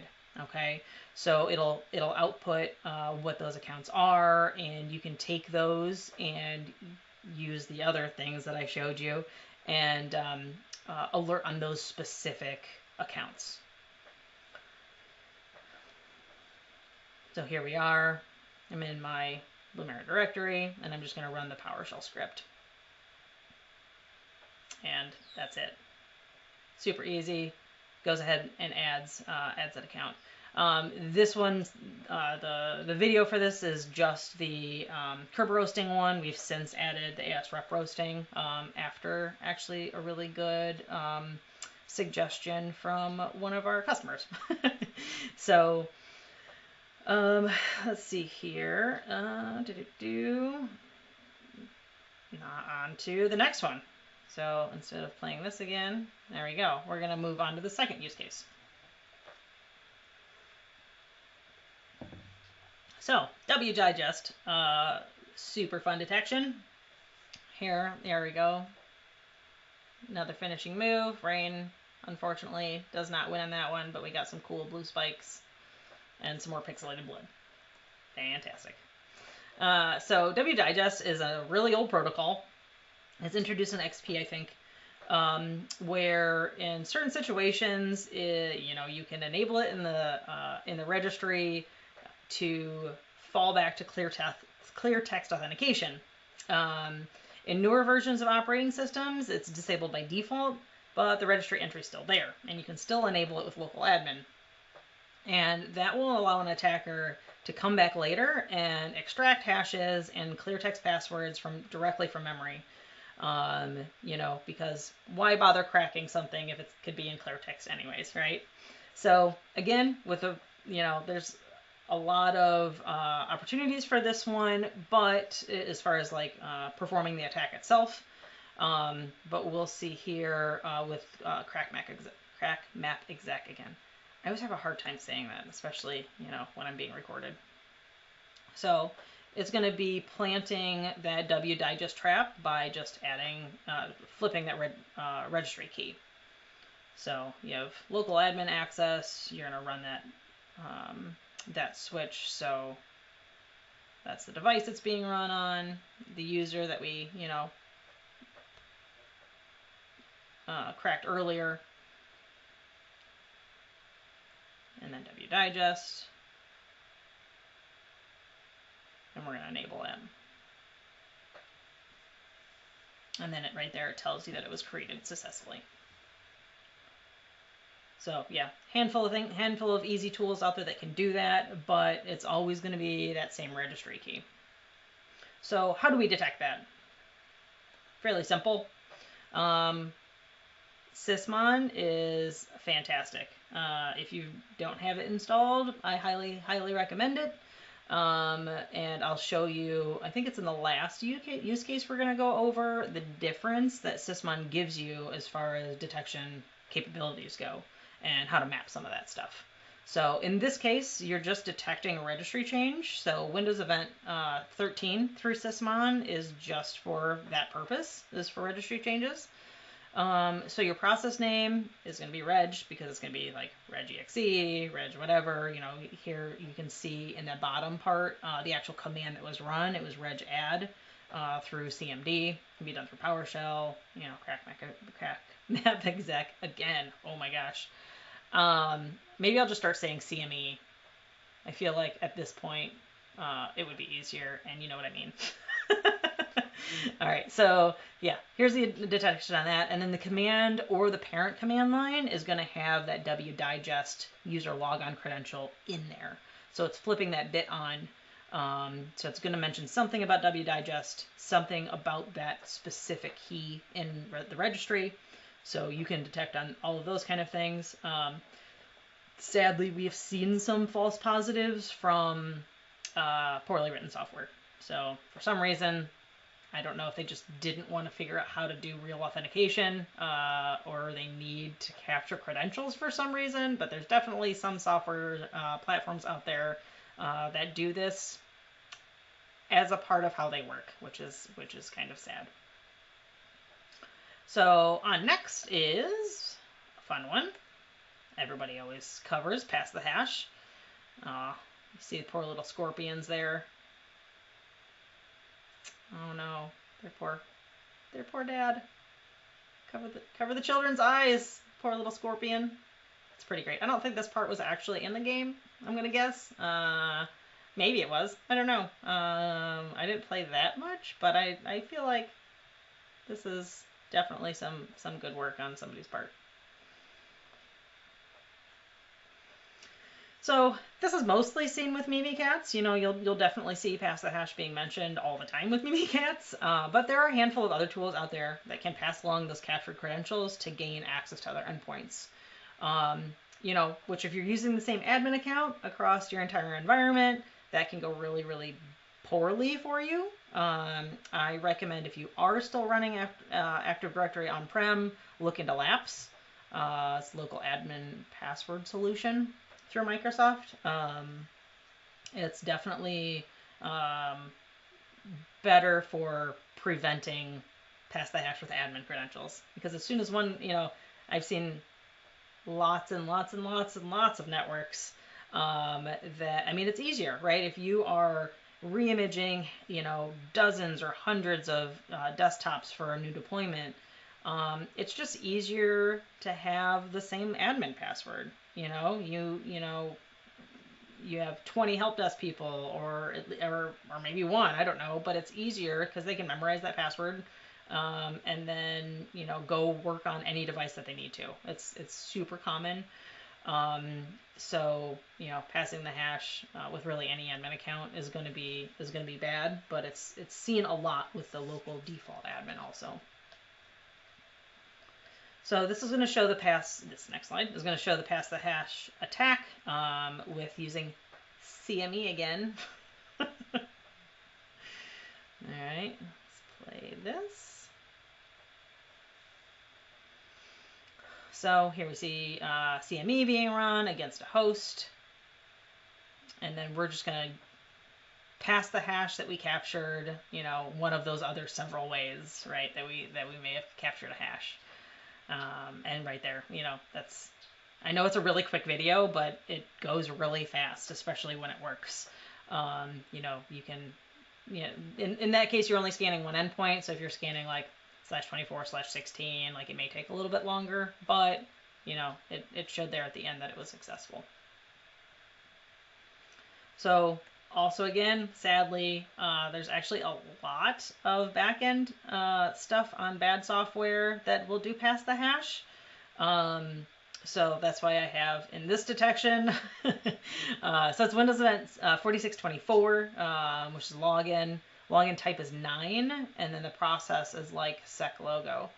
And then that's why I have the fourth little mention there of tuning for terrible software. I have a list of at least 5 or 6 pieces of software that just as a part of how they do administrative processes or manage your environment, or, you know, I've seen Active Directory management tools that, you know, they're going to, you know, help your help desk change passwords, or, you know, maybe even change control or manage endpoints as far as like asset inventory go.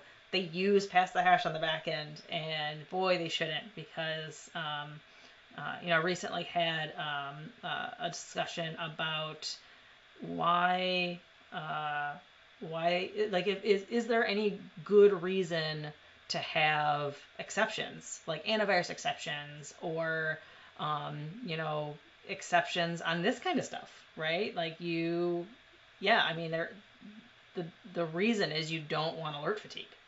You know, if you have a main piece of your environment that is going to trigger this detection once, twice, 10 times a day, you're gonna have to figure out some kind of tuning, right?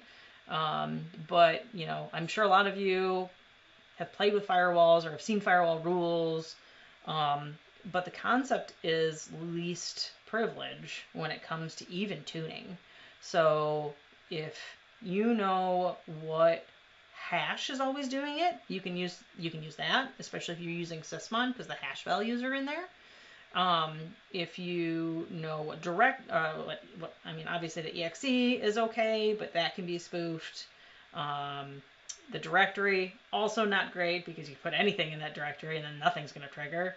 And if attackers know that, they're going to take advantage of it. If they know software A does not, mimics past the hash on the back end, they're going to do what they can to mimic that.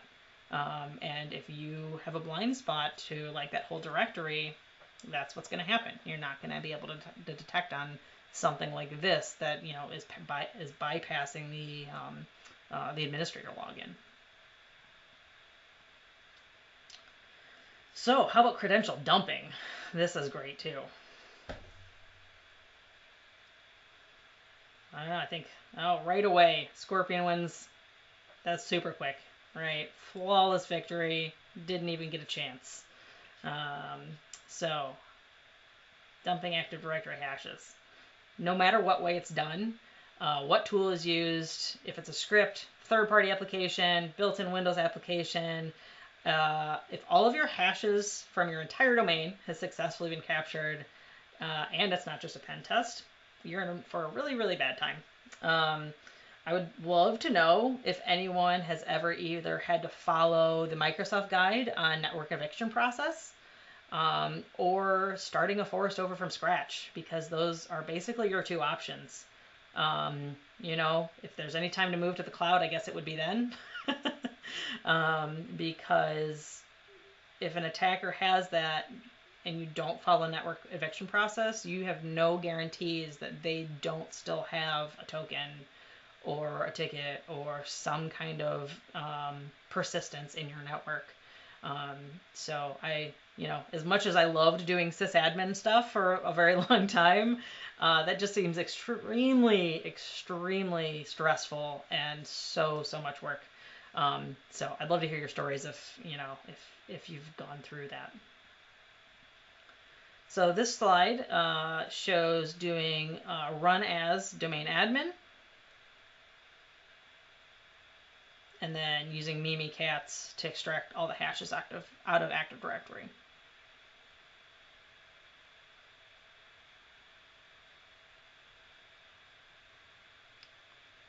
So that's the password we cracked, and now we're into,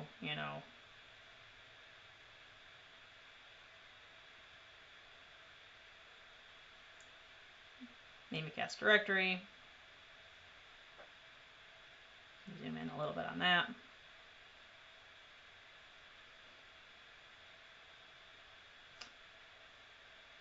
So you have the right privileges when you do privilege debug, and then you're going to do an LSA dump on the domain. And ta-da! There's all of them, which some Active Directory environments are extremely large. There are a multitude of ways to detect this kind of activity. A common one being what we saw here, but then attack this directory, or oh my gosh, sorry. So common way of attacking. So this one we just saw, which was Mimikatz, but there's also one that you can use that's built in to Windows called NTDS util, and we'll go over that one too. And this one will show you a little bit the difference of sysmon in between just Windows like plain logging. So again, hash jumping is going to be something you want to know as soon as possible, and definitely does not need a single bit of baselining, because as the more time passes, the more likely that attacker is going to be able to move laterally, set up persistence, perform other attacks inside the environment. We saw Mimikatz in the video example. Here's another one-liner, right? So NTDS util is a built-in Microsoft utility. So if you ever hear living off the land, that's that falls into this category. So that NTDS util was created to manage the Active Directory database, right? Which completely makes sense. It's been used for years and years to perform functions, but it can also be used by threat actors to dump the ntds.dit file. So ntds.dit is the ESE database that contains all of the Active Directory information. You can use it to create a backup, and the threat actor can use that and then go crack all of those credentials. So instead of capturing 1, 2, maybe 3 credentials using the other ways we saw in the beginning, this is everything. They can take the entire database and go crack all the hashes at once.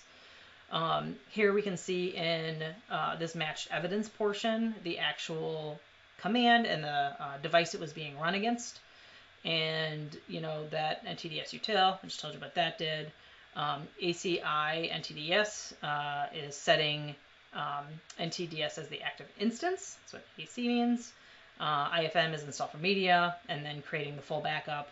That QQ is just quitting both commands that it's run. So let's dive a little deeper into the detection engineering side of this.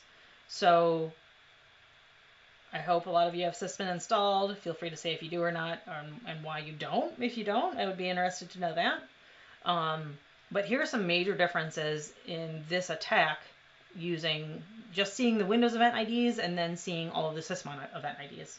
So on the left, you just see a huge list of 4799. You also see process creation, but process creation with Sysmon is the event 1, and don't worry about like blowing up your screen or like looking really, really hard, because I'm going to blow up these things in the next couple slides. And I'll go a little bit into why I picked Sysmon 1, event 1, as opposed to the process creation and just Windows plain. So on the left-hand side, huge list of 4799, which enumerating security group memberships happens all of the time in Active Directory for a multitude of reasons. It's definitely, again, part of how Active Directory works, to provide, you know, information to clients, applications, whatever.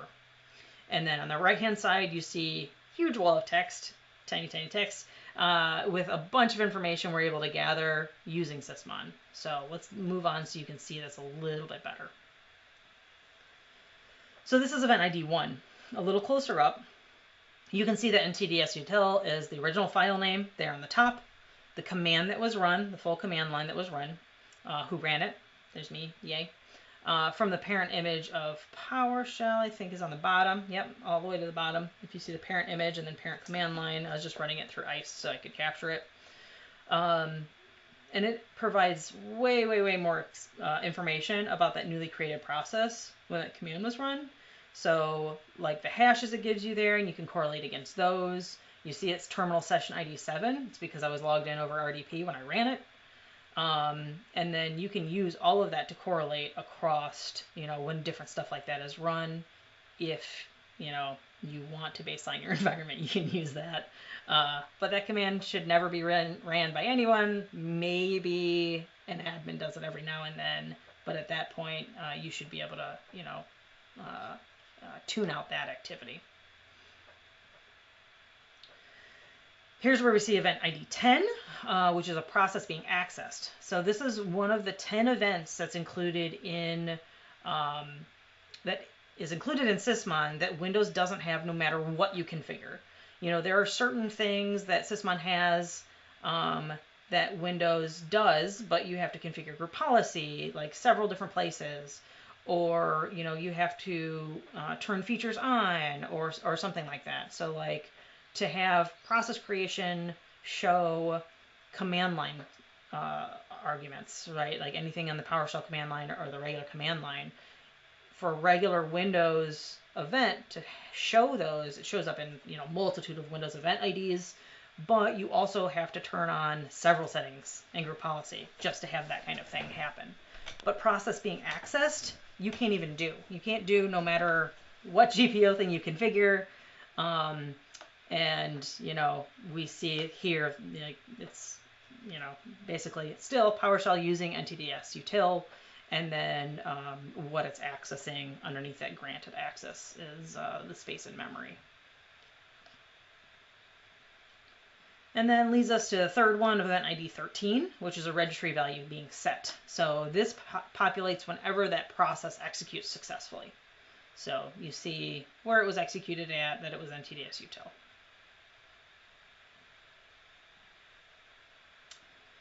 Now, how to detect on this? Many different ways. All right, so many different ways to detect on NTDS util being used in general. We can detect on the first example was Mimikatz, right? There's like a bunch of different ways to detect on Mimikatz. In this example, though, this is just dumping Active Directory with NTDS util. So you can detect on that Windows Event ID 1 through Sysmon. This is the first one that I showed. The process name is going to be some version of NTDS util. I have like there because there are tools that try and do obfuscation of those commands. So you can kind of get around that with doing likes and different kind of regexes. And then the same thing with like the command or the parent command line. For this example, we just have the QQ in there.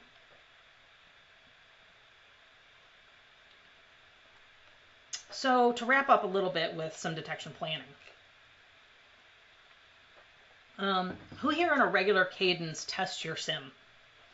Some way or another, not counting having a regularly scheduled pen test. Like, that obviously should be testing your SIM, but do you test it at any other point in time? Just think about it. The amount of things that can go wrong in any given day when it comes to the implementation of an alerting system. You could have an endpoint client that suddenly stops, like the service stops, or maybe a network firewall rule or a local firewall rule is put into place, or maybe there's a piece of an endpoint software that stops the export of logs. Maybe the mapping or the parsing of those different things into fields that you're looking at has changed. After doing this for years, like vendors, Windows not so much, but vendors in general will change the format of their logs. Like, oh, we've got a firmware update or a software update or this update, and now there's a space in the logs, or they renamed a field, or the API endpoint has changed. Like, so many different things can happen, and that's just the process. That's above and beyond, maybe there's a different way to run a tool or an exploit, or maybe there's a new tool or exploit. Like, doing this stuff is never ending, which is why I find it so incredibly interesting and fun. So just thinking about all of those different ways can interrupt those detections from firing.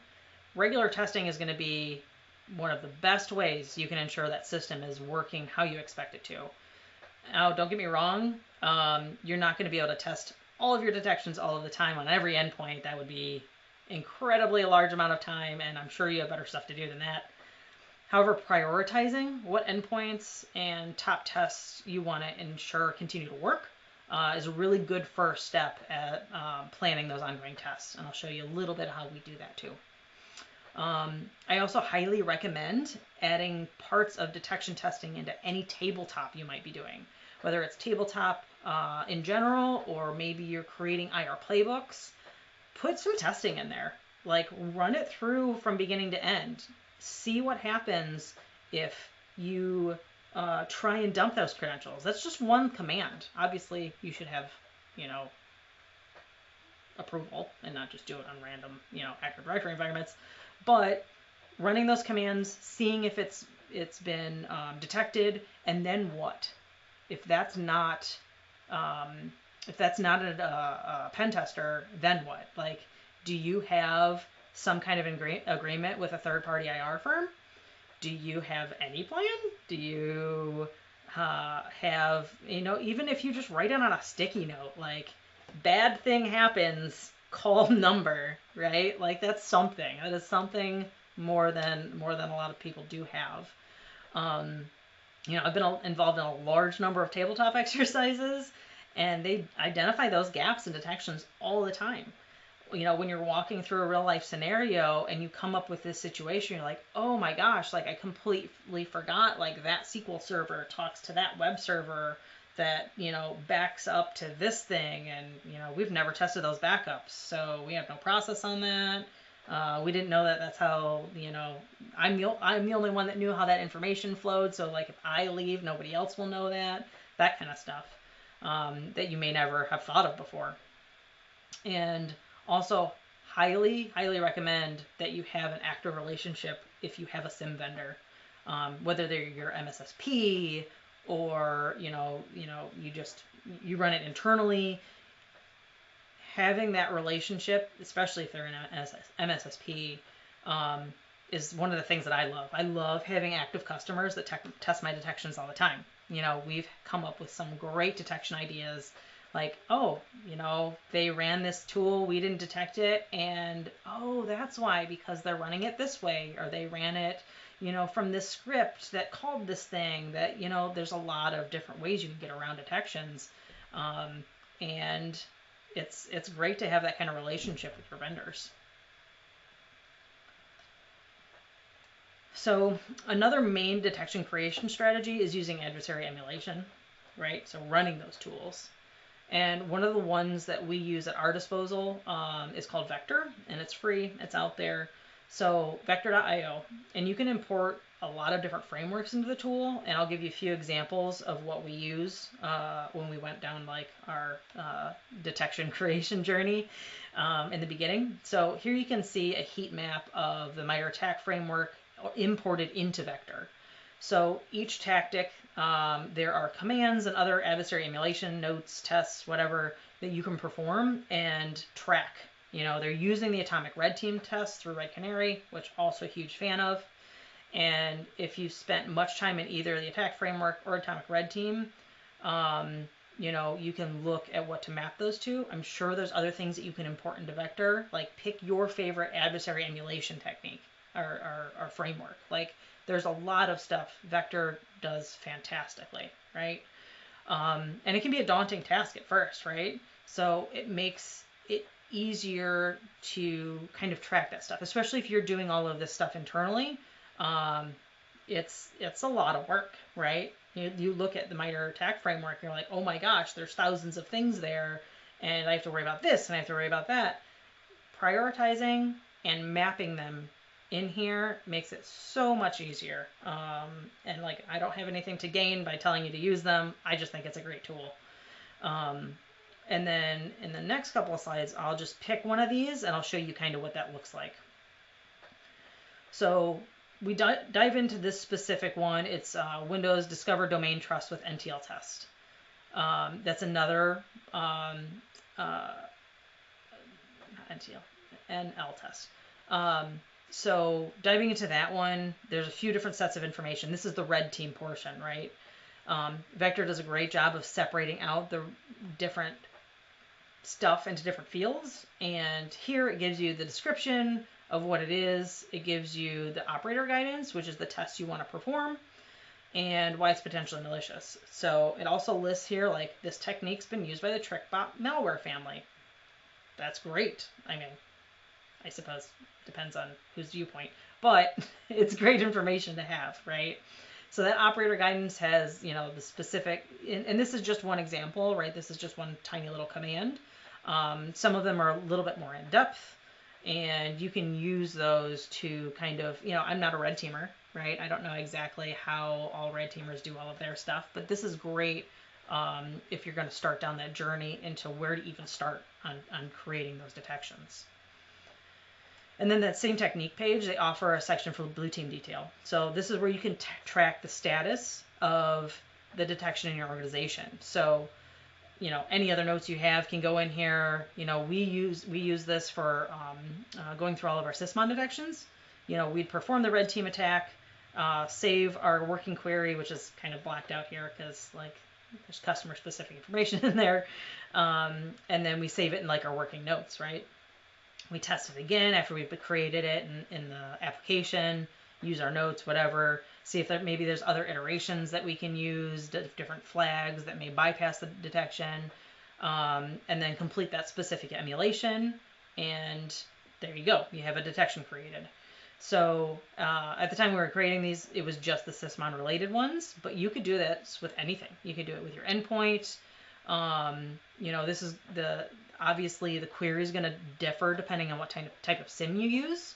And if you're attempting to see, the other detections, you can import and have different tracking things for like your endpoint solution or network IDS, IPS, other technologies, plain Windows logs, whatever. You can have different sections in there that you try and cover all your bases for. And that's it. So hopefully that was helpful to you all, and I hope you have an awesome rest of the con. This is going to be super fun, and have a great time watching all the other talks, and hope to see you. All right, that was a great talk. It was a little long, so I'm going to skip the chatting at the end, but thank you, InfoSister. That was amazing. Lots of great information, deep technical. Whenever I see a presentation done by with a bunch of company logo and company tools, I get really concerned, but your talk was so full of real information. It was really worthwhile. Thank you.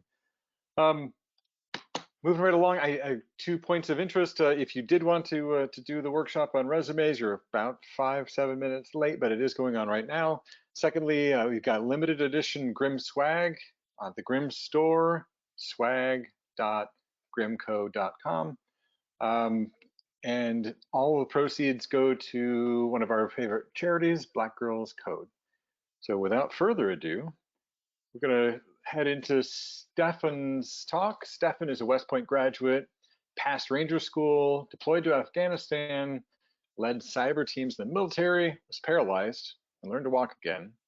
He founded and sold a cyber recruiting company, and he launched a virtual CISO practice. He holds a Master's of Engineering and an MBA from the University of Illinois and the CISSP. Without further ado, take it away, Stefan. Hello and welcome to Giving It All Away, Open Sourcing Security Policies. I'm Stefan Semmelroth, and today we're going to jump into something that's surprisingly fun in a kind of masochistic way. But the goal here is to make it a little bit more fun and a little bit less masochistic. So obviously we've got a little bit of disclaimers. So we've got all views are my own. None of them represent any of the other companies or people that we'll be talking about today, of course. None of this is legal advice. None of it is financial advice. And of course, nothing pertains to any clearances that anybody I speak with, including myself, may have had or may still currently have. So we are at GRIMMCon 0x7.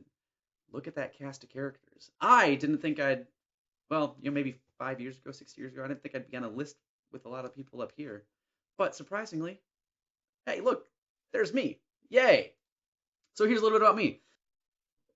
It's my LinkedIn.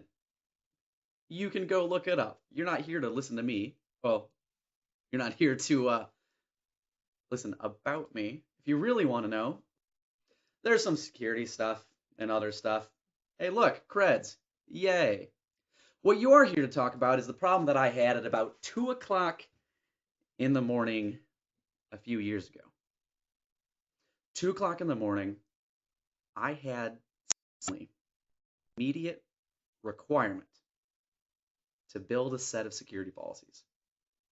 Now, the problem with this one is I didn't have access to many of the other security policies that I had used previously. I also, because of this very particular instance, I did not have access to really much of anything. It's kind of a weird carte blanche scenario. And without any of those repositories, I didn't have access to paid repositories. I didn't have access to much of anything. And so here I am at 2 o'clock in the morning trying to figure out how I'm going to get this stuff in so we can go land a new logo for the sales team to make sure that they can win for this particular client. Because they need it, and they need it now, very quickly. So obviously I did that same thing that anyone does in this scenario, is I said, help me Google. Started using my foo.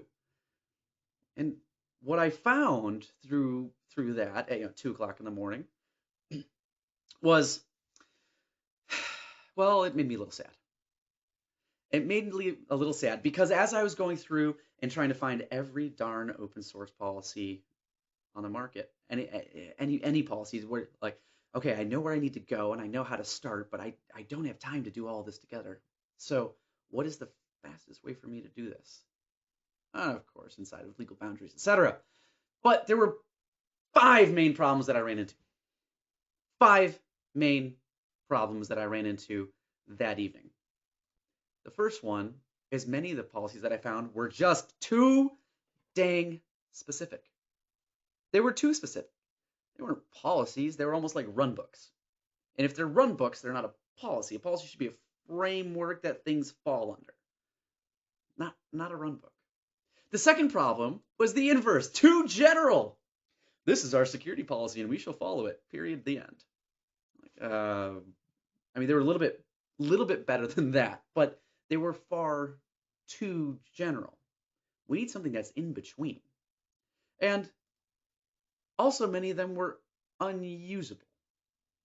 And this is one of the issues that I see all the time.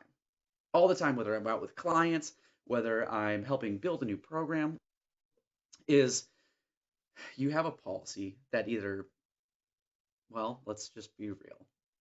You read through it and you go, no one's actually going to use this, right? And if it's not usable, then it's a dust collector. It's sitting over there on top of your AS400 somewhere, just collecting dust. Also, AS400 still need to breathe, so please take the policies off them. Put them on the shelf next to them, maybe. Fourth problem, not applicable. Not applicable, whether it's due to geography, a different region, a different subset of procedures or compliance or something else that just made them not applicable to what we were working on.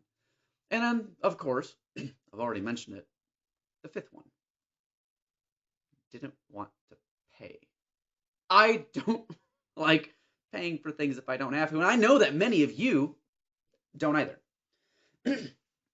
Also, especially because you're buying something and you don't know the outcome. And I've seen tons of policies out there that just are paid policies, you know, thousands of dollars, and you get it and you look at it and you go, how about no? And that takes us back to not really applicable or unusable because you don't always know what you're paying for. And so that made me go on an emotional journey again at 2 o'clock in the morning, which was, I was in denial. How can there not be this thing that should be easy, right? And at that point, if I'm remembering right, like SANS had some, but they don't have the great repository that they do now. And I started to get frustrated. In fact, I started to get angry.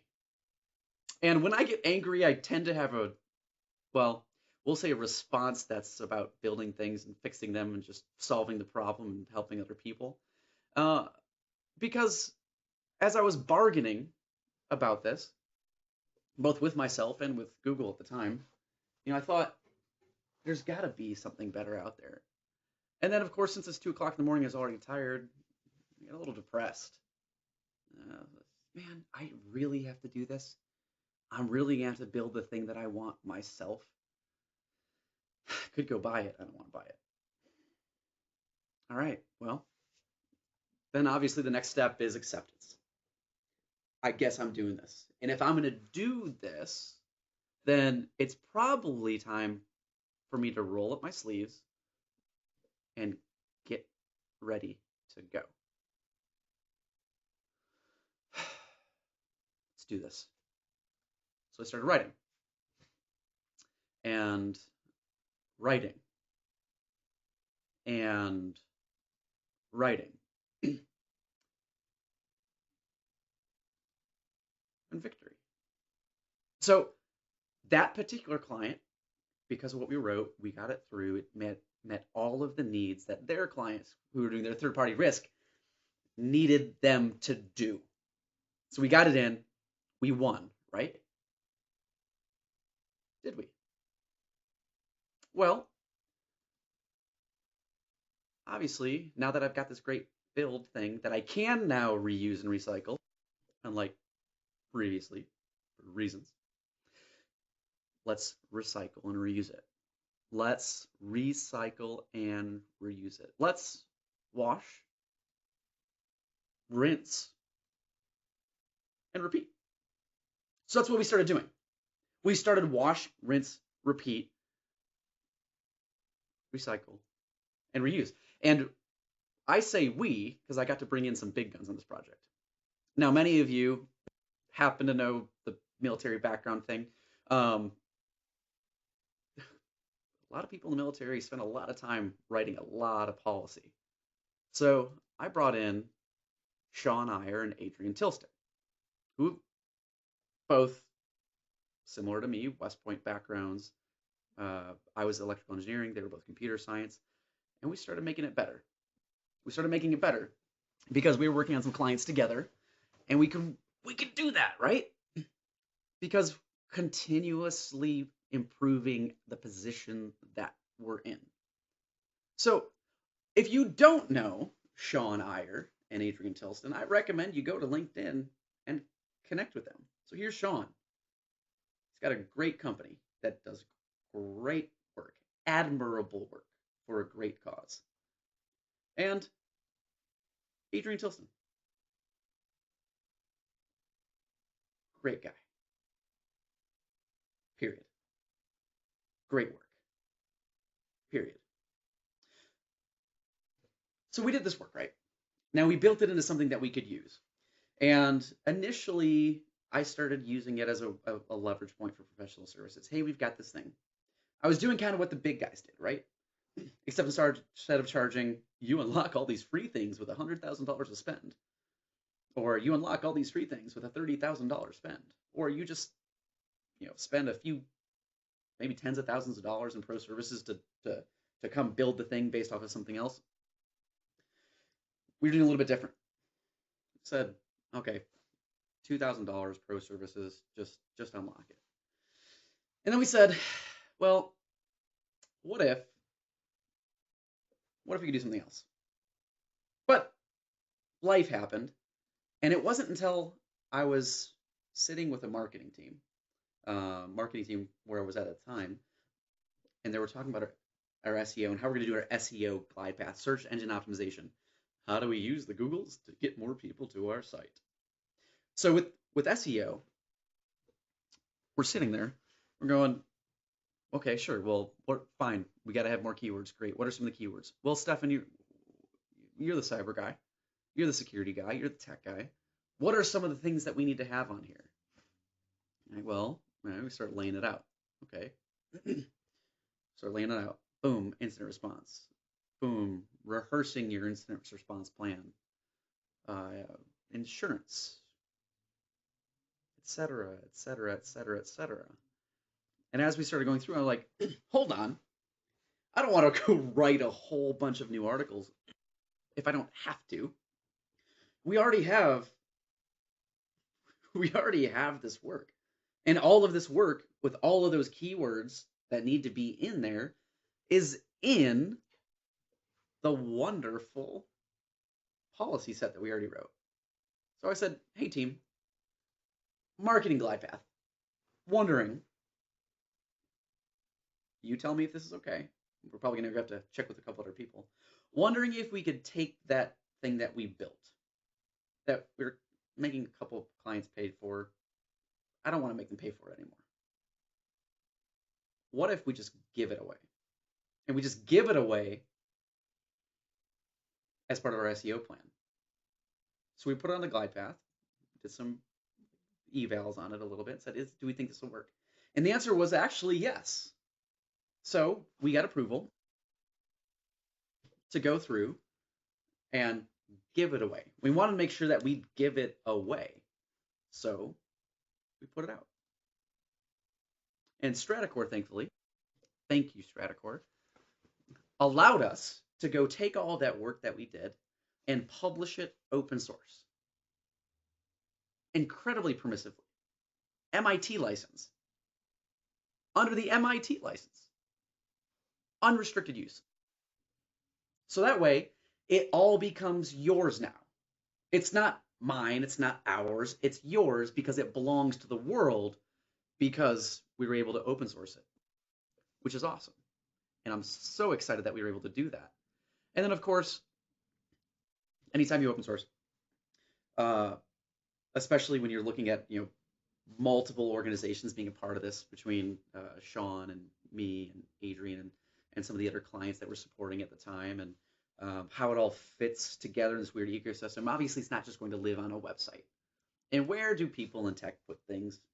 Where do people in tech put things that they may want somebody else to contribute to, or make it easy for you to find? Well, obviously the answer is GitHub. So we said it'll live and be maintained on GitHub, and we'll do it under Sean's nonprofit, Ariki Security. So that's why it's over here. That's why when you go to find it, you can get it off StrataCore's page, but that's not necessarily the most up-to-date content. You can get it here on GitHub, where it is, I'll say, the most up-to-date, because it is still something that we do to help the community. It's not something that we're paid for. So be the change you want and contribute if there's things in there that we need to help with. And we do need help because it doesn't belong to us. It belongs to the world at this point.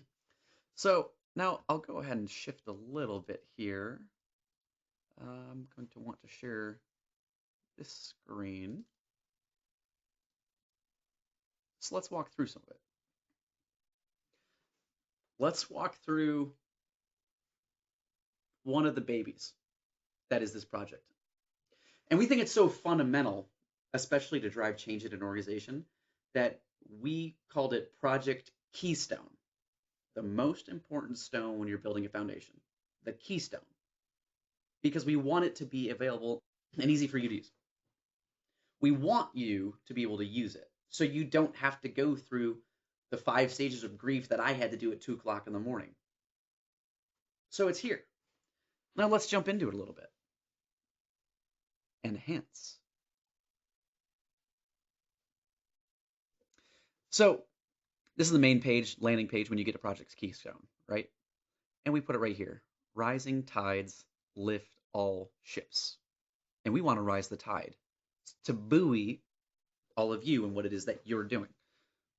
So as we jump into it, let's just talk about some of it. So we believe that we have done a good job of making sure that we highlight where we got the majority of the information. And if you find something that we had forgotten to attribute through the many versions, please let us know so we can fix that. We're not in the business of plagiarizing. It should all be either very well documented or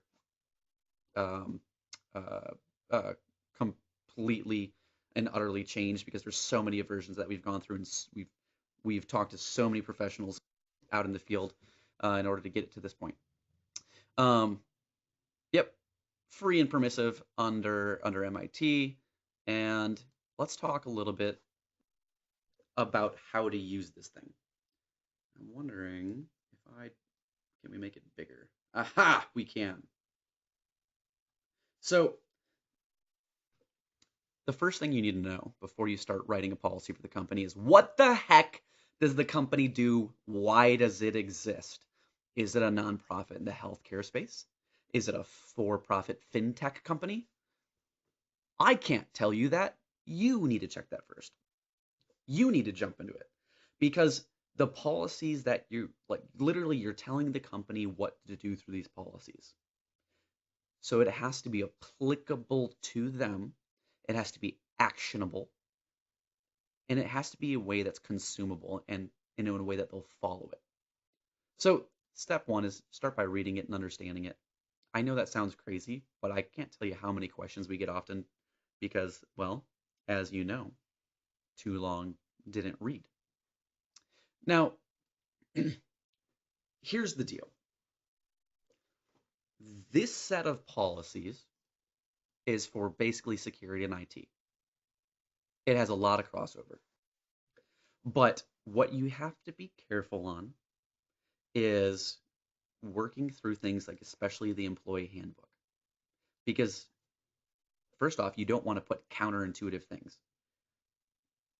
If red, then blue. No. If blue, then red. Remember, it has to be actionable. So you probably have to read things like this. And almost every time I've done this, I've talked with the HR at the client, and they'll say something like, yes, our employee handbook, it's under revision. Oh, okay. Well, can you at least give me the most recent version and any changes in errata so we can drive it? Should still get us close enough. Because unless there's any major changes like moving into a new region, new compliance, headquarters, moving somewhere else, bringing on, a lot of it's regional based or also compliance vertical face. You get it. Make sure that these are either subordinate to or it will help go back drive some of the other pieces. Like the acceptable use policy probably shouldn't actually be in this handbook.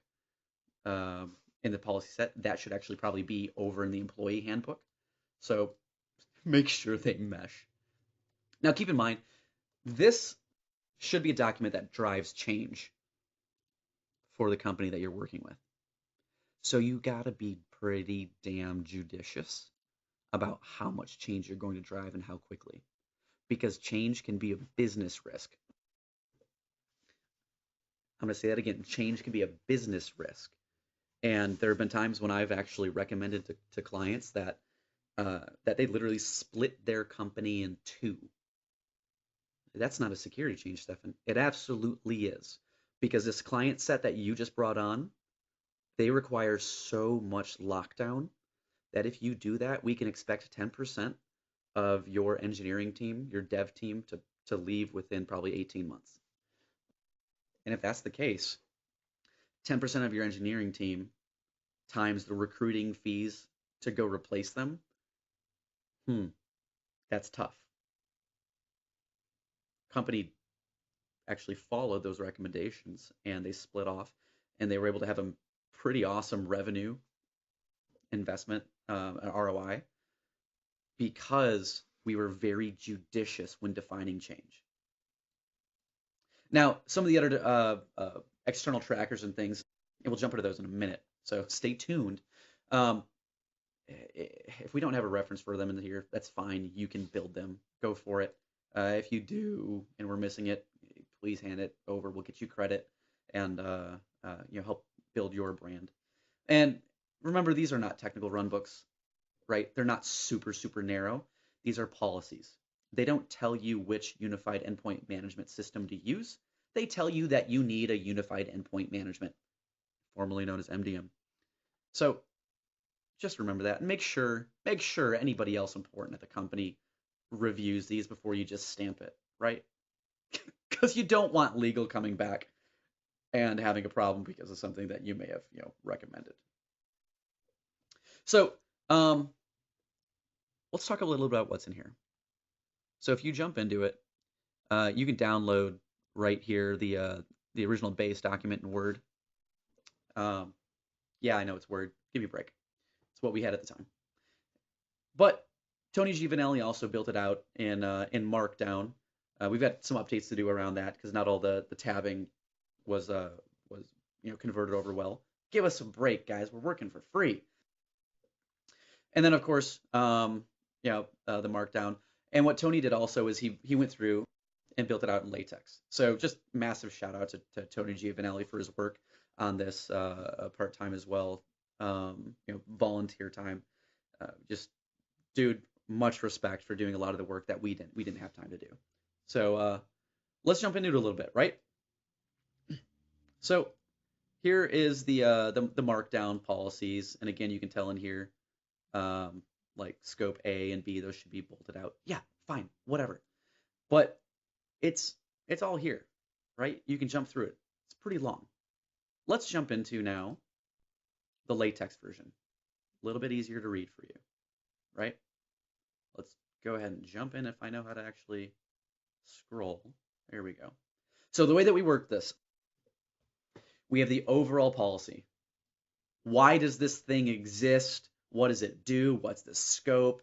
Enforcement terms, policies, exceptions. Gotta have exceptions, right? Most of us have an engineering background. Gotta have exceptions. what the documentation control looks like, and then subordinate policies. So this is the base document. This tells you where to go, and all of the appendices from here flow back to this.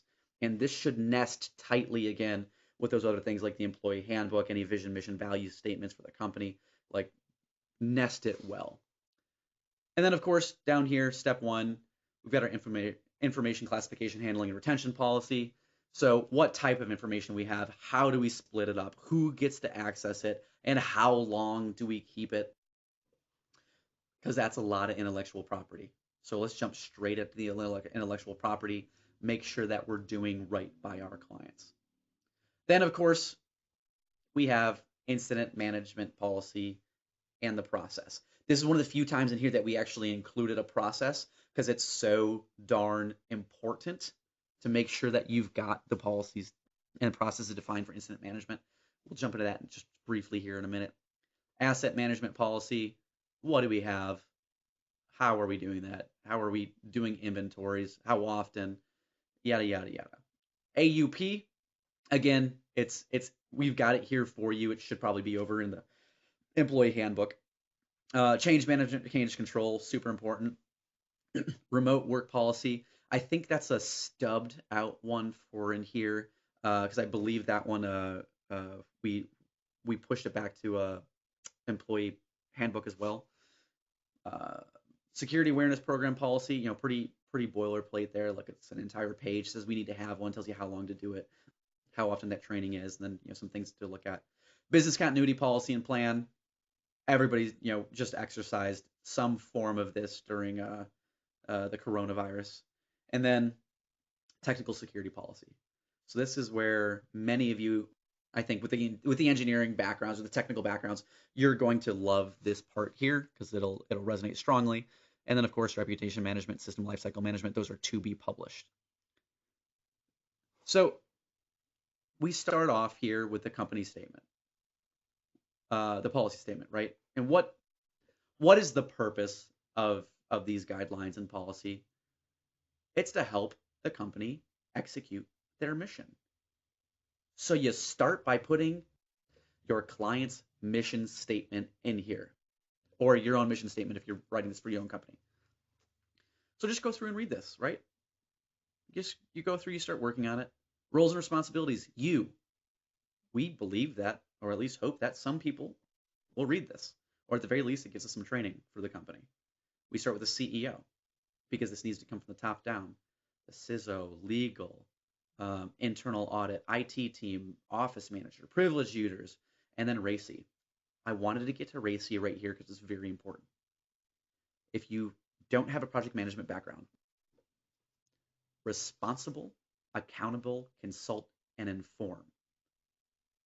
Responsible, accountable, consult, and inform. Very important to say who does what, who is responsible for doing the action, and then who is accountable. That's usually the next step up to say, hey, person that's responsible, are you doing it? Who needs to be consulted through a process, and then when the process is complete, it runs into a problem, who's informed? You had to get a good RACI document in, you're gonna be cooking with fire. I'm telling you, it actually drives a lot of changes. Very, very good. So we'll skip through some of this. One of the things I did want to highlight, if we go all the way down to the incident response piece, is like the difference between what is an event and what is an incident.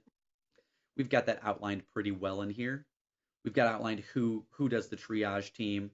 How do you do communications for your PACE plan? PACE is primary, alternate, contingency, and emergency communications. I don't think we actually have that spelled out, so I'll take that note. And then who are the people that we need to talk to? Do we have an MSP? Do we have an MSSP, local provider, local FBI, CERT, web hosting, insurance, all of that in here, right? And then how do we do this? How do we do triage escalation?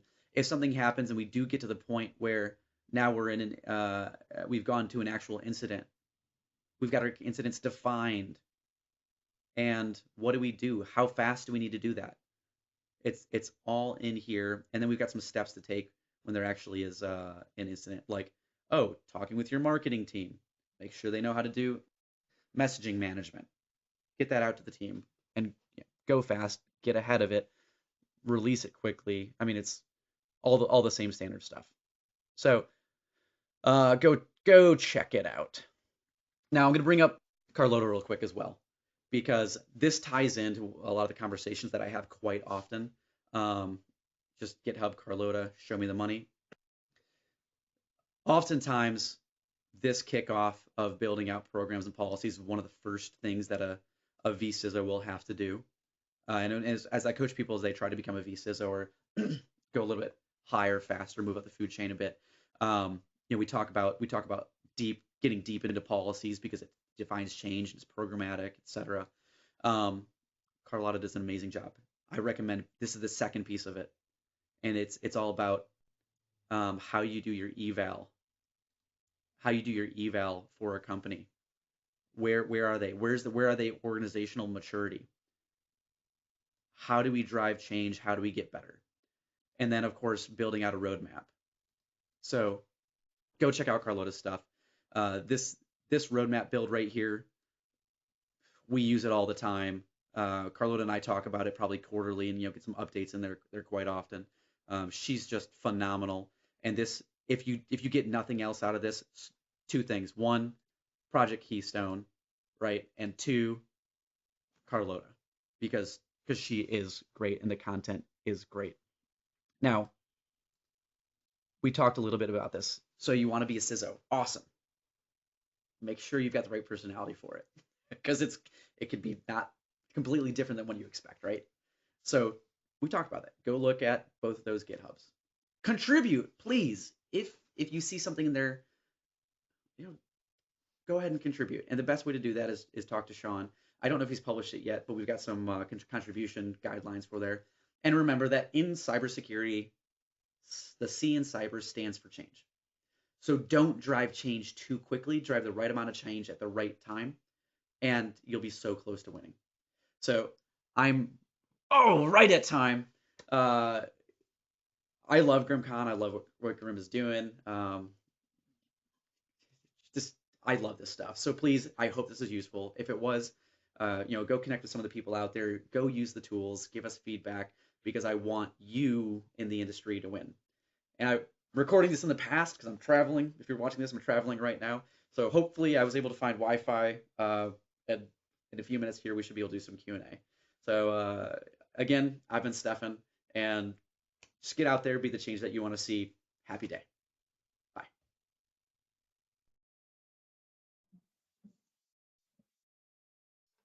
All right. Yeah, Reaper, we're working on the dad jokes here.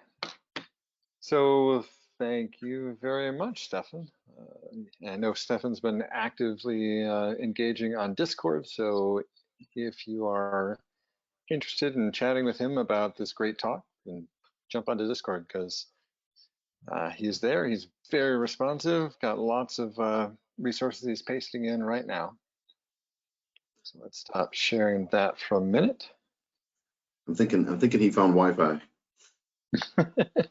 Yeah, I'm really glad. There's sometimes where you're playing a recorded talk and you're kind of going, are they there? And you don't know, because everybody's Discord chat is like, shish kebab or some character representation that only makes sense if you translate it 3 times.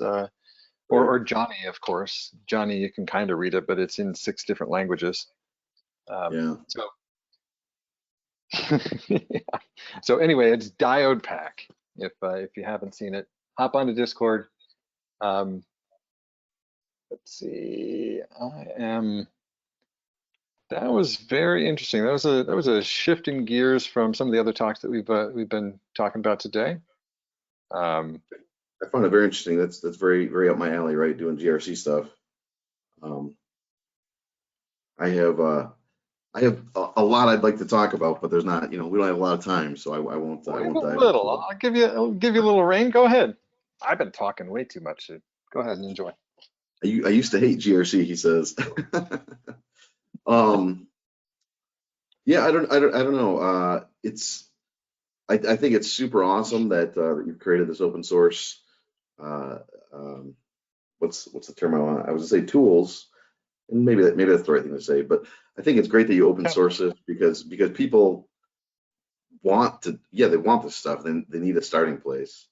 For me, it would give me some good guidance, right? If I were to go readdress things over on my side of the equation where I'm at.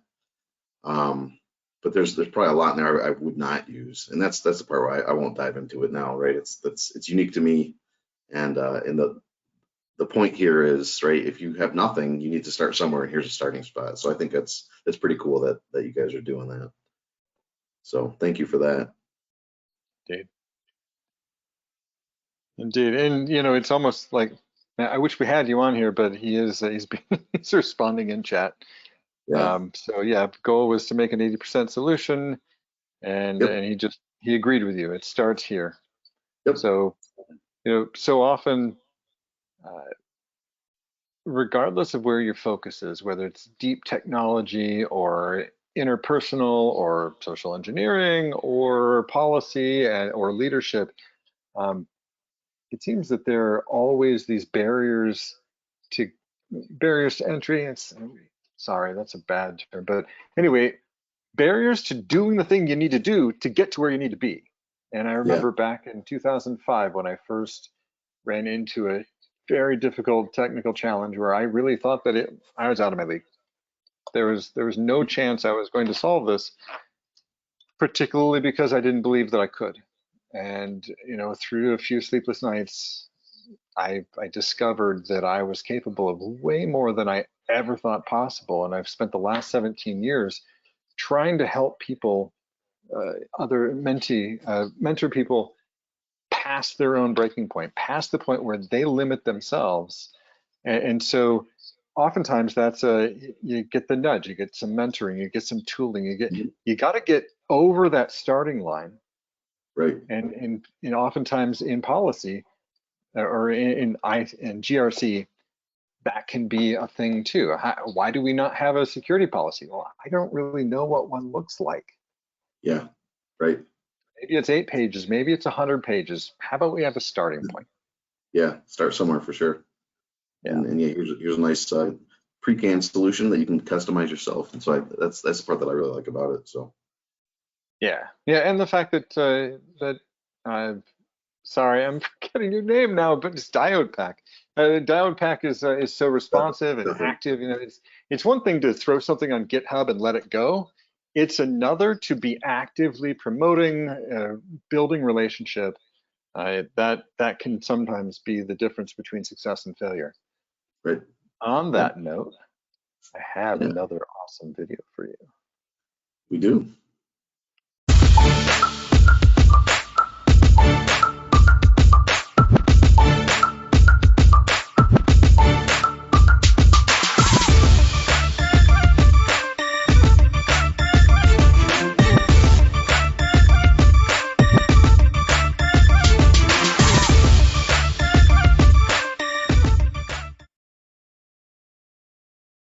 All right, so we are very close up against our next presenter. This is our second to the last of the, well, third to the last if you count Bryson's closing keynote. So this presentation is by Scott Small. It's another recorded prezo. It's called Control Compass, Intelligence for Improved Security Validation. So Scott's an expert in open source research, investigations, and analysis. Scott's recent roles focused on advising clients on technical and strategic applications of intelligence and using technology to help identify and mitigate supply chain and cyber risks. His favorite attack technique is T1027. Go look it up. And with that note, I will give you his prezo.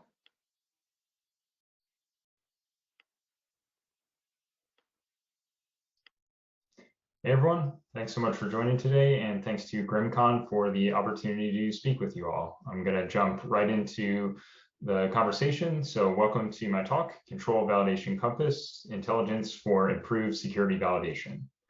My goal for today is to provide you practical workflow guidance for starting to better apply intelligence to your security program to drive improvements within it and help better measure those improvements.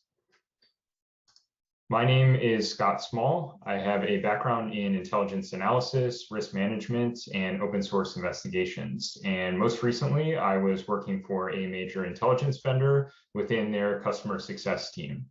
So what that meant is I was out there having conversations every single day with our clients, who were largely medium and large size enterprises, as well as government agencies, around the challenges that they were facing in trying to apply intelligence to their security programs.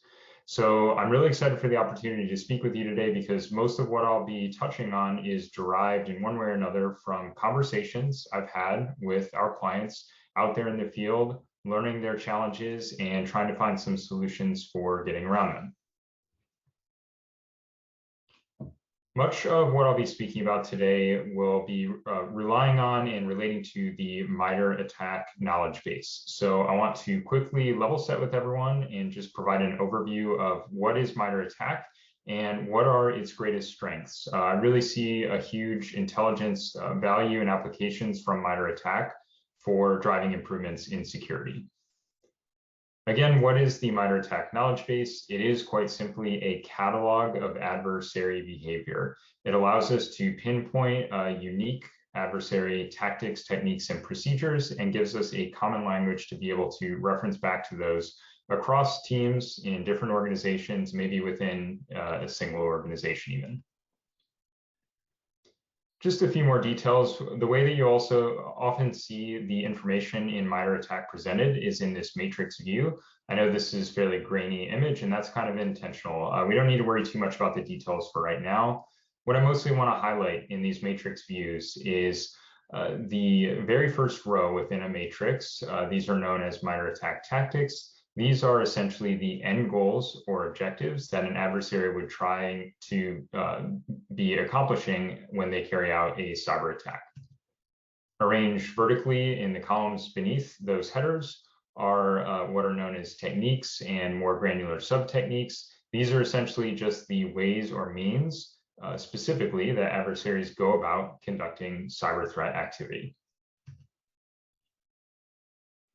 I want to now walk through one specific example of the MITRE ATT&CK knowledge base, and again, emphasizing the real value that I see it providing in allowing us to bridge the gap between those kind of higher level strategic objectives that adversaries might be trying to accomplish and the very specific and granular ways that they're carrying out this activity.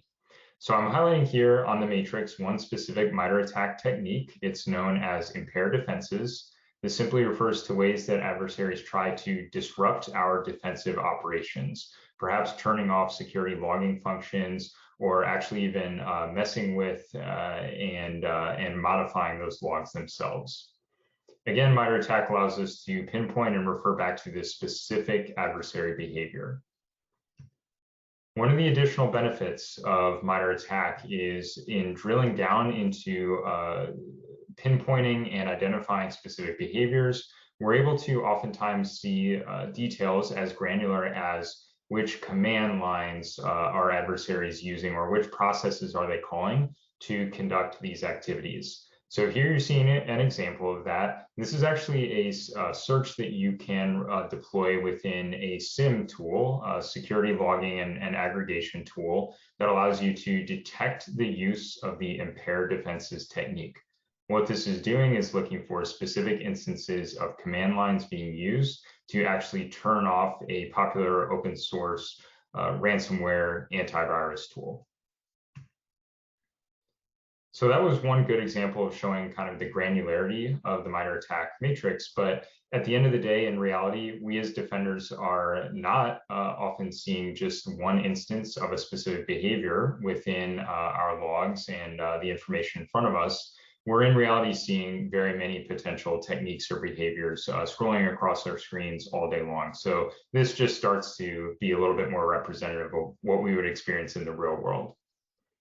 The good news is that just like we had previously, we oftentimes have these really granular details. And again, command lines, processes, files that are used by adversaries to perpetrate cyber threat behavior. We often have these details for a very large portion of the overall MITRE ATT&CK matrix. And you're seeing this displayed now on the slide. I've intentionally kind of made this a little bit busy because at the end of the day, we almost have a little bit too much information than any of us could really reliably kind of dig into and start to learn the nuances of all these specific techniques. Oftentimes, if you're going to be running these searches, or really this is logic that it's allowing us to detect these adversary behaviors, in reality, if you want to run these in a large or even medium-sized enterprise environment, you're oftentimes going to be needing to do some customization according to the unique nuances of your environment and how much noise you have going on, or even what access to log information you even have. You really kind of need to dig in oftentimes and create some customizations here. So quite simply, the way that I see kind of best meeting that challenge is by prioritizing which techniques we want to dig into and investigate a little bit further. And now I'm kind of representing that in this visual with maybe some prioritized techniques appearing in the darkest blue. This allows us, of course, to focus in and really kind of clean up and improve maybe some of these detection rules that we want to deploy within our own environment and create those unique customizations that are needed according to our own organization. In an ideal scenario as well, we're also going to be testing those new detection rules and controls that we put in place. And I'm highlighting this now on the slide as well. Much of what you've been seeing along the way here, both the detection rule logic as well as these offensive security tests to test out our detections, are increasingly being made openly available via publicly accessible repositories. So things like GitHub databases, very much of this is increasingly available to the general public, which is at the end of the day, really good news for those of us who may be starting on our journey towards this entire control, validation, feedback loop.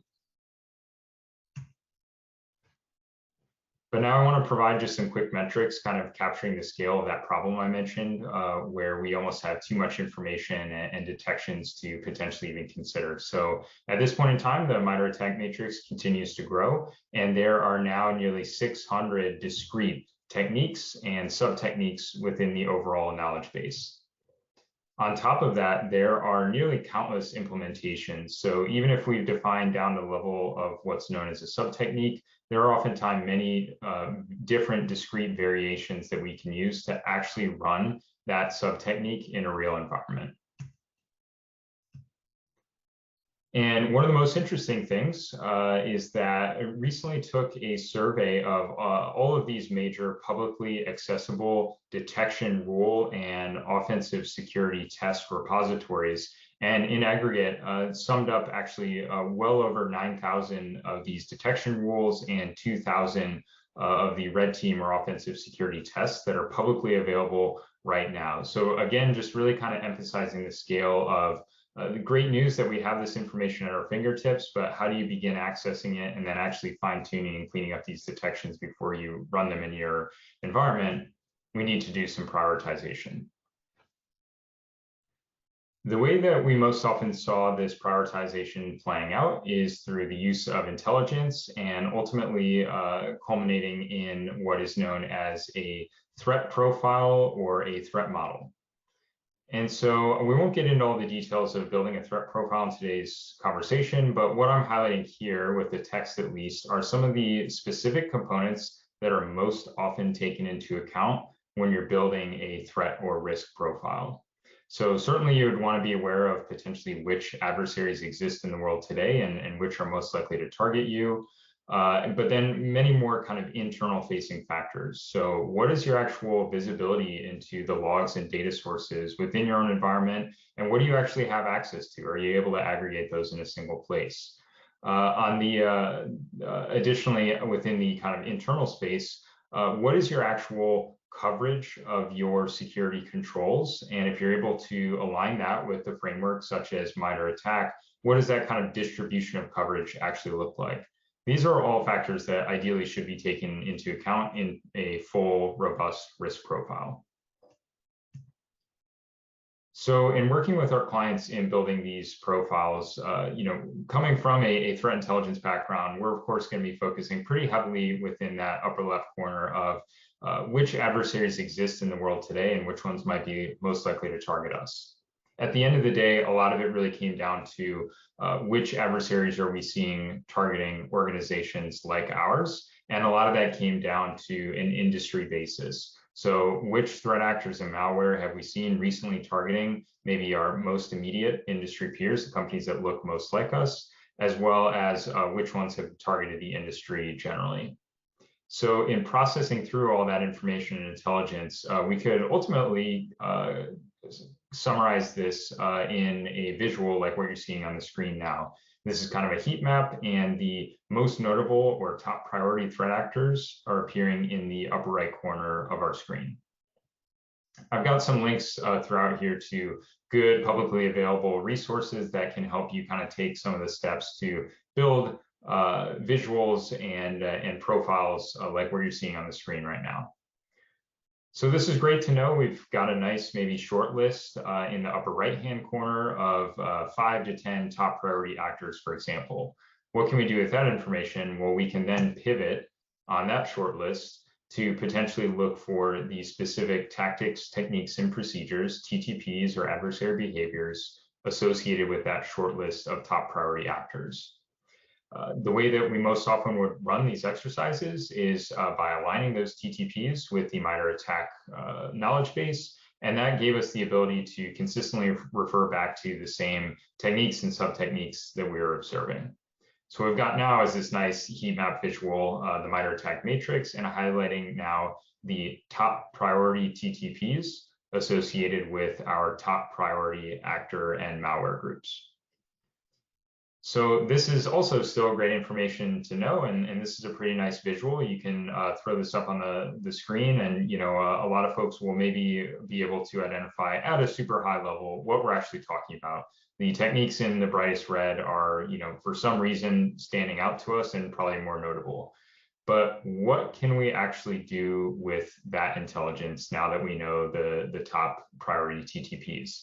This is literally a question that I was posed many times originally in working with clients through these exercises, when the exercise would basically stop with this visual.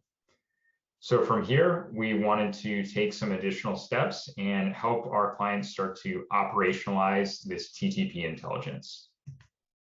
Let me walk through a little bit of what that looked like. So in this case, the client organization was utilizing the Splunk SIM technology, again, log aggregation and normalization tool. So what we can see, and this is all publicly available and accessible, is Splunk within its GitHub repository actually provides quite a few of these detection rules and search logic that you can run within that solution to be able to detect instances of adversary behavior. And I'm highlighting some interesting things that are included within this detection file on the screen right now. So at the top, we're seeing the actual discrete search logic, just like we were seeing in my original MITRE ATT&CK matrix visuals, as well as in the bottom left corner, the MITRE ATT&CK techniques that were kind of tagged to this rule, meaning this rule is intended to be able to recognize instances of this behavior if we have that log data and sources within our own environment. So taking a step back and pulling down all of these detection resources available on the Splunk GitHub repository, we can start to aggregate and essentially count up, aligned with MITRE ATT&CK, which techniques and sub-techniques are there the most detection rules for within this specific resource. On top of this specific tool, the client organization in this case was also utilizing something known as Sigma rules. This is simply a third-party standardized format for writing detection rules that you can then convert and start to deploy within tools like Splunk or Elasticsearch or many others. So very much like we were seeing previously, there is a publicly available Sigma rule repository, and we can pull down all of the data and the rules within that and start to, once again, visualize and aggregate at a large scale. Where are we seeing most of the detections or the highest concentrations of them, all aligned with the MITRE ATT&CK knowledge base, having that here now. What I'm highlighting here as we continue to progress along with throwing some data in these progressive columns is a very simplified way of kind of starting to get a sense of what is the baseline or out of the box coverage according to MITRE ATT&CK of these various security tools and technologies and resources. I'm quickly highlighting here on the right-hand side of the slide a far more robust framework for starting to do this kind of internal control mapping. There are a few others that exist as well, and you can find those mostly publicly available. But I did want to highlight this if you're looking to go, probably several steps deeper than this simplified version on the screen. There absolutely are resources that exist that can help you on that journey. All right, so as we kept moving right, what we began to realize, and in speaking with additional clients, is that there were, in fact, many different tools and resources that exist in the world today, and there seem to be continually adding more publicly available resources that are mapping to the MITRE ATT&CK knowledge base. And you're seeing this listed out on the slide. So as we move further right, we add additional SIM tools and maybe a few SOAR tools, EDR technologies, as well as a bunch of openly available repositories for detection rules. On top of that, my point about wanting to go out and test in a safe manner that these detections are in fact alerting as you would expect them to, there are many publicly available repositories for those red team or offensive security tests as well. And it kind of just kept expanding from there. So at a certain point, I realized with my massive spreadsheet that I nearly recreated the matrix, and I almost stopped there. That's of course everyone's end goal in cybersecurity is to create the matrix. But I decided to keep persisting on and building out this sheet. Didn't want to give up there. And what this ultimately culminated in, I'm very excited to be able to share this with the group on the line today. Basically open sourcing and making available all of these aggregated mappings and many of the discrete resources that kind of form them or are behind them, putting it all into a web app and a publicly accessible resource for you all to be able to access. And I was excited to be able to kind of publicly publish this not too long ago. And so the tool itself is called the Control Validation Compass. And here's the quick URL to go start at least accessing the web app version and start playing around with this data. So end of the day, what is Control Validation Compass? It is an open source tool pointing cybersecurity teams to, as I mentioned, those well over 9,000 publicly accessible technical controls, things like detection rules, as well as kind of higher level policy controls. A lot of frameworks and resources out there in that regard as well that align with MITRE ATT&CK, as well as those well over 2,000 offensive or red team tests to go check and validate those detections that you put in place.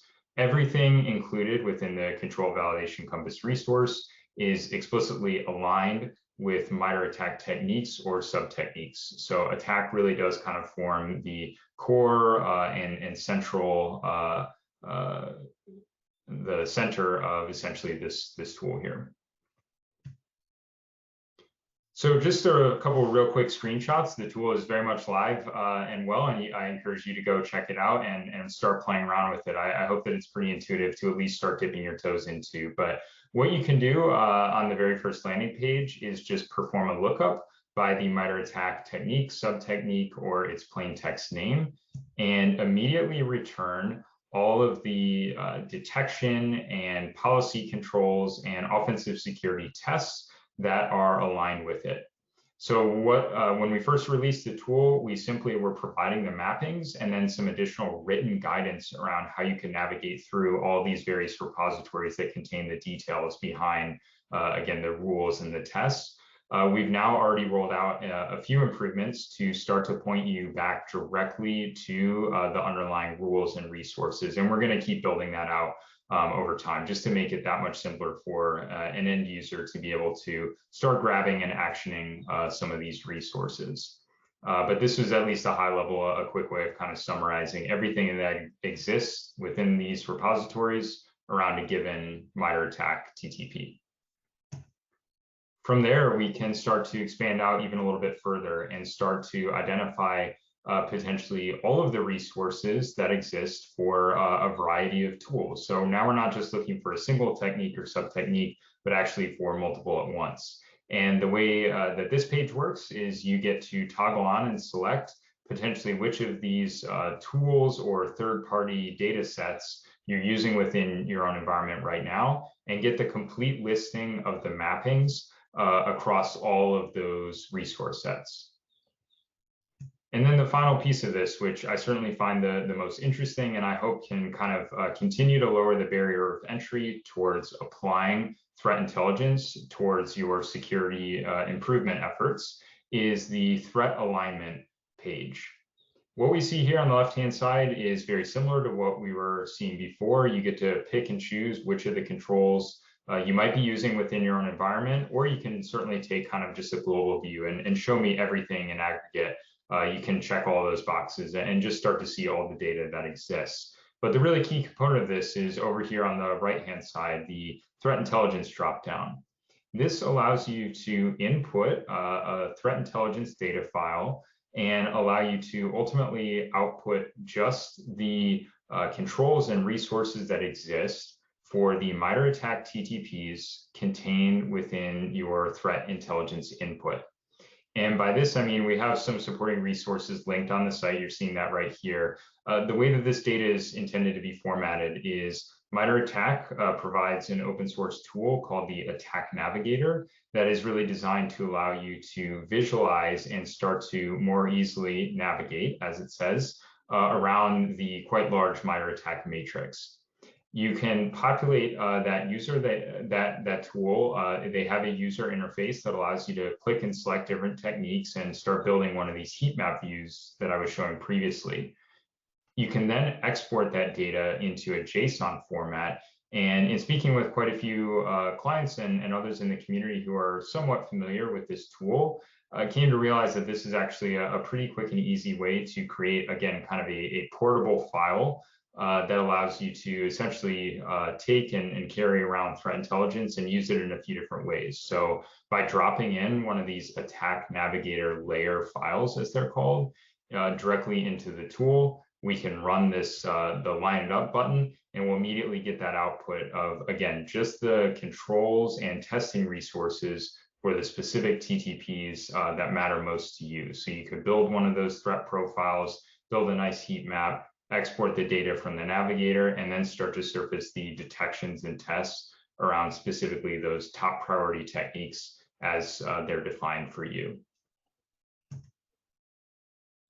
Just to add a little bit more detail and nuance around this, I'll of course be sharing the slides afterwards, and I have a ton more of those supporting resources that will take you through in much more depth some best practices for actually building these threat profiles and starting to generate relevant intelligence. But a few details and what I often advise clients who are especially getting started in this journey, I want to highlight a few resources that I always recommend they go kind of check out. So the first of which is, of course, the MITRE ATT&CK website and their own database that they maintain around actors and malware or software that has been known to be carrying out threat activity in the recent past.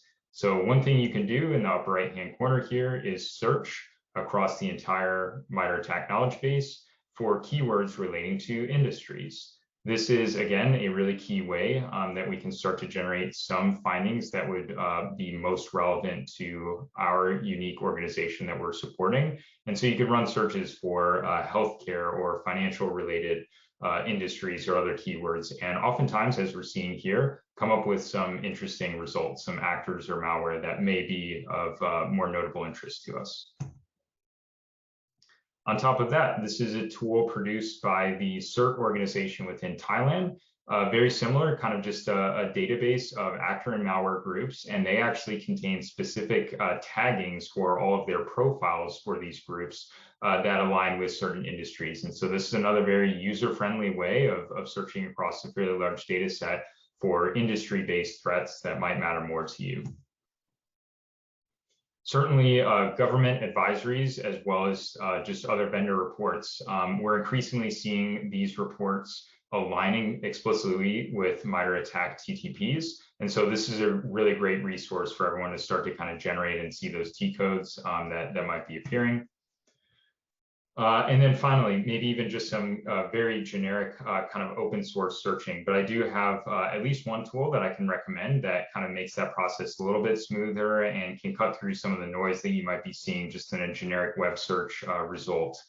So this is a custom search engine that you can utilize, specifically drilling down and running your search keywords against a very large number of cybersecurity specific resources. This is potentially a good way, as you're seeing here. You can run a MITRE ATT&CK technique or even its identifier, its T code within a search database like this, and potentially come up with some recent relevant findings. This is where you kind of know exactly generally what you're looking for, but you want some additional supporting data around it.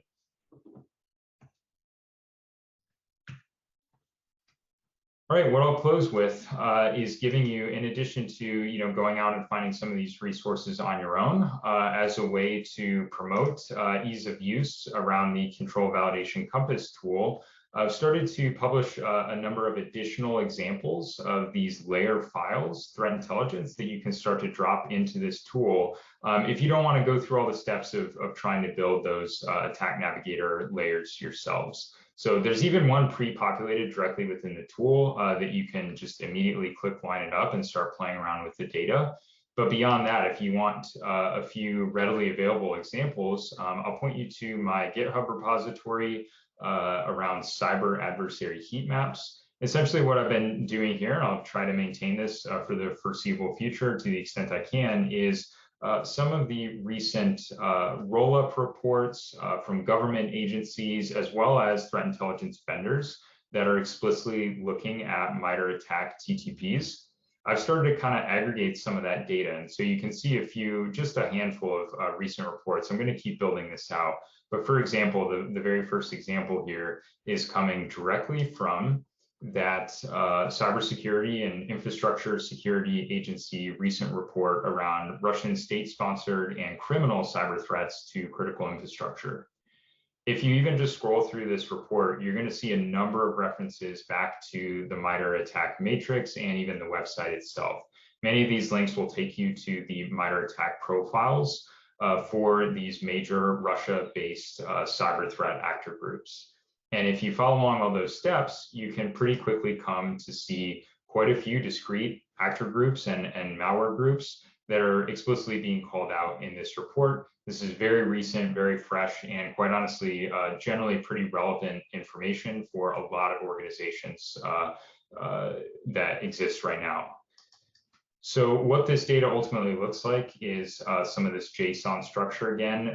These are MITRE ATT&CK navigator layers that I went ahead and created, and I'm just saving. It's all based on publicly accessible data. I've got the source information right in here for you as well. But you can go now take these again, drop them into that threat intelligence tab within the Control Validation Compass, and start to surface some of the actual operational controls and tests all aligned with these specific adversary techniques. So I think it's just hopefully one more effort to give you, some handy resources to start actually playing around with this data and hopefully better applying intelligence to your security efforts. So I'll close out with my final slide, which again will be shared, these resources to help guide you along the way. And I truly appreciate the time and attention, and thanks so much for the opportunity to speak with you today.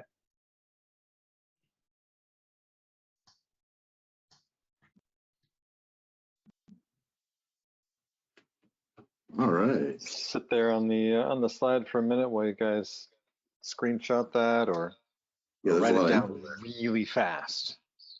That was great, Scott. Thank you. I know he's there kind of active in the Discord. Yeah. Which I need to find my way back to again. There we go. I know, right?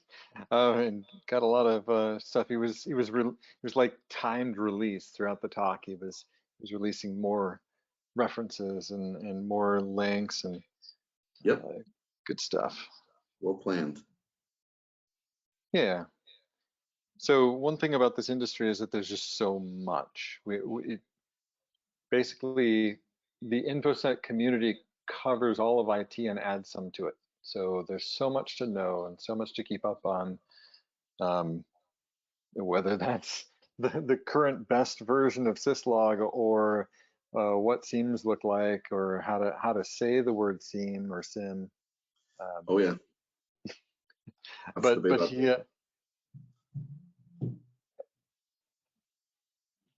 he it's good to jump in. I was really appreciative of his ties of what exists, where we're at, and the MITRE attack.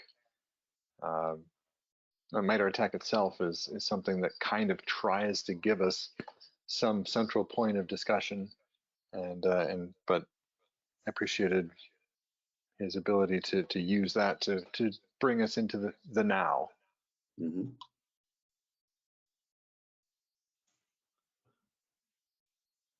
All right, I'm scanning for any other questions, but I know he was on top of it. Let's see here. Was indeed. I don't notice anything. Scott does say in the Discord here he's going to be around for a bit, so feel free to reach out to him or find him on Twitter. Very excited to keep the discussion going. Yeah, and to give you a chance to think about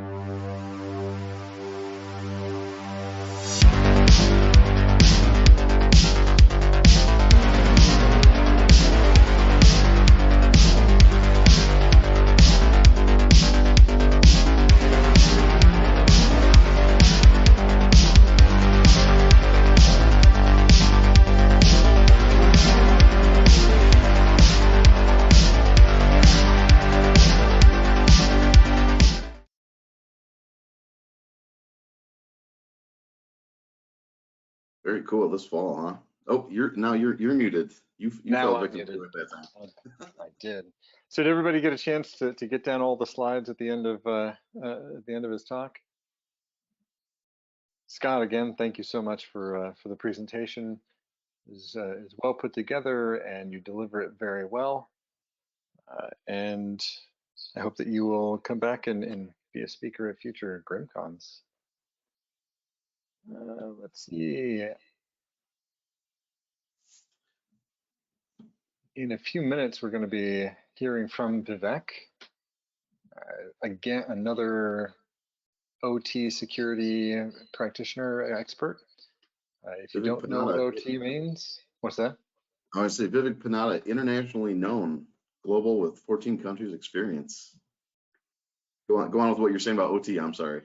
Oh no, I always wonder how many people have made the connection to what OT means. It's not occupational therapy, or although that is a thing, that is OT. So it's operational technology. It refers to critical infrastructure, control systems type things. In a certain way, you could, it's not a direct overlap, but it's a lot of the things that can kill you that has a computer.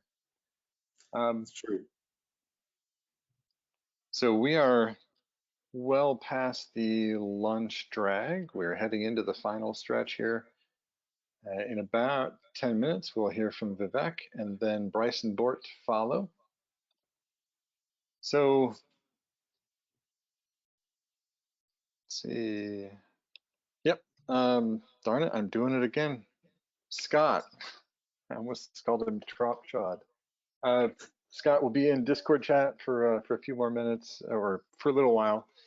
If you have any questions, please bop in there. Also hit him on Twitter. He says in Discord he's very interested in keeping the conversation going, which is good. The collaborative nature of what we do here is at the very core. It's why, aside from the real enjoyment of hanging out with friends, it's why we get together and do things like this, is to it's been solve great. problems together. Yeah. Yeah, for me, it's been a little while since I've been out in the community because of COVID. So it's nice to connect here virtually with everyone and see everyone show up and ask lots of questions, have some lively discussions. And in 10 minutes, it'll be acceptable to break out the alcohol and enjoy the rest of the conference like you couldn't enjoy the rest of it so far. Well, that's only here on the in the Eastern time zone, right? If you're on the West Coast, maybe it's a little less. Maybe it's more acceptable. I don't know. It's a little earlier, but I think that they like grandfather into the Eastern time zone for drinking. I don't know. By the way, if you're listening, if you're on today, we thank you for coming. We encourage you for GRIMMCon 08, submit for a talk. Share what you have to offer. It's not about who knows the most stuff. It's about knowledge transfer, which includes both information and who you are. And you bring a little bit of who you are to every talk, no matter how you try. You show up. And sometimes you giving the same information as somebody else, as me, you might give it better. You may give it different. You might reach people that I might miss. So please submit. If it's your first time talking, GRIMMCon's the best place to go because we have the beginner, what is the track? Yeah, the beginner speaker track where we pair you with a mentor and they help you get over the hump so that you can go in and knock your best shot, but bring what you got. Yeah, can't go wrong there. Having that support, that's great. Yeah, no doubt.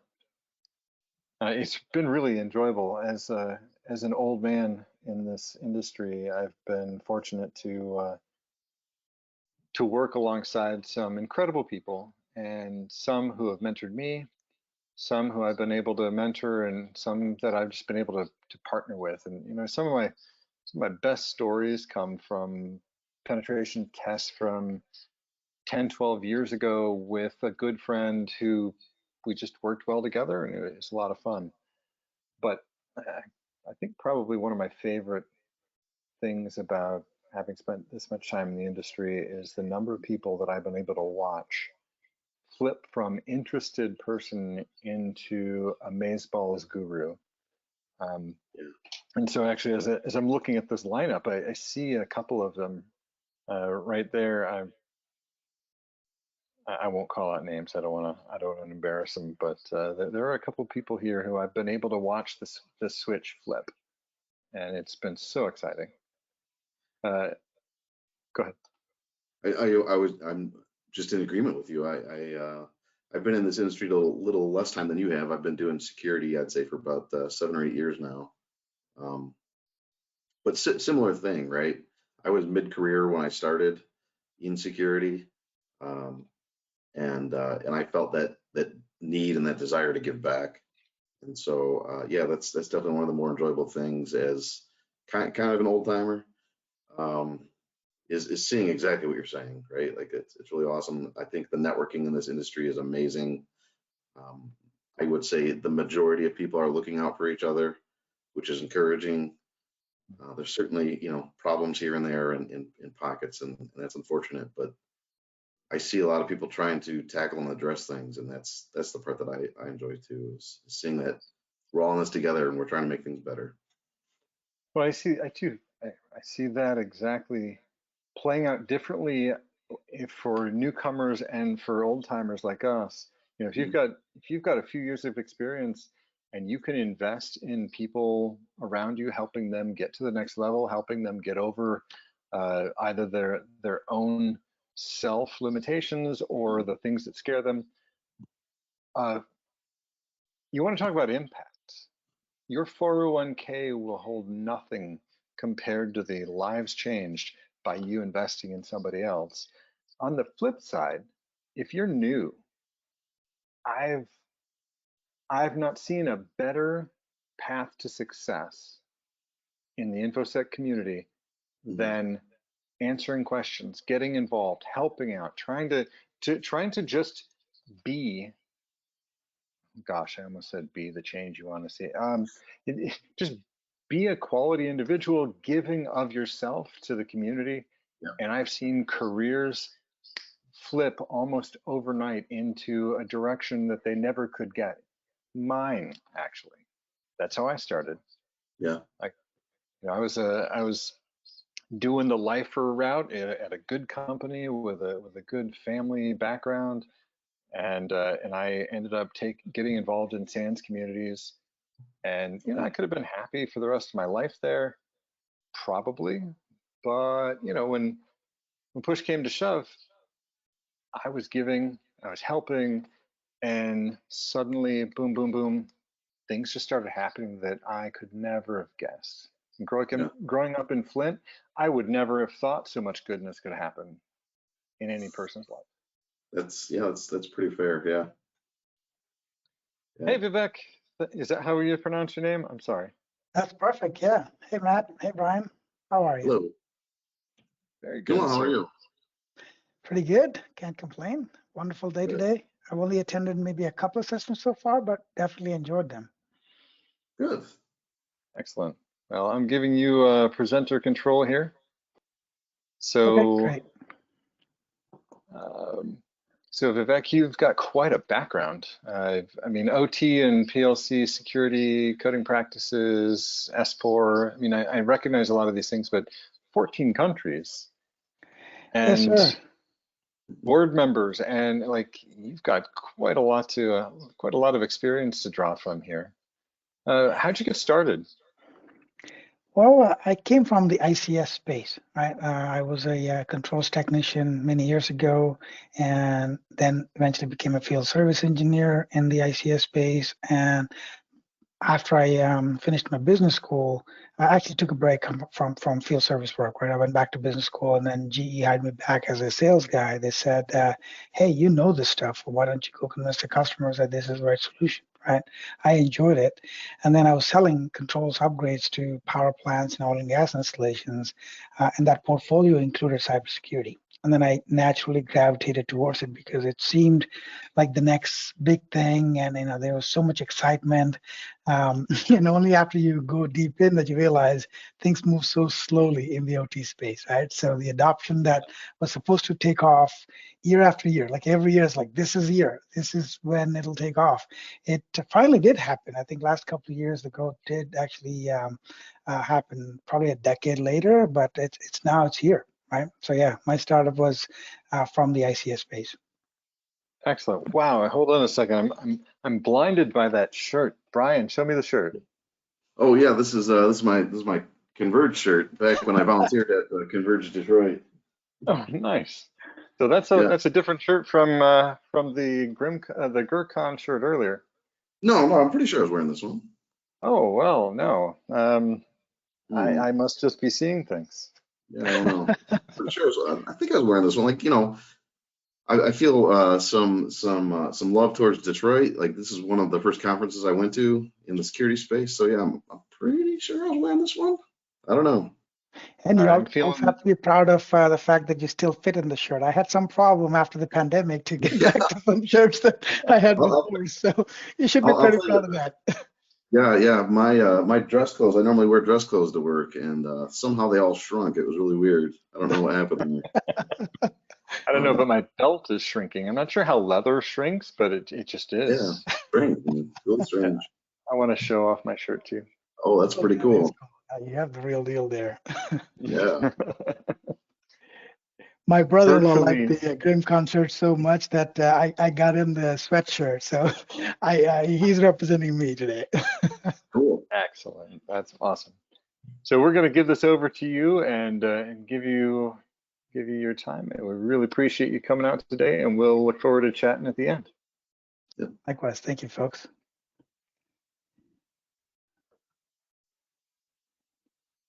You able to get your slides up? I'm not seeing them yet. Oh, yes. I'm sorry. Okay. You see them? Okay. Yep. Excellent. Are we live? I guess, can I get started? Take it away. Absolutely. Excellent. Yep. Awesome. Thank you, folks. Hey, everyone. GRIMMCon 07. I mean, this is exciting. I think Matt was talking about the beginners track and the experts track, right? So a couple of years ago, I was in the other track. So I really appreciate GRIMMCon giving me the opportunity to come back and talk to you all. Very good. Definitely enjoyed that part, right, where I was given a mentor, kind of walked me through what to expect and how to present myself. So it was definitely helpful when I was, less experienced in presenting.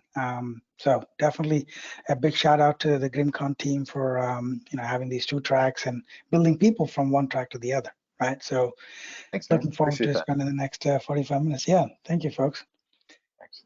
All right, so my talk today is about teaming up to tackle OT security. So what I realized in the past few years is that we talk a lot about process and technologies, products, and framework standards, but very often we miss the people part, right? So that's what I want to focus on today. But before we get into the detail, a little bit about myself. Vivek Panada. I work for a company called Nozomi Networks that's in the OT visibility and security space. My LinkedIn contact information and Twitter info as well. I'm reachable on either of them, and my email as well. I want to share a little bit of my journey because I think, Matt, you were asking me the question about, where I came from, and some of that hopefully is useful, right? So I came from the ICS background all my life. I've been a controls and instrumentation person, and for the past 8.5 years or so, I've been doing OT cybersecurity. It's soon to be 9. And my background is engineering. I have a business school, from UT Austin, Hook'em Horns, MBA from UT Austin, McCombs School of Business. I also have a industrial cert from SANS. And you'll see that constant narrative in my life is I try to be technical as well as, the strategy and commercial person that I have my daily role, my day job for.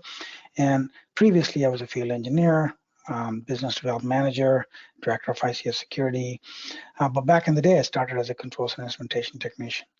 And I had worked in 14 countries. And the reason I put it here is that I'm hoping some of you that are traditional IT or traditional IT security people, I hope you consider this wonderful OT space, right?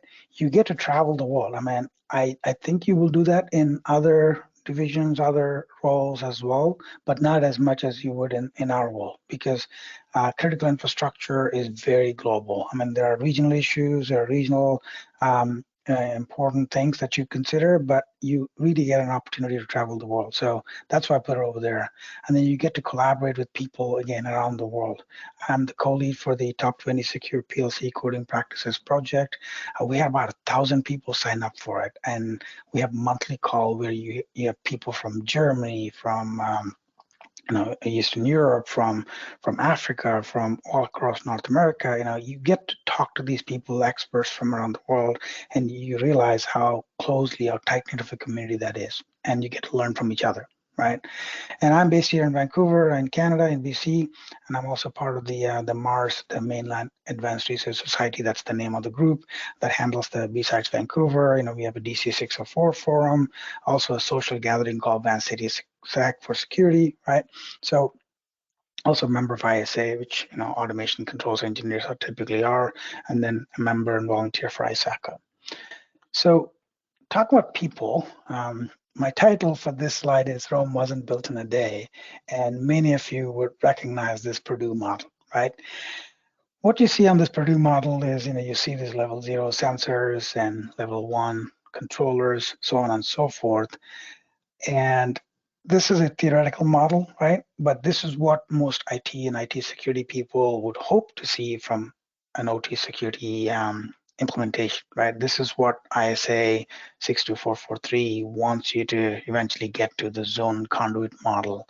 Or people talk about, applying different security controls for different zones, and that's why you need to segment things this way. But the reality is, it's never this way. Historically, it's not been this way. And more importantly, the missing piece on this diagram, naturally, is the people, right? You never get to see who is behind this. Like, how do you get to this? Like, what does it take? Like, what kind of resources, what kind of people, skill sets are we talking about? Like, who's actually doing this stuff? That's always missing, right? So the next segment is, who are these OT people? So who is behind this, whatever, level 0, level 1, this whole Purdue architecture, right? First off is the maintenance personnel. And then within that maintenance personnel, we have mechanical, electrical, controls and instrumentation people. right? So the mechanical people would be those people that, so these sensors and actuators are on physical equipment, right? Pumps and turbines and valves and things like that, right? So the mechanical people are those that are maintaining them, taking care of them if they're broken, or fixing them on a timely basis, right? Preventive maintenance, things like that.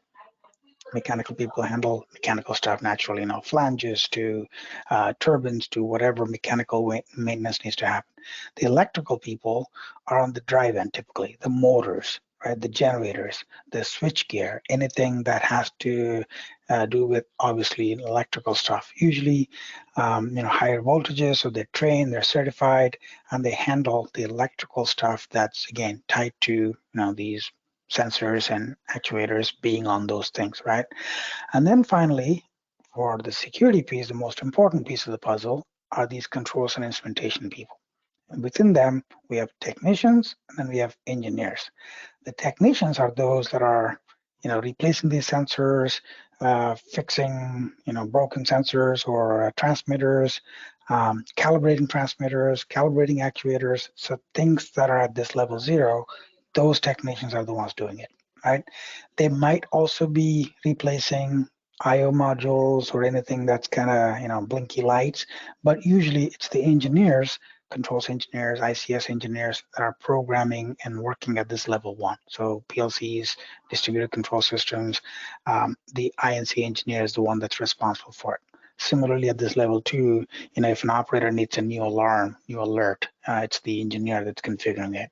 Or if the process changed and some variables need to be updated, it's the controls and automation engineer that's doing it. So the controls and automation engineers and the technicians collectively are behind this, especially from a directly Purdue mapping point of view. And then there are these operations personnel. These are also called production or process people. And again, we have 2 segments there. The field operators would be those people that are walking around, maybe starting, stopping pumps, either manually there or using these HMIs, these human machine interfaces, to stop the process, right, to make it running.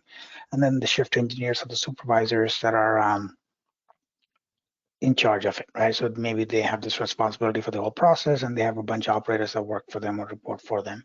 And then keep in mind, most of the critical infrastructure, especially in power, oil and gas, that normally you would think is critical infrastructure, energy, right? These things operate 24/7. So they might have 2 12-hour shifts or maybe 3 8-hour shifts, but there's always someone in charge of the process.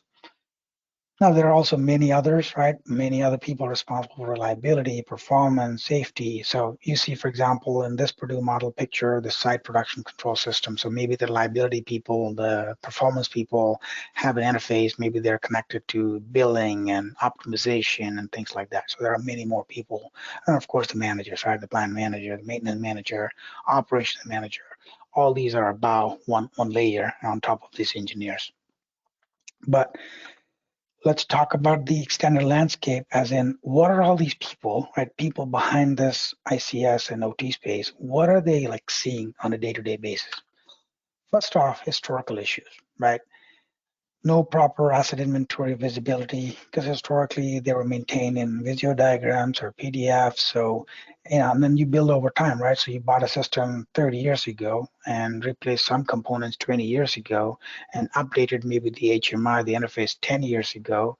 And then more recently something, was faulty, so you replaced 5 years ago. And there's no record of any of this. So you kind of know from pictures. In fact, the picture that you have, the PDF or the drawing or whatever that you have is 30 years old because that's when it was installed. Since then, you might have some red markings on it that something got updated, but really there's no tracking, right? Historically, no. You might have a spreadsheet these days because somebody asked you to put together something. And then security not being a key requirement. In my previous talks, I mentioned that too. Safety and reliability were key important things, but not security, because 30 years ago, that wasn't an important deal to work with for the industrial controls people. So what ended up being is, we still have obsolete systems that were not upgraded, and then insecure protocols that are in use because, years ago, that's what they got, and they still are having to use it. It's not that they want to, be insecure or they want to use obsolete equipment, but that's what they have. And then if something were to be changed or upgraded or replaced, they have limited outage windows. So take a refinery, for example, it's operating 24/7, and every few years, usually 6, 7, 8 years, every 8 years, they have an outage window, right? Sometimes a decade, and they can stop it for 30 days, 50 days, usually 50, 60 days. They have to accomplish a lot of things in those days, and everything has to work smoothly, and then not stop for the next 10 years. I mean, just imagine something like that. Critical infrastructure, sometimes you have equipment that's running for 10 years, and you have to move bits and pieces while things are running, but otherwise, for the most part, the whole plant is never going to be down for another 10 years. Management support, right? So difficulties and risk evaluation, because of all these things about lack of resources, lack of knowledge about OT security, or difficulties in accomplishing these things, right? Management finds it difficult to evaluate the risk properly, because if you don't have good asset inventory or visibility, how can a controls engineer say this is X risks, or X amount of risk, right? It's difficult to calculate not knowing what you have. And even if you want to calculate, there's not enough data to say, I have this level of reliability. So I'll absolutely expect something to, fail. You have reliability calculations, you have performance calculations, but not related to cybersecurity, right? In IT world, everything is connected. So, you assume breach, right? So you assume that the likelihood of breach is 100%. Not that easy in the OT world, because there are so many layers. It's defense in depth. To get to an asset and to, reliably make it work bad, right? To really have an attack. It's not always that straightforward. So it's very difficult for management to evaluate the risk for multiple reasons. And then accordingly, planning for resources and funding, it's pretty difficult as well, because you haven't evaluated the risk appropriately. So it's hard to plan for resources or funding. On top of that, you have regulation that's kind of haphazard. So we have often prescriptive, not risk-based regulation. Usually people tend to blame NERC for that in the power segment. They have evolved. They are trying to make it more risk-based, but historically it was very prescriptive. And interestingly, the new TSA directives that came after last year's Colonial Pipeline incident, they also are very prescriptive. Do MFA, zero trust. A lot of patching requirements, many things that are not only difficult to implement in the OT space, but don't always relate to risk reduction. They seem to be good IT best practices, but they don't translate well into OT best practices. And in other talks prior, I talked about it. So here I want to focus on what these challenges are in terms of people getting these messages and then struggling to figure out how to implement them and how to make it work for the daily lives, right? And then in many infrastructure verticals, the regulation is non-existent. So it's, in some ways it's better, because you can actually start on a security journey without being bottlenecked by regulation. But in other cases, it's very easy to say, we don't have to do that, right? So why fund something when you don't have to do it, right? So that's another problem. And then long project cycles and non-aligned incentives. So most new projects take years, right? And a nuclear plant might take 20 years to develop. Maybe other projects may 2 to 10 years. LNG, liquefied natural gas, for example, I've seen them consistently take 10 to 12 years, from initial request to planning to FERC approvals to, ordering equipment, to installing, to, first shipment. It might take 10 to 12 years. So whatever decisions you made 10, 12 years ago should still hold true, which is unusual, right? In the IT world, you don't make decisions for 10, 12 years. You hardly ever keep anything around for 3 years. You're constantly buying new tools. Construction and engineering companies not being the asset owners, that's another challenge, right? So somebody builds it and then someone else runs it for the next 20 or 30 years. So the company that made the decisions about what's good, even in their best interest, right? It's very hard for them to take someone else's best interest about, let's make this extra $50,000 investment because that's going to be good for the next 30 years versus let's cut this $50,000. It's not our responsibility. Let someone else handle it. And that someone else probably will now need to invest $1 million to get to the same result because it wasn't thought about in the initial design. And then upgrades being CapEx driven. This is also, again, a historical thing. In the IT world, we have operating budgets that are based on 3-year leases, for example. We constantly change hardware. We constantly buy new tools. We are happy to subscribe on a yearly basis because we're all OpEx driven, right? In this world, in the OT world, things are CapEx driven. So how do you get security budget when you never had planned for it on a yearly basis? You bought something 12 years ago, 20 years ago, and that's going to be with you for the next X number of years. And then these are more esoteric, right? So public good versus private cost of security. So commonly for IT companies, banking, or even regular financial firms, wherever you apply your security measures, you're investing enough so that the result is net positive for you, right? So your investment in security should never be more than what you would lose if something were to happen. But still, it's a private decision for the organization. The losses for the organization, the calculations are all internal. Whereas in this case, like Colonial Pipeline is a good example, the worst outcome is, okay, loss of production, not making profit for the company, but also for the public, right? No access to gas, or, gas prices increasing, and, power not being available, or, fuel not being available. These are problems that are beyond, but then for the company, somehow they're supposed to take care of that, right? And that's a difficult challenge. Nation states harboring criminals intending to harm civilians. Now, nation states attacking each other, stealing IP, again, that's more of an IT problem. But in this world, harming civilians, like if someone were to actually attack, a pipeline OT infrastructure, or power grid or something, and there will be people, that will be affected. So people that lost power and or lost some kind of access to in a hospital, for example. If you lose power, then obviously everything that's dependent on it is also lost, right? So there might be direct harm to individuals. Again, companies that are making decisions on security investments, these people that are making decisions are expected to think about these things that are outside of their organization. And then these days you have this additional challenge that cybersecurity insurance companies, the insurance companies that are providing or used to provide cybersecurity insurance are now saying you have to have a certain level of cyber hygiene or risk mitigation in place without really explaining how to get there, right? So those are the struggles these people have. Now, here's my kind of framework, or more of a process, right? More based on a few thoughts based on what worked in my experience. How do you assemble these people?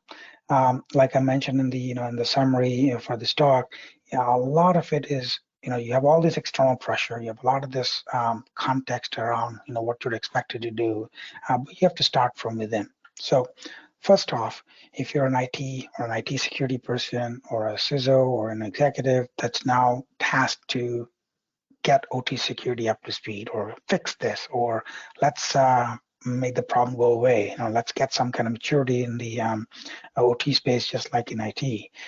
Your first bet, the biggest bet, is partnership with the ICS personnel.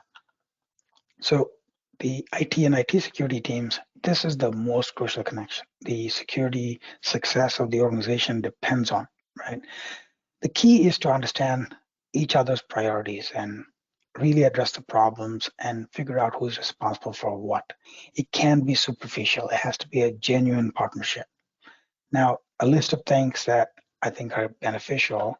First off, you hear, bring donuts. Like every time I hear IT security people mentioning, hey, bring donuts every time you go to a pen test or go to risk assessment in an OT assignment, bring donuts, because that's what the operators would like. It's good. Like, it's definitely important, and some of the most successful people have used it in a very, very compelling manner. So I say donut diplomacy and coffee campaigns work, but you have to have a genuine effort backing it up, right? So first off, the safety and quality culture adoption. The operators and the maintenance people, they have the safety culture. They've had this imbibed in them for decades. So same thing with the quality culture, right? So these two have had a long periods of influence on them. So they don't typically start meetings without a safety moment. They probably have, quality weeks where they spend, weeks figuring out, once a year, for example, for a whole week, they improve their quality and then apply it for their ISO certification or whatever. And then the rest of the year, they're doing this new improved process, and then they keep improving every year. So these two cultures are crucial. Not so much, well, quality obviously in the IT space for sure, right? But safety culture is not something that a typical IT person or IT security person has to worry about, because they're not, in front of these things that explode or things that, break and cause damage, right? So learn that language, attend those orientations. They're constantly, talking about it.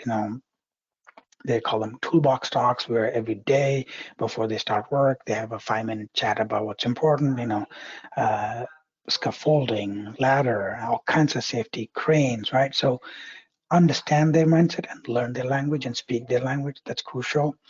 And then actively seek those horror stories of the past, like the typical IT and OT conflict, where OT people say, don't touch my stuff. Hey, IT, you're my enemy. Don't touch my laptop because I need that for downloading to this PLC. This laptop runs Windows XP, and I have this version of software that works with that PLC, and don't touch it. Don't you dare upgrade mine because I have it configured just the way I want it. Don't touch it. So you hear this all the time, but you don't understand why, right? So ask specifically about what was it that happened last time an IT guy touched it? Like what actually happened, right? And they'll tell you.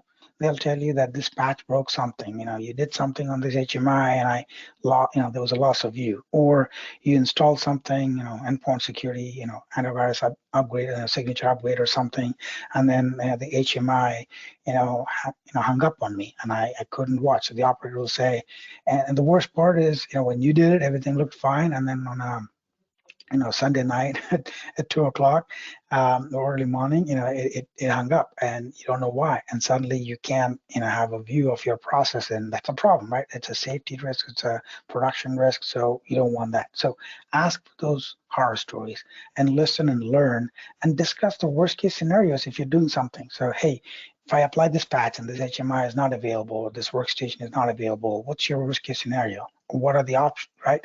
Then you can come up with a plan to say, okay, I have these other mitigations in place in case, something were to go wrong.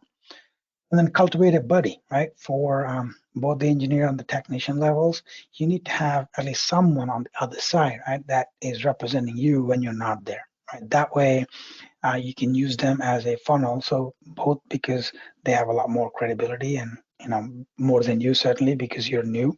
And if you can represent, security through them, other people listen and follow their footsteps, right? And then you can slowly, after learning their language, after working with them, getting some credibility, that's when you start teaching, right? So that's when you can, for example, help them network their HMIs and workstations so that they can do backups better. They can maybe validate backups better, right? Or install patches quickly. If you're helping them, if they genuinely understand that, you're being truthful and helpful and you're saving them time, and then they, you get that, credibility with them, then next time you're offering to do something that is tricky or difficult or whatever, then they'll probably follow you. And then this is something that I notice all the time. So you probably have older gear that's actually going to be really helpful for them. So these people work with old stuff all the time, right? And let's say a switch failed in the middle of the night. It so happens that their vendor won't support it because that switch has been obsolete for so long, and they don't know how to configure it, for example. So you might have the hardware or the capability or the resources to actually help them out in their problem. And that's it. Now you're their hero, right? Because you help them genuinely with something that otherwise they would have struggled with. And then co-develop budgets and specifications. So when they're building, their next business case for an upgrade on a control system or some kind of solution, if you can help them with the security piece, right? Or because you are a, Fortinet whatever shop on your IT side, and they have something else that is really old and obsolete, maybe you can say, hey, maybe leverage this, right? I have the specification. I know, what you might want to include in your specification. That'll be helpful for them. Similarly, if you can evaluate the security features, and then at the end of the day, let them make the decision, but then you've given them enough input, right? Then it's their win. It's not your win alone, but it's a joint win. And then if you can, and this is again cool, right? If you can share your budget dollars, especially for things like endpoint security, where you probably have something on the IT side, and collectively, if you all agree that that might be something that's applicable and could be applied in the OT space, then you might be able to leverage your corporate whatever discounts and then help them that way. Then hey, that's something improving security posture at the same time, helping them, right? Because you're not using their dollars for it, and they don't have it, right? They don't have that budget. And then even perhaps for network monitoring, again, not everything in the IT world translates. You might have to buy something custom specific for OT, but again, if you have the budget and you're collectively trying to improve the overall security posture for the organization, that's helpful for them. And then this is another key thing, right? Never say no just because you see them doing something what you would consider blatantly anti-security and insecure. Like, just don't say no by default, right? Help them understand why, or give them an alternative, better option. Now, in the cloud connected world, I mean, these days, for example, you don't typically email large files, right? Or files just in an email because it's insecure. You might put that on a Dropbox folder and then share with someone else, and you know how to track it, and you have all the controls appropriately, right? Who can read, who can access, who can download. Not so much in this world when it's not as connected. So if someone wants to, copy stuff from a PLC or an HMI and then send it to their vendor, right now the only way they do it is copy it on a USB and then ship it, right? Because these are huge files. If you can figure out a better way, if you have a network way to do it, right, and still safe, again, that's helpful for them. So you have to work with them. If they say no, what will end up happening is they'll find a way, especially if the production is impacted and if they have to get it going on the weekend, they will do whatever is necessary to do it, right? If they need to give the vendor access to their credentials so the vendor can remotely log in, they'll do it. It's not because they want to do it insecurely. It's just that they have to get the production going and you're not there, right? You haven't given them the support needed to do it securely. So after you do that, right, the ICS personnel, obviously very important, absolutely the number one partner that you need to, get to that Purdue level, security zone and conduit model. But there's also other personnel. So the operations people. The operations people are the users of the technology. So they are the ones operating these HMIs, and they are the ones that are pushing buttons, right? And they also are the first people to get process alarms. And we talk about all kinds of process anomaly detection and network monitoring. And if you remember Oldsmar, Florida last year, apparently the operator was the one that noticed that someone remotely was, making modifications to the sodium hydroxide lye in the HMI. So that's an operator noticing it, right? They're typically the first line of defense. It's so many times, it happens all the time, that they smell something fishy. They are the process anomaly experts. They are the human experts. They are looking at the monitor, they're monitoring and looking at these readings all day long. So something doesn't match, they sense a pattern. Like, they're the ones that notice something wrong. So if someone were to manipulate anything, right, even without this cursor moving on the screen, if something were to change in the process, they are the ones to notice it.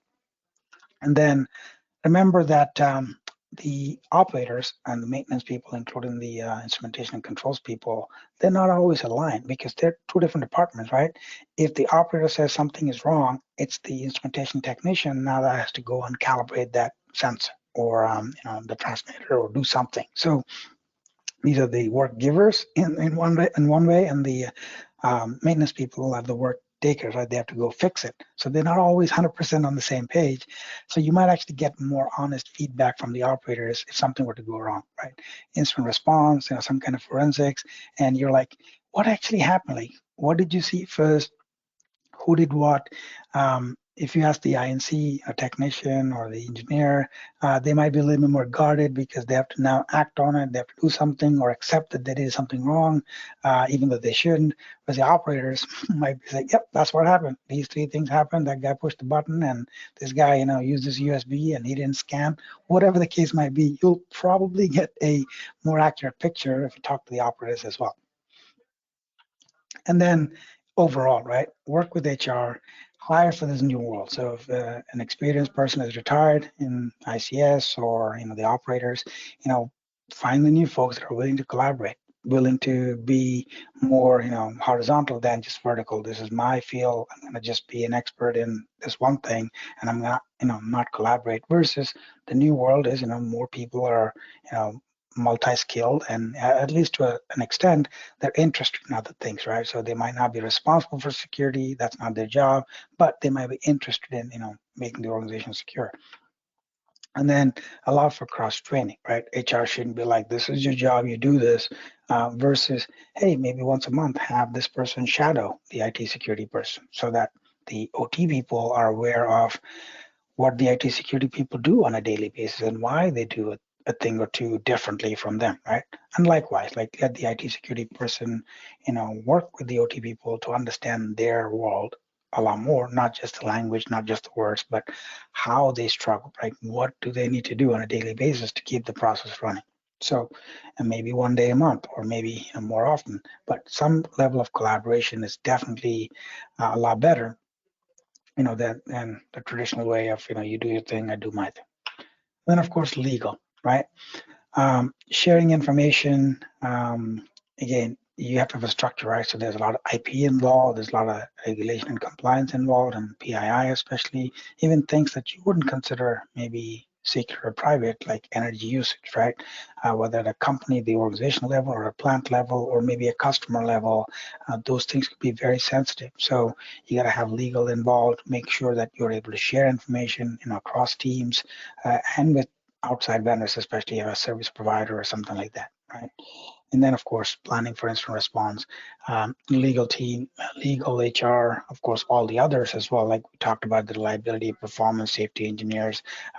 When it comes to incident response in an OT facility, right? Think about it as a very distinct experience compared to an IT ransomware incident or something like that. In an OT world, right?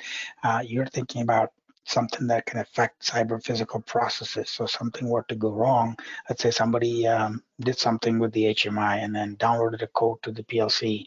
Now you have to make sure that your process is safe to run, right?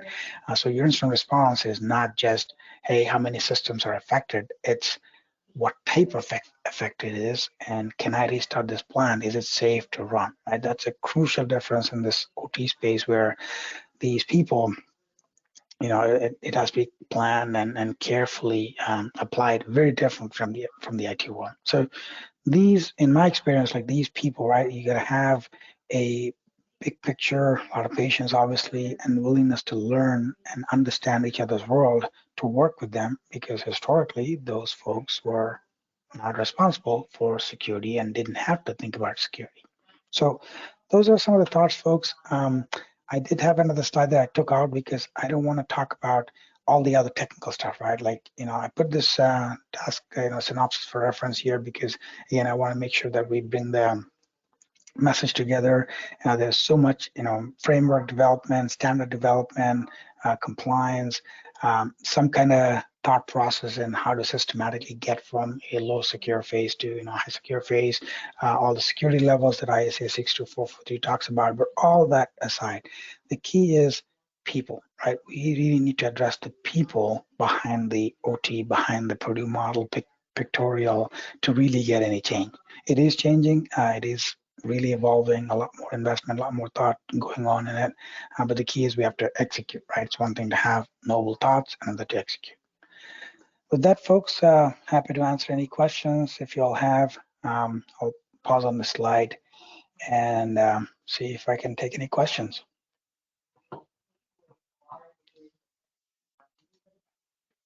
Well done, Vivek. It's very, very good. You dove into murky waters with nuanced answers and didn't shy away from taking on the tough challenge. I appreciate that. You fleshed out a lot of really good stuff here. Thank you. I appreciate that. Any questions? Poke them into Discord. Yeah, this slide was quite the. That one, yep. No, yeah, that one is quite the list. Vic, what kind of donuts should we bring? Excellent question. Make sure it's a mix, because there's always a one guy or a gal that doesn't like chocolate or doesn't like strawberry cream. Oh man, I always like. Well, I was on both ends, right? So I was one of those field engineers that was on the receiving end of donuts, and also the guy that would take donuts. So always make sure you get a big mix. Nice. Very good. Nice. Now, I really like this is like hitting on many things that I've seen have really powerful effects, building relationship, donut diplomacy. I love that. Like Um, that too, yeah. actively seeking horror stories of the past. Like, tell me about the stupid IT people you've dealt with in the past. Right. Yeah, because it's if you don't Right. ask, right, they're going to tell you anyway, but they'll only tell you a version of it that you never understand why. Right? You have to conjecture what happened and why. Instead, if you just ask them, like, what did I do? Like, what did my predecessor do? Like, what actually happened? And oftentimes it's something silly. It's like, yeah, it hung up, but then we rebooted and it was fine. Well, then why didn't you say so? Right? So that's why the second part, like, what's the worst case? Like, if you had to reboot, then what happened? Right? Was it something really that affected the operation? Oh yeah, like you really, it was a struggle. I got yelled at by the production supervisor, or it could be hey, I had to go to this other section display and I had to look at whatever numbers there while this was rebooting. So I think that takes away that that pain, right? That either they willingly are hiding or maybe they just are giving you a tough time for something that was just silly. Well, even if you know the answer, Yeah, asking the yeah, question changes the dynamic and allows you to try to build a partnership, a relationship, a positive, instead of them just continuing to treat you as the bad an guys. outsider. Yeah, as an outsider. Yeah. To And then you really can apologize for screw that. ups in the past. Right. I mean, you don't, I mean, yeah, it's easy, right? Like I always say, oh man, I'm so sorry you had to go through it. I mean, it's not, so that's the sentence I use, right? It's not like I'm sorry for, because I didn't do it, right? But I'm so sorry that you had to go through it and how can we do better, right? Like then it's a conversation about, okay, next time you do this, you tell me first or tell me what's the worst case that could happen. Yeah, you applied this patch, what could happen? Right. So maybe together you come up with a strategy to say, I'm taking this backup, and if something were to go wrong, I'm going to install this, right? Or I have this undo plan, something that you both can agree upon. That's a lot better, a lot smoother conversation than I got to do this, dude. I'm so sorry, but I got to do this. Yeah.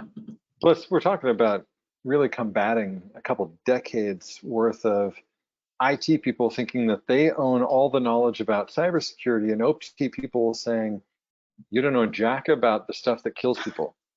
Don't Man, try to treat me like your you nailed it. rebootable Windows machine in the corner. Yeah, And you nailed these, it. Yeah. yeah. So we're building bridges. We are having to form relationships across and it's the second time I've done this today, but across the Democratic Republic line, it's like bridging political parties, especially in the US today with how terrible it is. It's a lot Yeah. that same thing. Well, compared to that real politics, this is a lot easier. I mean, our lives, yes, they were difficult, but not as difficult as real politics. So thankfully in this case, right, we're all working for the same company. In most cases, that's the common denominator, right? Like you all have the same plant manager, so same vice president or whoever. So worst case, you go talk to them to say, hey, who is right? I got to do this. You told me to go fix this, and this guy is not allowing because of something else. But let's chat, right? So yes, it's not as easy, but at the end of the day, we have this common goal, and somebody's going to make that executive decision. So usually, this is not as bad as real politics. Fair, but only if you build a bridge. Only if you. We all suffer from imposter syndrome in some degree or fashion, and we need to come into a situation where we present ourselves like we know what we're talking about. How do we do that in a way that doesn't come off like we're pooping all over somebody else's ground and building a relationship while still representing that we're competent? Yeah, that's a good Especially when we point. don't feel like it. Yeah, that's a good point. So you should never be it can't be either of these two. So one situation I see that is, like you said, you go in and say, I am the security guy, what do you know, so let me just do it my way. So obviously we talked about it, you don't want to do that.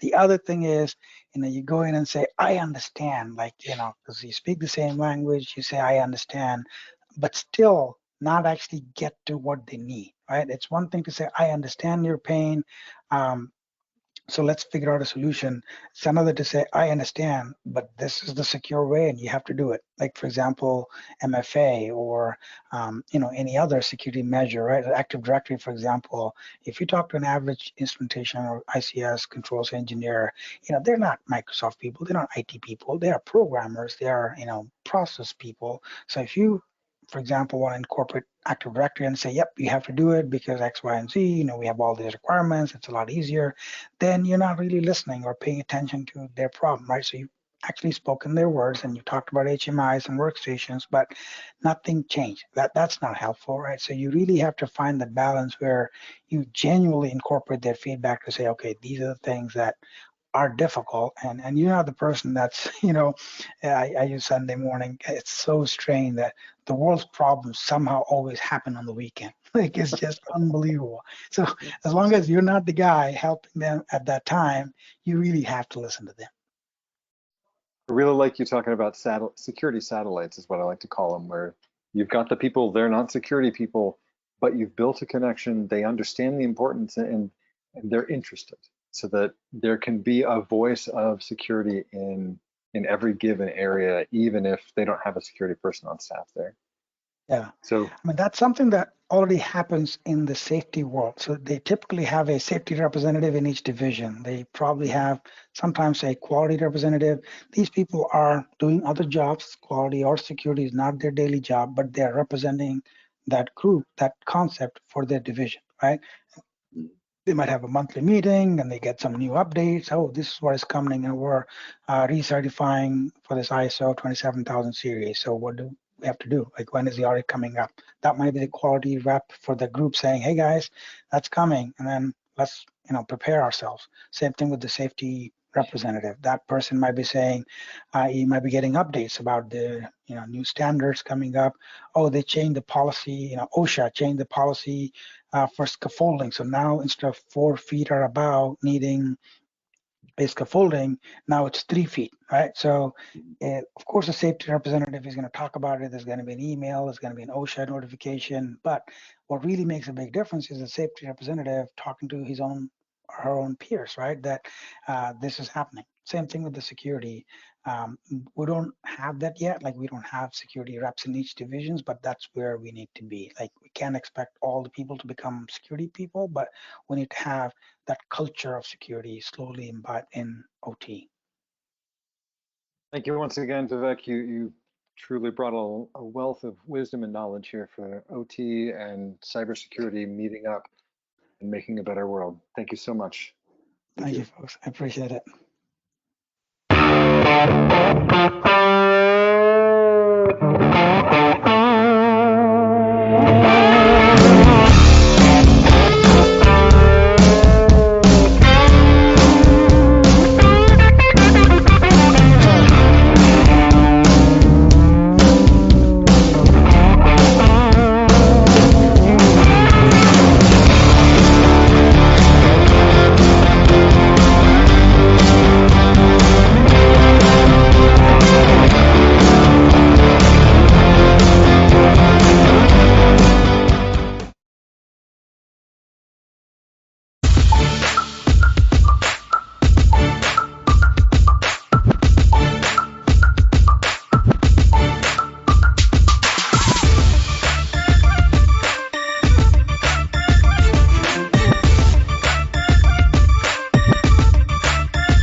All right, just waiting for Bryson to join us here.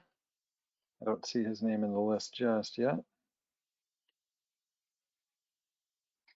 But yeah, lots of really amazing content today.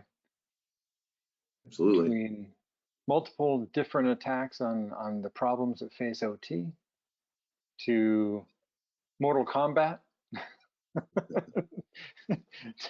to starting a policy from an open source template. Man, really a lot of good Variety stuff. talks here. Yep. Yeah. Looking forward to going back and checking the track two talks myself, since we missed all those being over here. But I know. I got a couple friends that gave talks over there that I'm really looking forward to seeing. yeah, So Bryson, are you out there? says he's signing in now. All right, good deal. It is actually that time. If you haven't started already, feel free to break into the liquor. This is definitely after 5:30. Sticking with the water over here. That's a good idea. Hey, so Especially- Matt, I gotta confess something to you real quick here. You did kind of catch me with the shirts. I did join up originally here. I knew it. With the GRIMM shirt. Every talk I changed shirts. No one else caught it, but you're perceptive. You caught it. Well, show me the shirt now. This is the GRIMMCon shirt, is the it? GRIMM 7. Nice. So it came just in time. Actually, the delivery date said it was next week, and it came 2 days ago, thankfully. So, hey, right on. There he is. Nice. On the unicorn.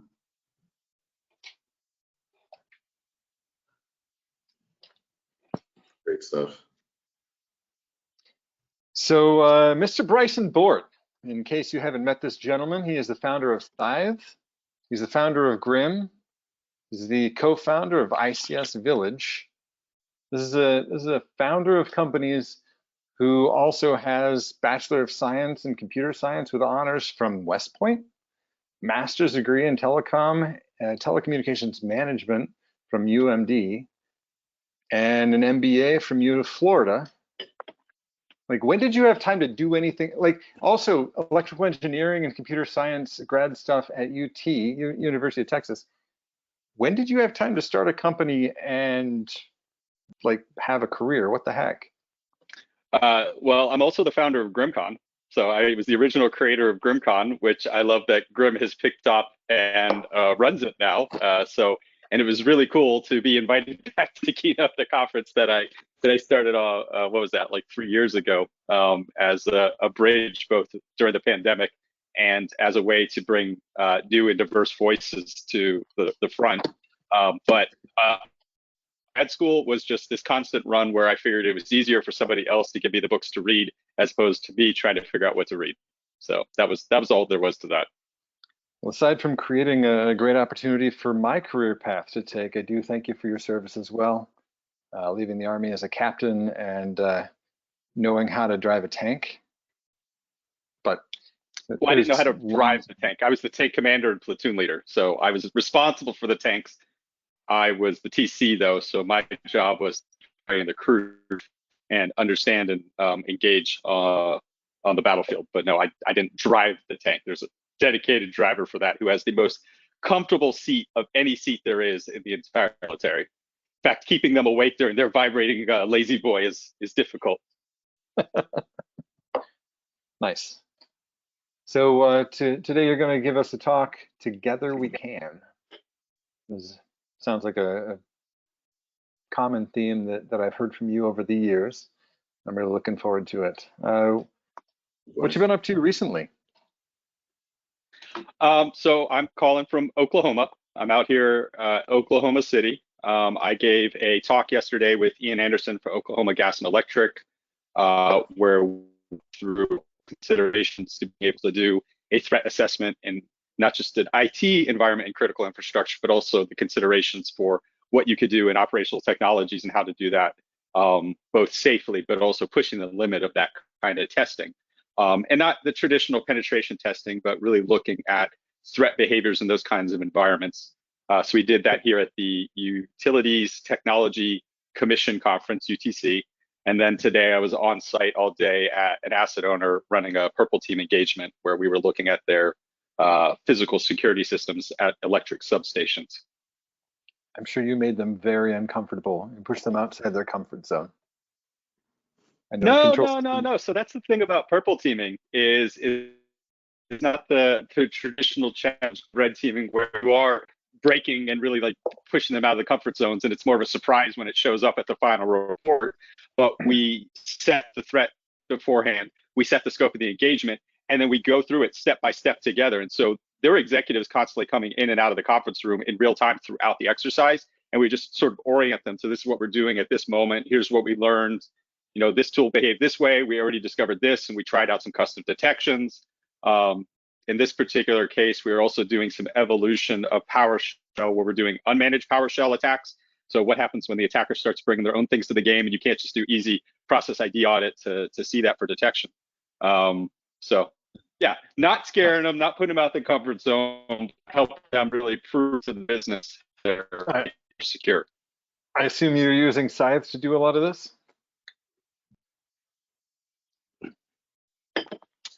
Yeah, it turns out that when you create your own threat emulation platform, that is one of the best ways to be able to easily emulate and replicate any threat realistically.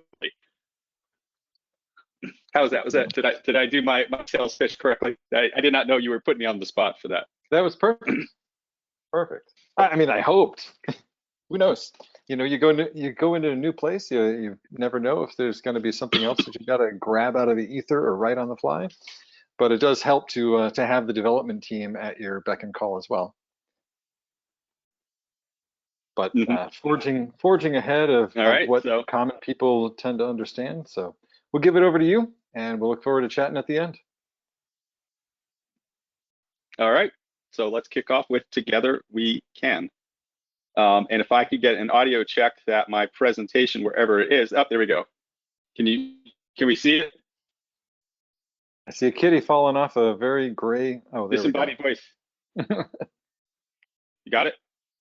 Yeah, I know I'm not on the best Wi-Fi connection. Go figure. I'm in a really nice hotel, but the Wi-Fi is terrible. So as you break up, I'll good? just insert random words to hope that it makes sense and has continuity. Okay, well, I appreciate that. All right, Atlas walking me through. All right, so Together We Can. All right, so where we start, right? We start as this seed.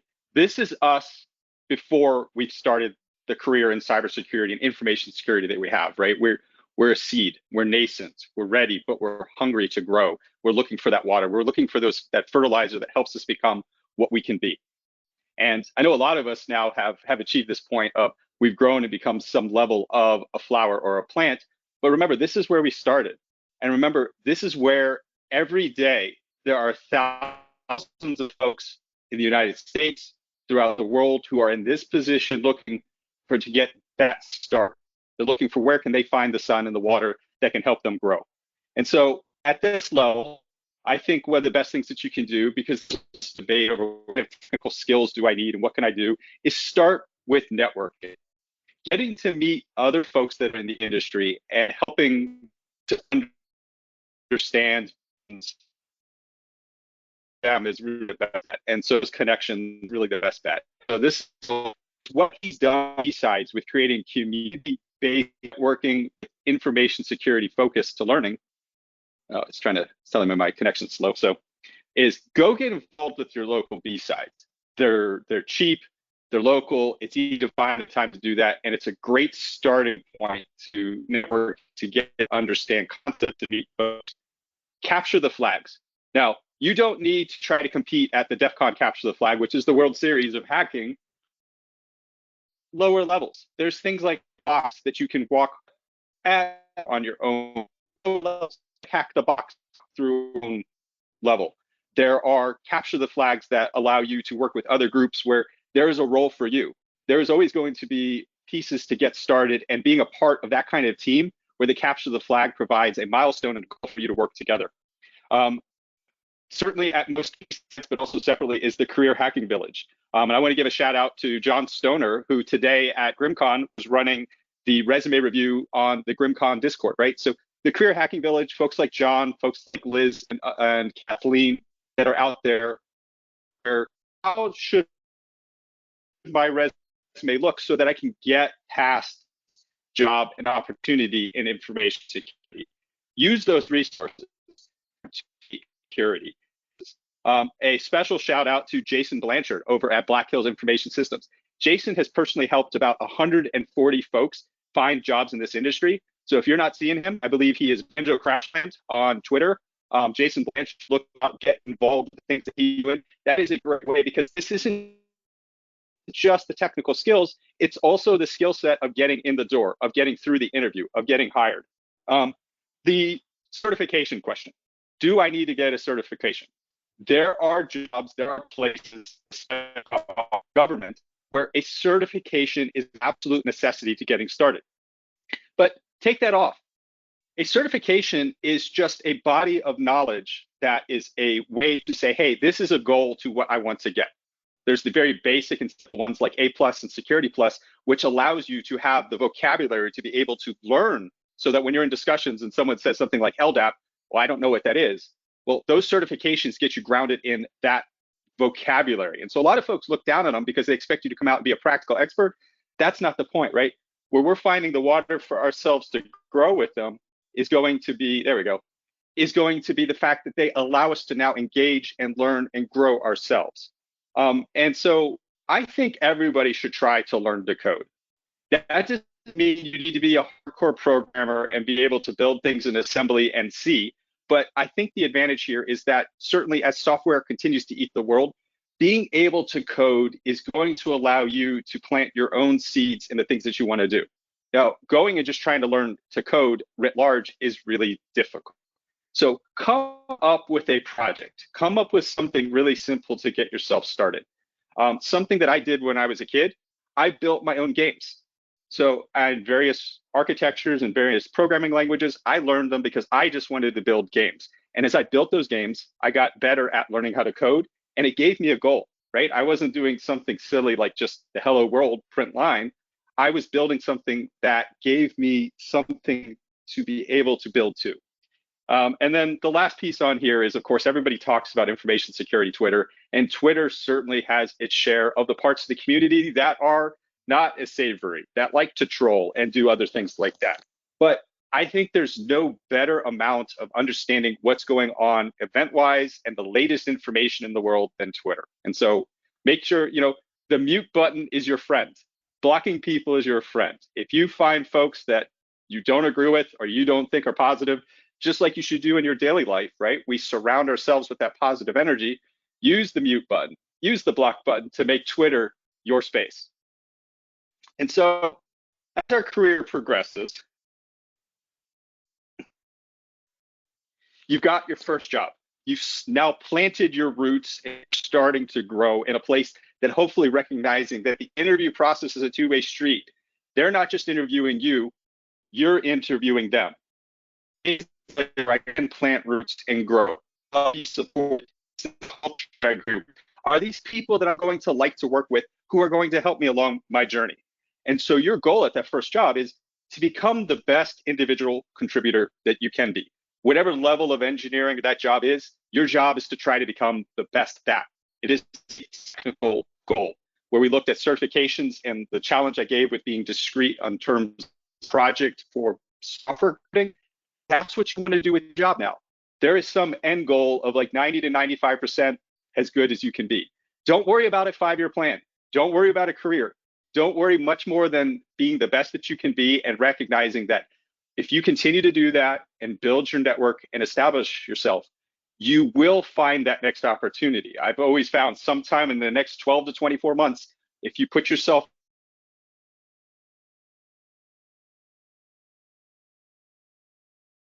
they will pay for your training.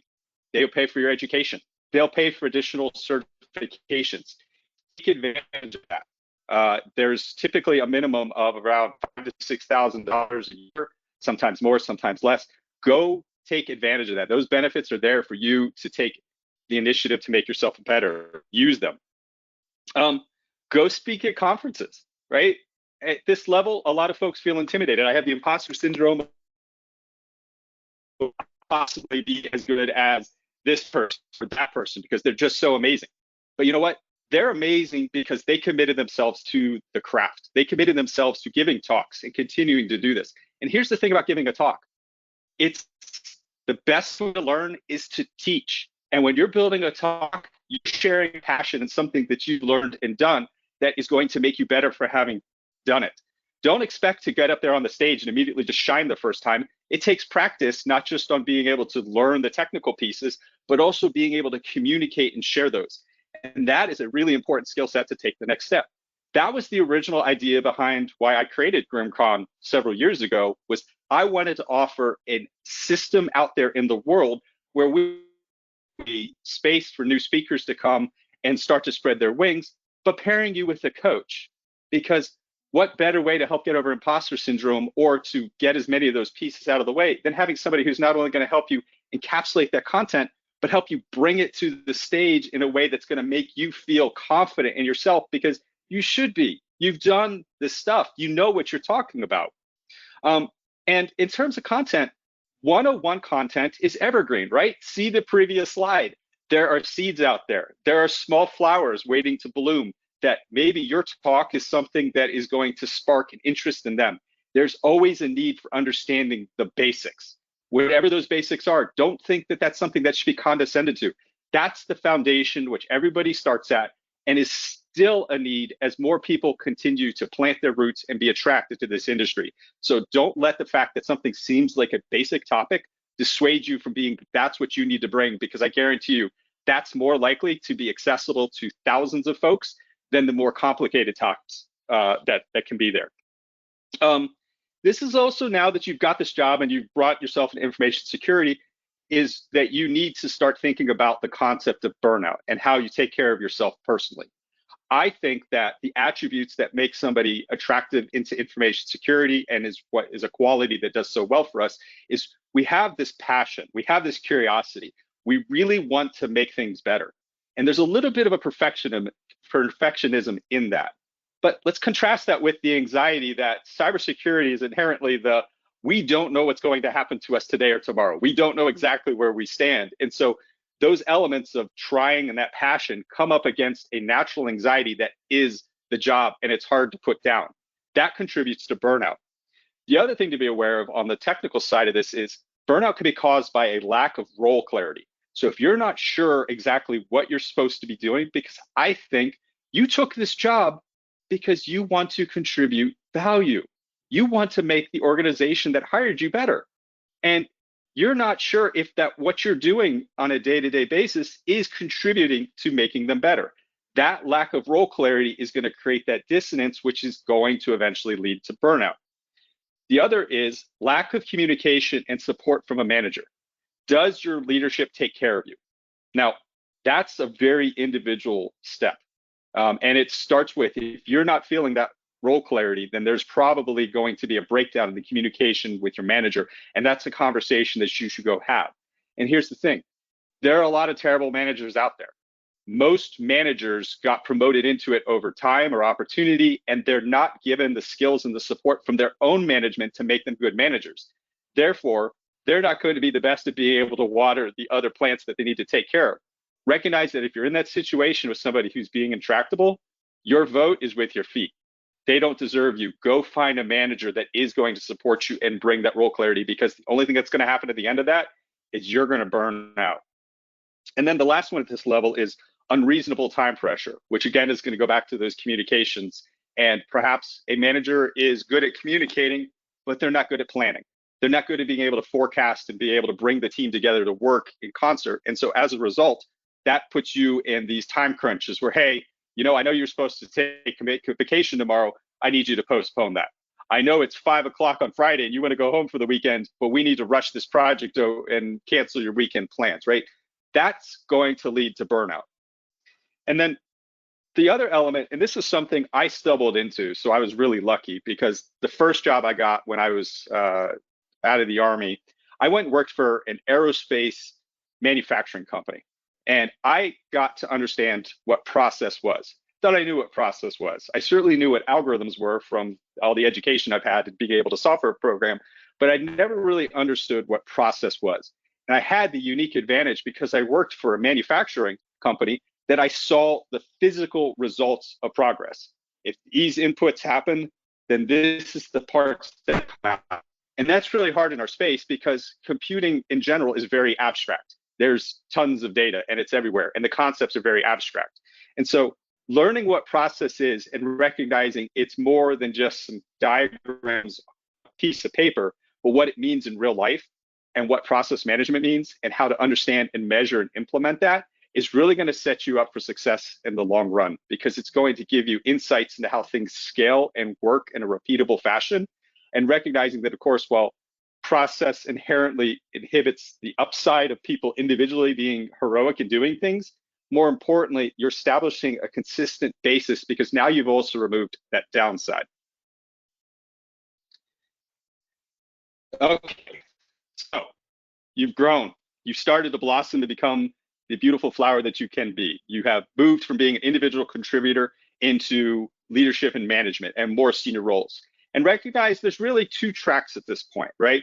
I can become more of a principal engineer. I can become the kind of figurehead that is a technical excellence, a SME. I'm still putting my hands on keyboard, but you still have a responsibility to other folks. And then, of course, team leadership and management, where you have direct responsibility for reports and being able to take care of them.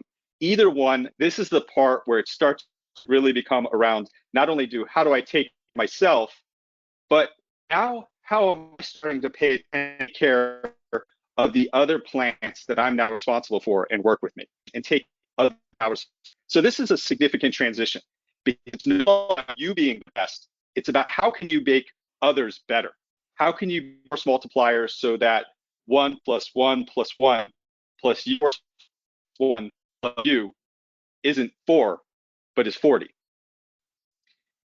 You start now needing to think cross-functionally, right? These are the plants on your team. You all are in the same rowboat pulling together, but recognize you're now having visibility into other functions. If you're in security, you're starting to look at what IT works and IT networking and maybe databases. Maybe you're starting to have a view into business operations directly, like the example with the manufacturing plant that I gave, understanding specific business operations on that manufacturing floor, operational technologies.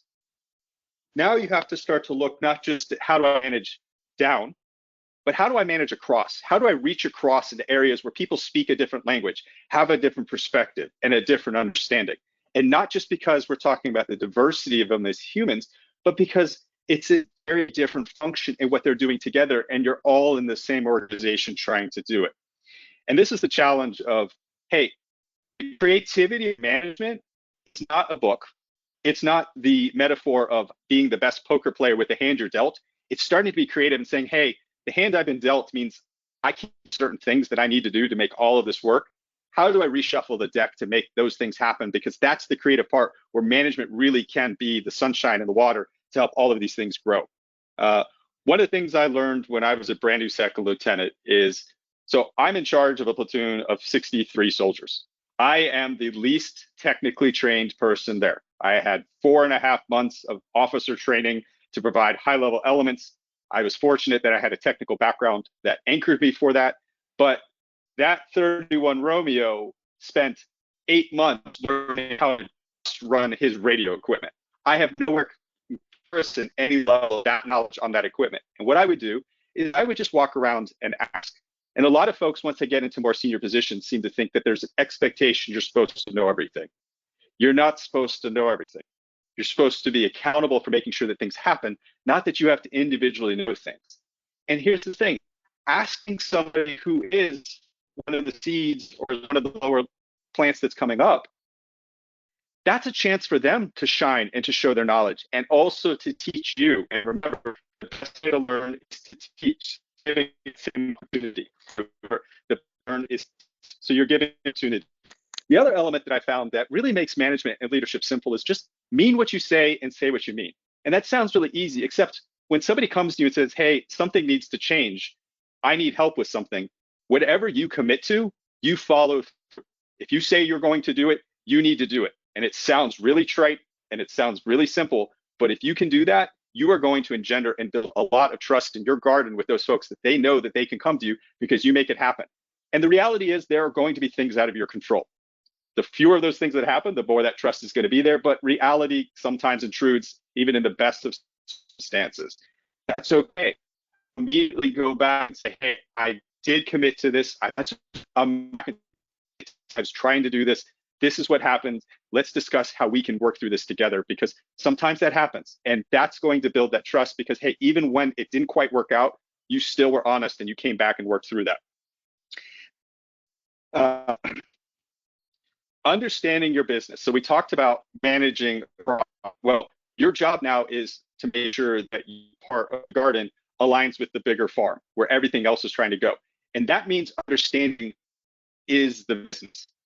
Security in most places is not the business. Security is the assurance that the information technology that underpins modern business and allows it to operate at the scale that it does is assured. That's your job. And the best way to do that is to understand what is the core business? Where is it? How do you align, start talking in those terms that folks outside of security can understand? Because that's one of the big challenges we have, is being able to not just communicate with folks who look and talk like us, but being able to communicate with folks that need to understand and trust that what we're doing is to do what they're doing. And so if you're a public company, read the SEC filings. Jake Williams has mentioned this a few times, and I think it's really worth iterating that most business organizations have a reading list of leadership and business books. Well, you can read those too. And that's a way to start to educate yourself on some of these concepts more out there. I mean, there's nothing to stop you from talking to folks that are asking those questions to learn that thing. If there are corporate meetings, other areas, and asking this question to learn that thing. If there's a public meeting, they do public notes on that. Attend to hear from the very top about what's going on. If possible, walk the at that manufacturing plant that I worked at, or sorry, manufacturing plants. Surprised how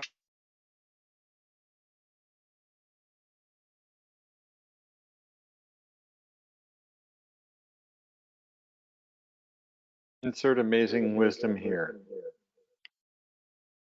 I don't know how many, probably 40. I was surprised how many folks in the IT organization did not know the business, go out, see it, and then we were walking out for the other flowers in your garden. So how do we do that, right? We're the umbrella that's protecting them when things get too gusty, right? That is making sure that they are not being thrust into time commitments that don't make sense, that they understand what they're doing, that you're aligning those things to the burnout that you've learned already to this point. And now we're going to ask with you. It is really easy for us as managers to build relationships with people that we like, who we feel comfortable with. And as a result, over time, that's going to make other folks feel left out. So not giving either the perception or the reality of being unfair at work, but treating everybody equally. And then going back to that umbrella, making sure there's not an unmanageable workload. If your team signed up for it, that's because you signed up for it. So making sure that you can plan and execute in a way that's not going to push your folks too much. And then back to yourself, leadership is lonely. Going and talking to in the garden about what you're going through isn't always what you can do. And so finding other folks in the community, finding folks outside of the workplace, finding somebody that can mentor you and help you inside of the workplace, going to give you that opportunity to be able to share what you're going through in a way that lets you release and vent some of the steam, and at the same time still get an independent perspective to take care of yourself. So we've reached the top. We've fully bloomed, and this is where we start to come into the challenge. Once we reach a certain size, there's the law of numbers, is what I call it. And this is the fact that as we start to meet a lot of different folks, that we're going to encounter folks of all sorts of different types, and not all of them are always going to be positive, and recognizing that's a part of it. And as we've achieved this level, this is an important time to transition to recognizing that it's important to be an ally in our industry. And I had a phenomenal conversation, which really helped me on my allyship last year in Seattle with Jessica Robinson. So I recommend checking out what she's doing with conscious leadership. And personally, this was an evolution for myself being a girl dad. So for the last about 4 years, I've been a single dad. It's just me and my teenage daughter, and the things that I had to change about my own preconceived notions at home and personally with fatherhood, with being a parent, with also trying my best to do the mom role on my own. That also applied to the workplace. we might think we're empathetic and completely miss and have our own blind spots with respect to that. And that was something that really was important for me to grow and to become a better leader, with having to experience that in my personal life and bring that back into the workplace, because it's little things like assumptions that I naturally have and expectations of what I understand, and thinking that I'm giving somebody space when I wasn't, and being open to that kind of thing. And so this leads us, as an ally, is we're now talking about diversity, equity, and inclusion. And a lot of times we think of DEI in industry as something like, that's what human resources does. That's just our way of making sure that we've established some quota for diversity, versus recognizing, now that we've reached this level, that it is a responsibility that's on us as achieving this level to create that space for others. It's using that power to affect change. A lot of white male leaders deny or avoid these conversations because you can feel uncomfortable. It's difficult, it's controversial. And here's the thing, you're gonna make mistakes. I know I have. There's things that I thought I understood, part of that system as well, that I had to get over with recognizing and finding those folks that would give me the time to help me. Failing to acknowledge your own privilege, insisting that you and the organization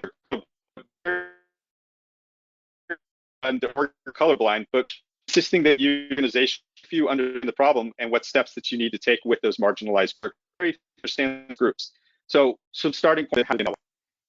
Do your own homework or research. It seems easy to go to somebody in the BIPOC space and say, hey, that's not their responsibility. Your responsibility in our country.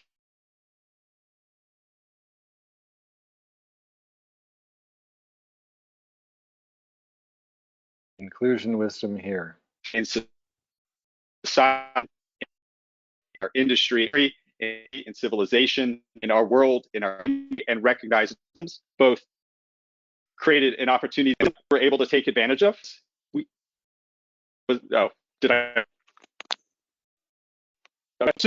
Asking those folks, you're putting a burden on them for the answer when you should be doing your own homework. Like I said, it has to be uncomfortable. And consider the context for the problem. The easiest metaphor a lot of people kind of don't get that starts it off is it's like starting a race, but you got to start several, amount in the race from somebody else. But here's the other part that I think that metaphor still falls short is you don't recognize the level of friction that you avoided having to go through what you were doing. Oh, it looks like I just dropped webcam, so it's just me talking to the flower. I forced it. That's the context that we take. So we have better audio with you now. All right, great. Thank you, Matt. Considering that context, that without that friction, things have been easier. Recognizing that success came somewhat as a part of that system, and that's really hard, right? Like, it's not that you didn't work hard for where you got, but it's recognizing you didn't have to work as hard to get there as somebody else in a different situation might have had to. So that's owning your privilege. Like I said, you're a part of the system too, whether you are successful and privileged and powerful, or whether you are marginalized and blocked out. We're all a part of that same system. It's just our responsibility for those of us who've succeeded and been at the top to recognize that context and do what we can to be an ally in doing that. And that's where it requires bringing diversity to the table and sponsorship, right? It's not just avoiding manels at conferences, but looking around at your daily surroundings, right? The office you work in today, are there folks that are marginalized today where it's not as simple as, well, they're told they can't do anything, but there's just this implicit level of they don't feel comfortable with offering their opinion. Their opinions are never asked. That space is not given and they don't know how to take it. And taking it for granted that they would be able to take that space.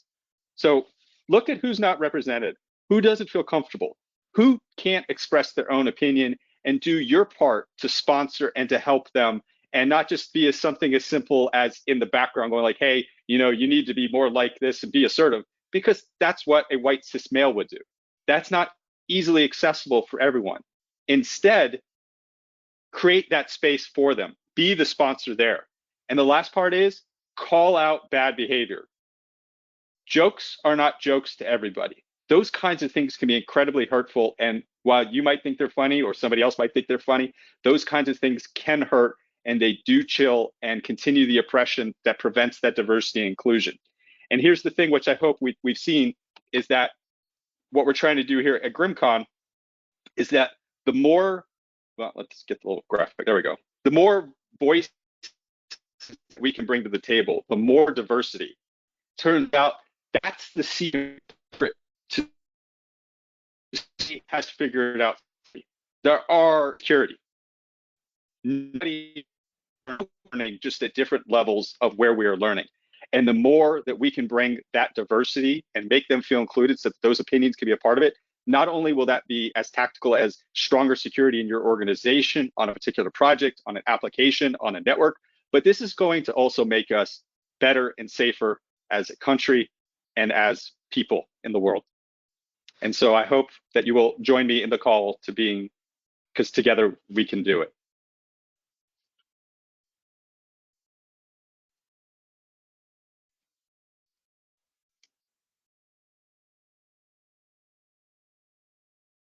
Thank you, Bryson. We're going to bring you back in now.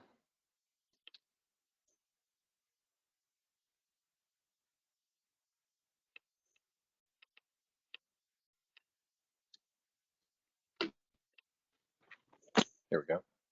All right. Welcome back. Thank you, sir. That was hard hitting. Am I back up? Really wonderful. It was. Thank you.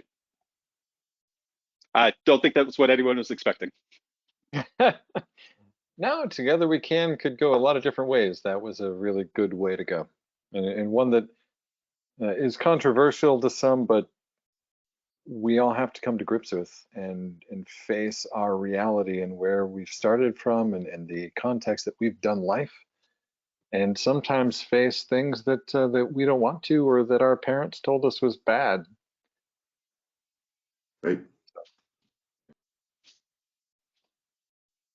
Well, there's like an exclusion that we're part of, just because. Sorry, Bryson, go ahead.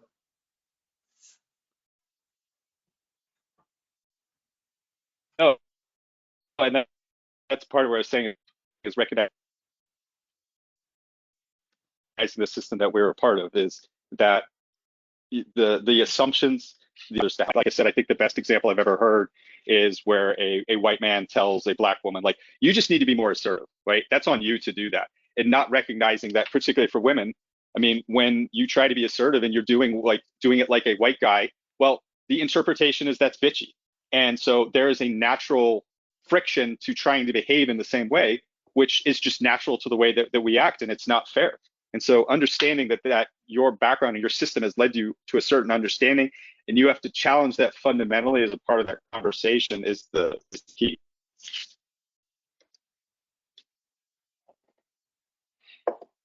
Absolutely. A couple years ago, I ran into the idea that not actively putting others down was not enough, that racism is a systemic system of power. It has very little to do with whether we think black people or colored people or other gendered people or non-gendered people are less than or whatever. It's a recognition of different contexts and having a conversation where we come together understanding better the fact that we start from different places and we live in different contexts, so that we can get to know each other instead of expect that a trans female lives the same life as a black man or as a white man, that anybody walks the same path.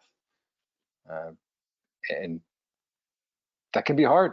We want to think that we do it on our own. Damn it, I'm successful because I'm successful. It was good. I took the chance. I made it happen. Having to combat that is hard. So thank you for calling it out, Bryson. You've blown up in Discord. Yeah. Yes, you have. You'll have to check that later, Bryson. All right. Well, as soon as I get off of here, I will log on. Sounds excellent. Yeah, no, it's funny because it's, you know,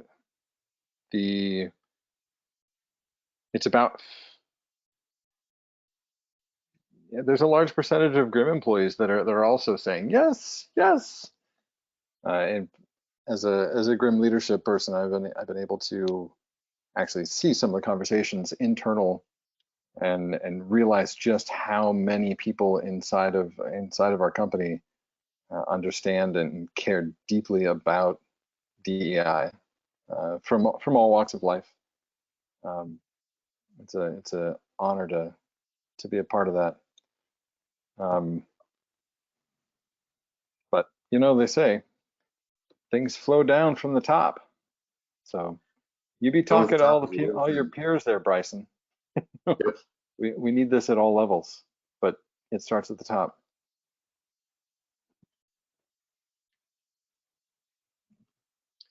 So we are quickly winding down. Do we have any questions for Bryson or any commentary? Love that shirt that he's wearing.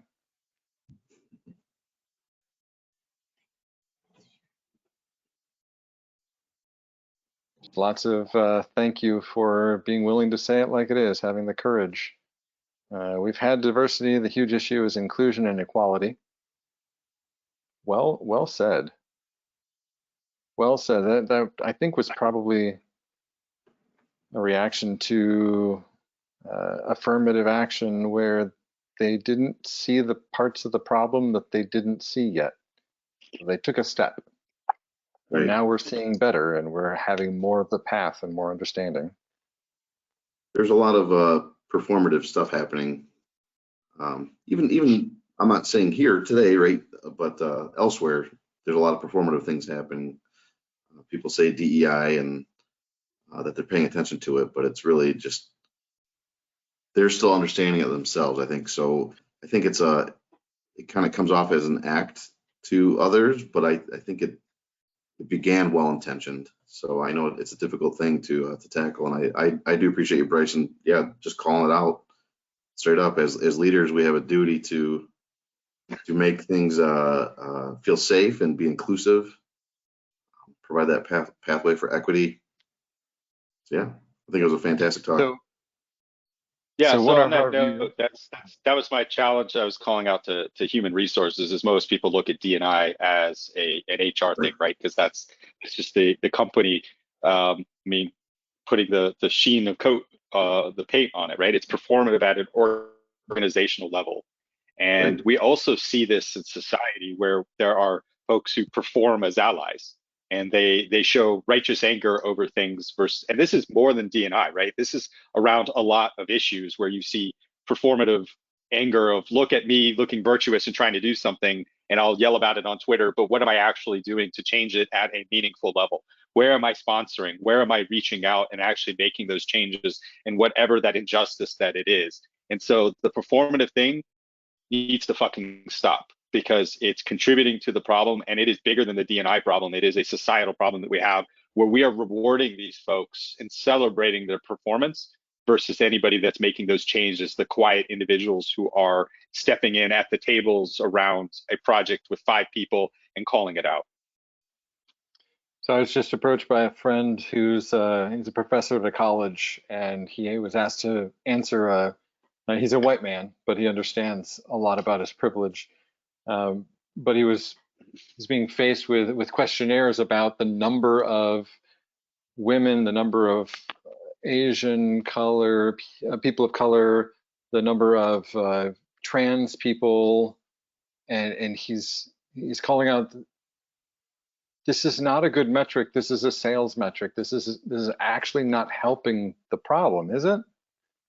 And I think that lends to what you just said, that it's not the metrics of, hey, we hired this many trans people. It's an inaccurate measurement of how an organization is for DE&I, where we really need about how do these people of various contexts feel that they are treated? How how do they feel that other people of other contexts are treated? Because, you may be a cis Black woman, but you actually have a better perspective on how trans white men are treated than your own context. So, we got to come up with better metrics. We have to have a better understanding of how to have conversations that transcend the checkbox or the number mentality.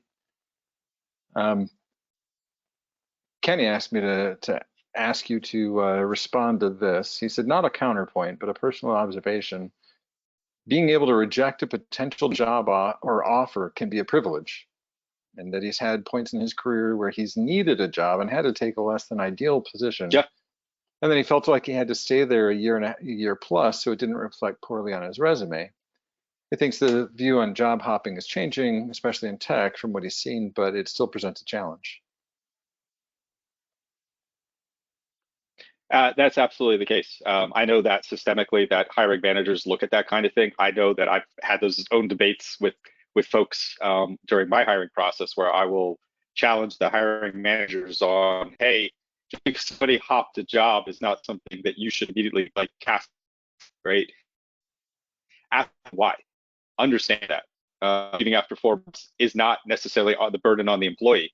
But that's right. That is friction. That is a luxury to be able to take a job or wait or any of those things. And so that's absolutely correct. And I don't mean that correct. That is a valid experience that somebody has to have, but it's one that really does speak to a truth. And gentlemen, I got to jump off, but I really appreciate what you've been doing, and I'm really happy that the talk hopefully sparked some of the change that we need to happen.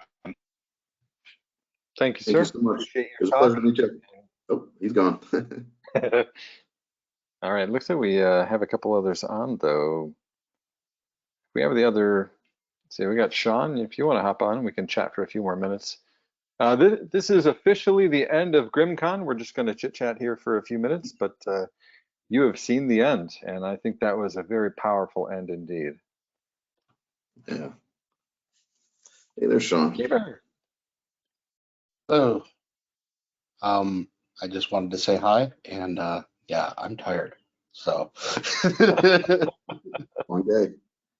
So who was leading the other track today?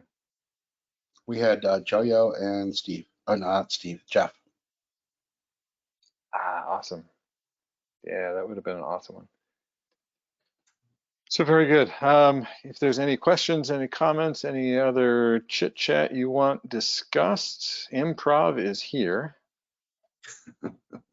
Let's see, we continue to glamorize it in TV and movies. It's imprinted in this sense. Yeah, there's a fair bit of that.